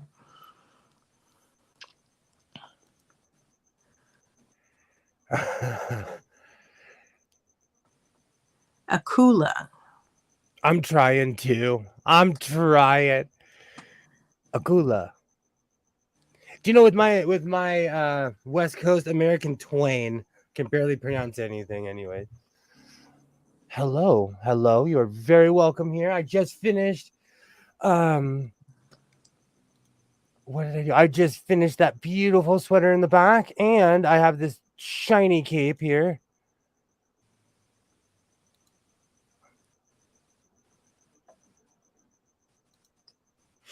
Oh yeah, my hat.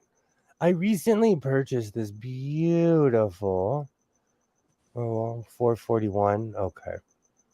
I recently purchased this beautiful hat because it dawned on me that I didn't have a World Series hat. Oh, okay. I was going to ask if you ordered one online. We actually won this year. Wasn't like in 2018 where we lost to the cheaters, but we actually won this year. So, the cheaters? What happened? Well, the Houston Astros they literally were found cheating. What did they do? And why did they not? They were stealing signs, and they had people in the crowd banging on trash cans, doing all kinds of things. And so they had an advantage. It was really intricate. I'm not even explaining it right, but they got caught cheating. Oh, yeah. So, sportsmanship. When the Dodgers won in 2020, I cried. Me and my brother, who haven't talked in like 10 years, he called me. Oh, wow. It was a thing. That was probably the way it was when the Cubs won. But the Dodgers won in our lifetime. When the Yeah. Cubs won, it was most of those people, like, it was like maybe 2 or 3 people's lifetimes, you know? Yeah. That's kind of what I meant, that they must have been like ecstatic about it and calling Oh, each other up. And it was the first time though, and I think it was because of the lockdown, there were no riots. Like I was there the first time the Lakers won. A friend of mine got arrested for car surfing. oh no. And then I remember the last time the Lakers won, they had KCAL 9 looking at the bridge from East LA and people were walking over just breaking stuff. Oh. You know. But that's in every city. I was in Corvallis when USC lost for the first time in 5 years or 6. Oh. That was in the Reggie Bush era. They burnt down Oregon. Oh. And Corvallis is beautiful. Corvallis looks like a dream because there's trees everywhere.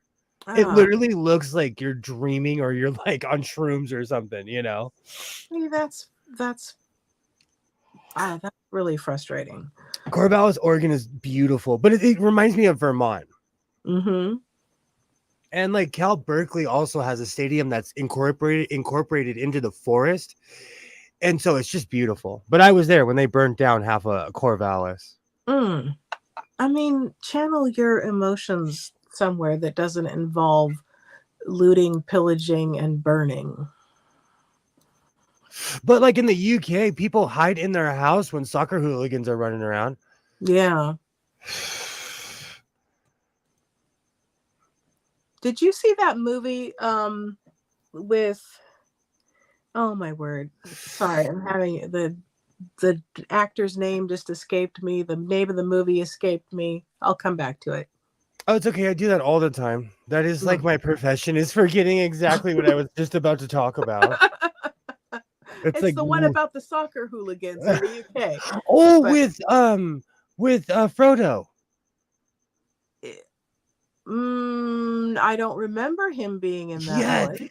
He's in Hooligan, the movie Hooligan. No, I'm sorry. It's Harry Potter. Okay, the one I'm thinking of is older than that, and it's I'll come back to it. Let me look it up so I can talk sensibly. See, this is why I do pre-records, so I'm not trying to talk about things and misspeaking and giving the wrong dates and saying the wrong names for things, and I can like plan it out and record it and then put it in all edited so I sound like a sensible, knowledgeable person. I have a bloopers channel. I completely understand. This is so sad. I'm about to call myself on my other phone. You're calling? Oh, to find your phone so you can see the comments? Okay, Danny Dyer. That's the actor who's in it. Oh, okay. I'm thinking of like a whole different genre. Oh, the movie is called The Football Factory, and it's the start of the whole hooliganism thing. It's from 2004.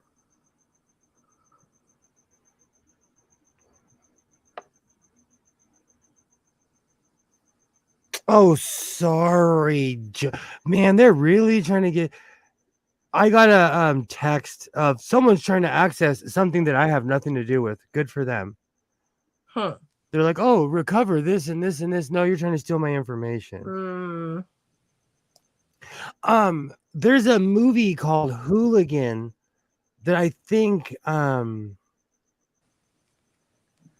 what is his name? Frodo's in it.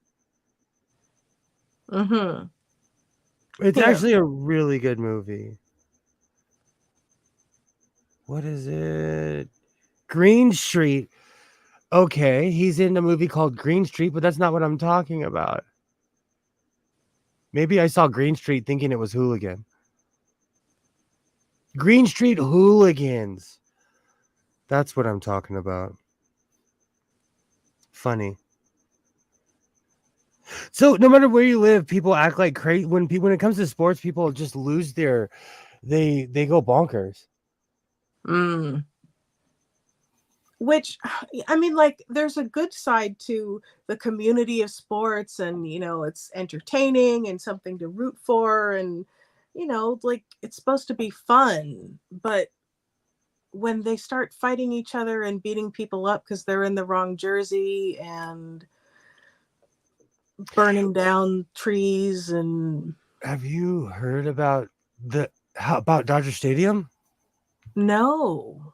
It was so bad they had to put an actual police station in Dodger Stadium. Oh my goodness. If you were not wearing blue, you would need to be escorted out in the parking lot. That's so unnecessary. More, and that's why it makes me laugh, because Dodger Stadium, I actually didn't start going until they started all the new rules. Mm.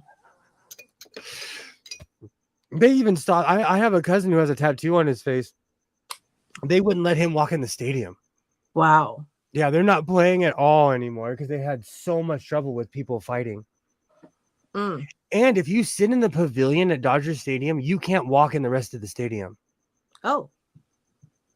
Because they were having so much problems, they literally cut the stadium in half.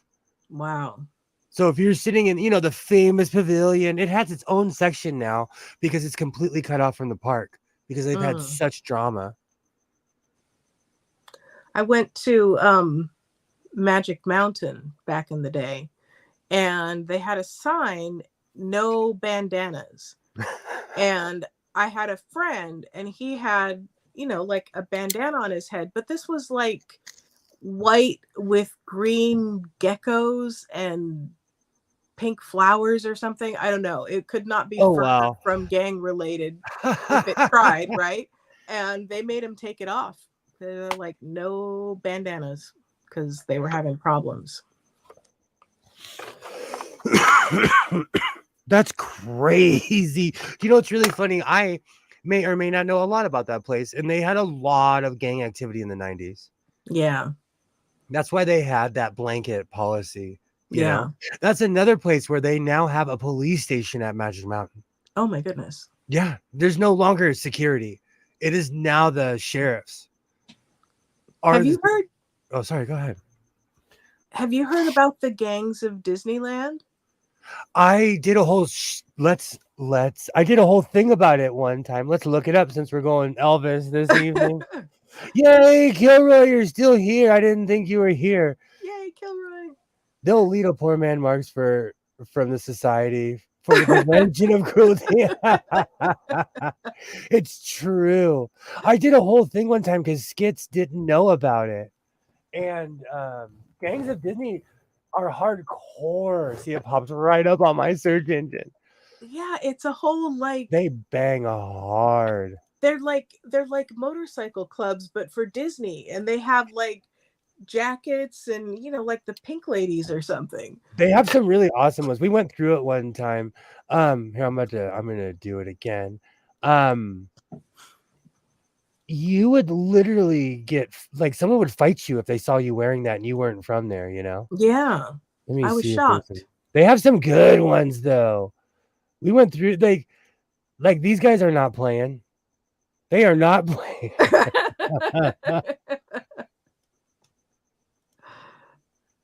This where's the Sons of? They have some good names. Disney Villains. That's more of an Orange County thing. You never see these rockers in LA. You never see these. I would wear that. We had this conversation. I would wear this Wonderland Disneyland one. The Wonderlanders. No, now there's a whole other set of patches you have to worry about. Exactly. No, I want that patch. That is a gang patch. I would never wear that patch. I want that patch though, but it's a gang member patch, That this is the one this is hardcore. That is a copy of the Motorhead insignia. You wouldn't just run up on these guys though. I mean, how many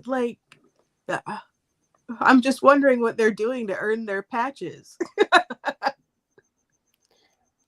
That's a sick jacket because the embroidery is on the coat as well. Which one? Oh, yeah. And those are full-size rockers. Those are not like someone made that. Those are full-size rockers. Walt's Misfits. If you're an adult and you care that much about Disneyland, would you like to have a seat over there?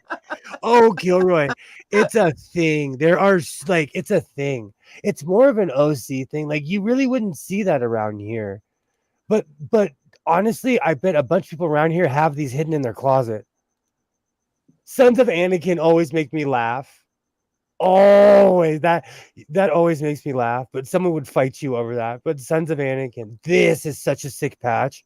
I would wear that. But again, like you would start a fight if you wore that, you know? Yeah, Disneyland gangs are real. And it's not just, it's families. People are putting, I wouldn't let my son wear a rocker because it's an implication of something. When did this start? That's such a good question. I've been going since I was a grommet. I've never seen anyone like this there. Me neither. But I'm sure they show up like in you know, like we're all gonna go on a Tuesday or something, you know. Mm. The hitchhikers. Oh, that's sick. That's a rocker. Like that's a real life rocker these people are wearing. Sons of Anakin is sick. That guy has a tattoo. That's some dedication. These are hardcore. Mickey's Empire. You wouldn't run up on that guy. If you saw someone wearing that, you wouldn't just run up and be like, oh, that's a nice vest. Like, I bet a scary dude is wearing that. I wonder if this started from people who were irritated that they couldn't get into Club 33. Or they want to wear a rocker without a bike. Yeah. Because there used to be etiquette and rules. There you couldn't wear certain shapes and things. But we don't. House of Mouse. Oh wow, that's pretty hardcore. Kilroy says, I tried to find out how long they've been around, and apparently there are over 200 Disney gangs. I don't mean to laugh. I'm not trying to laugh at you. If you're listening and you're from a Disney gang, I respect you. I see you. But this is foreign to me because where I'm from, you can't dress like this unless you have a motorcycle. I'm just astonished that this is a thing. Like, no, it's not that you can't dress like this. People will just make fun of you. oh my goodness. Joe says, I drove 250 miles with the sewing machine and its cabinet strapped to my Harley today. Crazy. Did you have how was that weight distribution? What machine did you get? My problem is always the weight distribution on the saddlebags. But I always want to put a 45-pound sewing machine and then wonder why I'm scraping on right turn. Did anyone? Oh, sorry. Go ahead. Did anyone find out how to pronounce Sharky's name? Is this correct, Kilroy, that it's Akula, or were you guessing with the rest of us?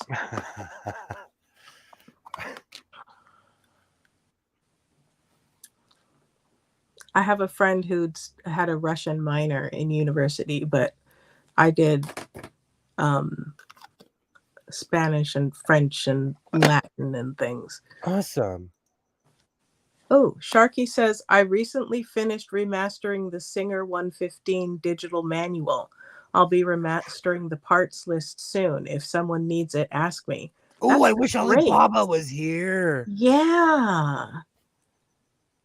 You should come back on Wednesday and share that with Alibaba. I will be back on Wednesday, and we actually stream with somebody who contributes to the Singer main catalog. So this person is an actual contributor to the information that I use every day. I'm sure they'd be very interested in the digital manual. I got him on. Wow, that's cool. Oh, nice. That's awesome, Joe. I'm all about I love the crazy sewing machine stories. I'm gonna take a road trip soon. because this is my son's last year's homeschool, and we need one crazy I'm homeschooled trip. I have to drive down to San Diego and pick up that domestic treadle machine I showed you all the other day.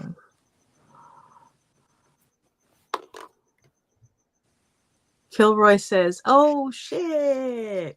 Reading this Wikipedia page for these Disney gangs, apparently one gang hacked into another gang member's medical record.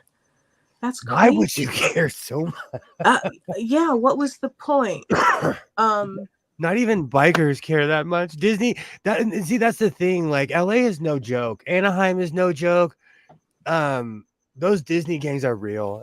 I'm not laughing at you. I just find it extremely intriguing. Like extremely intriguing. Yeah. I mean, I just learned about this recently and I was astonished. About a month or two. No, well, probably right before you came around, I went off about it because I mentioned Disney gangs and people were like, "What?" And I was like, "Oh, let me Google something right now. I'm going to teach you guys something." Actually, maybe you were where I first heard about it. Disney gangs are no joke. LA is a crazy place. We have everything of everything here that you could possibly think of, with a rocker claiming to be a gang. I wonder if they have Disney gangs in Florida. Because Florida is a different planet compared to California, but we have similar lifestyles because it's the beach lifestyle.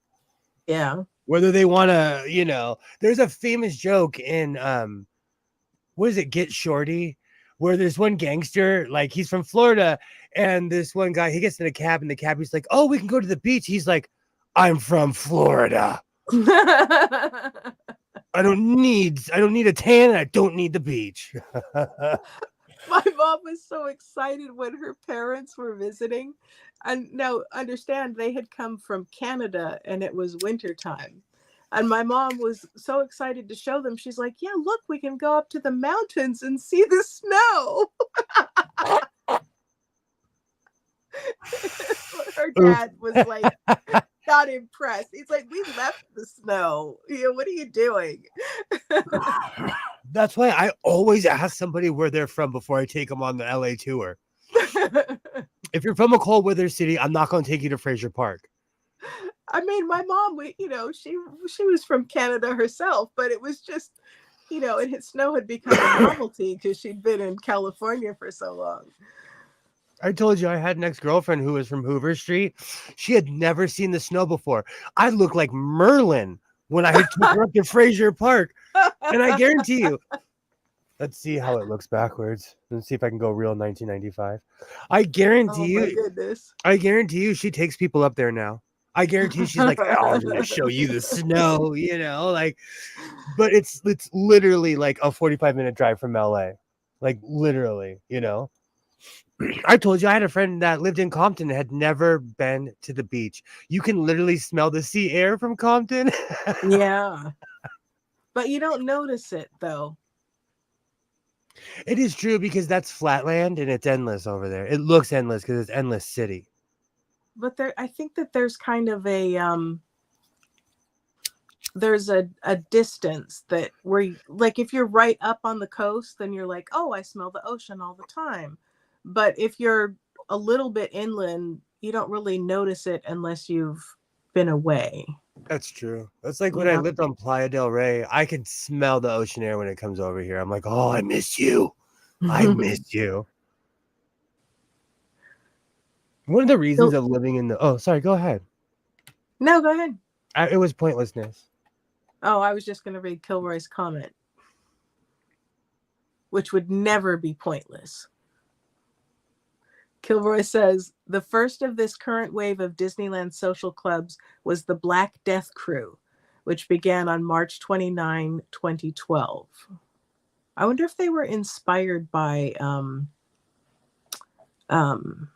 the Pirates of the Caribbean movie. I don't see that comment anywhere. Oh, let's see, 1, 2, 3, 4, 5, 6, 7. Oh, okay. Back. I was doing that. I was doing that on Monday because like the chat was flying. I'm like, "Uh-oh, I need to catch up."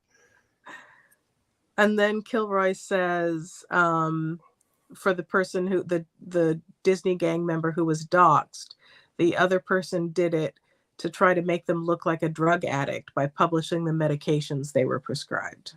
Why would that's hardcore? Disneyland gangs care, apparently. They really Mm. care. All right, we've been going for 5 hours. We successfully made a coat. I got to show off my sparkly cape. Hopefully on Wednesday I'll finish it. I need to line it. I definitely need to start filming because I've made a ton of stuff. Wait, didn't you line it with the red? Am I confused? No, I'm sorry. I need to edge it. I need to finish the Mm. edges, and I need to add elastic straps and something, maybe even a neck piece Elastic straps? for my hands. Oh, okay. I'm going full blown EM. Where I it's, see what you're saying. and I'm gonna have to. I might Velcro it, but I'm gonna have to figure out another piece of clothing that it's gonna go with. You could cover the elastic in some of the sequin fabric so that you would have like a sequin wristband holding the yeah, cape on. yeah. That's a good idea. I saw Kilroy's comment months ago. I saw 15K80 with RAF decals, but the price was too high. Imported machines is kind of rare. Oh, Do you know what? I live in a place where it's all Singer sewing machines, so I totally understand that. I scored a baby lock right here.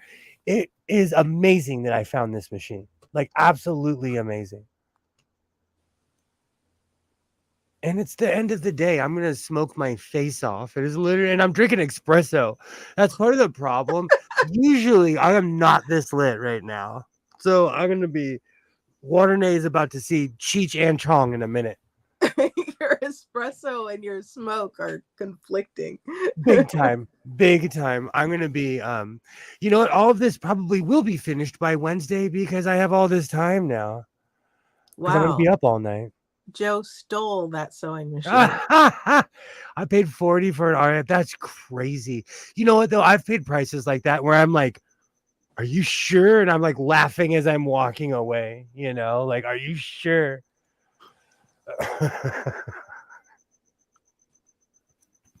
And the cricket. Oh, we can't forget about the star of the show. Go ahead. Gosh, I literally live with Jiminy Cricket. Maybe we can go on an adventure. Maybe Odin, the crickets, and I can all go on an adventure together. Maybe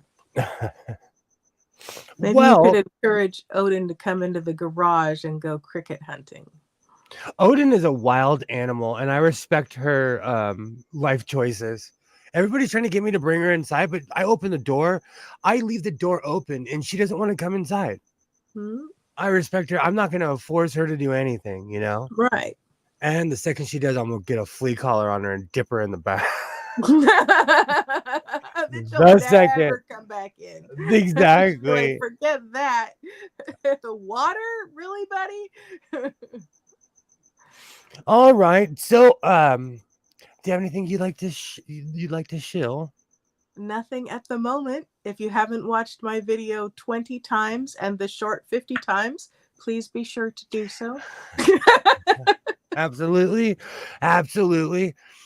This one's definitely been a marathon. I need to go eat something solid because the espresso's kicking in. I want to thank everyone that's here. It got kind of controversial at the end. I respect everybody's opinion, and we have to figure out a way to get along. That's the bottom line, because those issues will still be here next week, and so will we. So we need to figure out a way to bridge that gap and stop. I know it's a point of contention, and you know what? It's only going to get worse because the election is coming up. You know, so remember that someone like sewing is here, literally right in the middle. I hope everyone has a great night. Joy, thank you so much for sticking with us. You are appreciated. I absolutely appreciate you, Joy. Everybody, Kilroy, thank you. Joy, Trees, Joe, I absolutely thank you. How do you say Anya? I don't know. Anya. I'm gonna say Anya. Akulia? Akulia. I, You have to I've excuse been my saying American. Sharky, but I will ask my friend who studied Russian how to pronounce your name. I will be back on Wednesday because I'm a glutton for punishment. So, like I always say, reinforce your seams, be yourself, and I will definitely see you next time.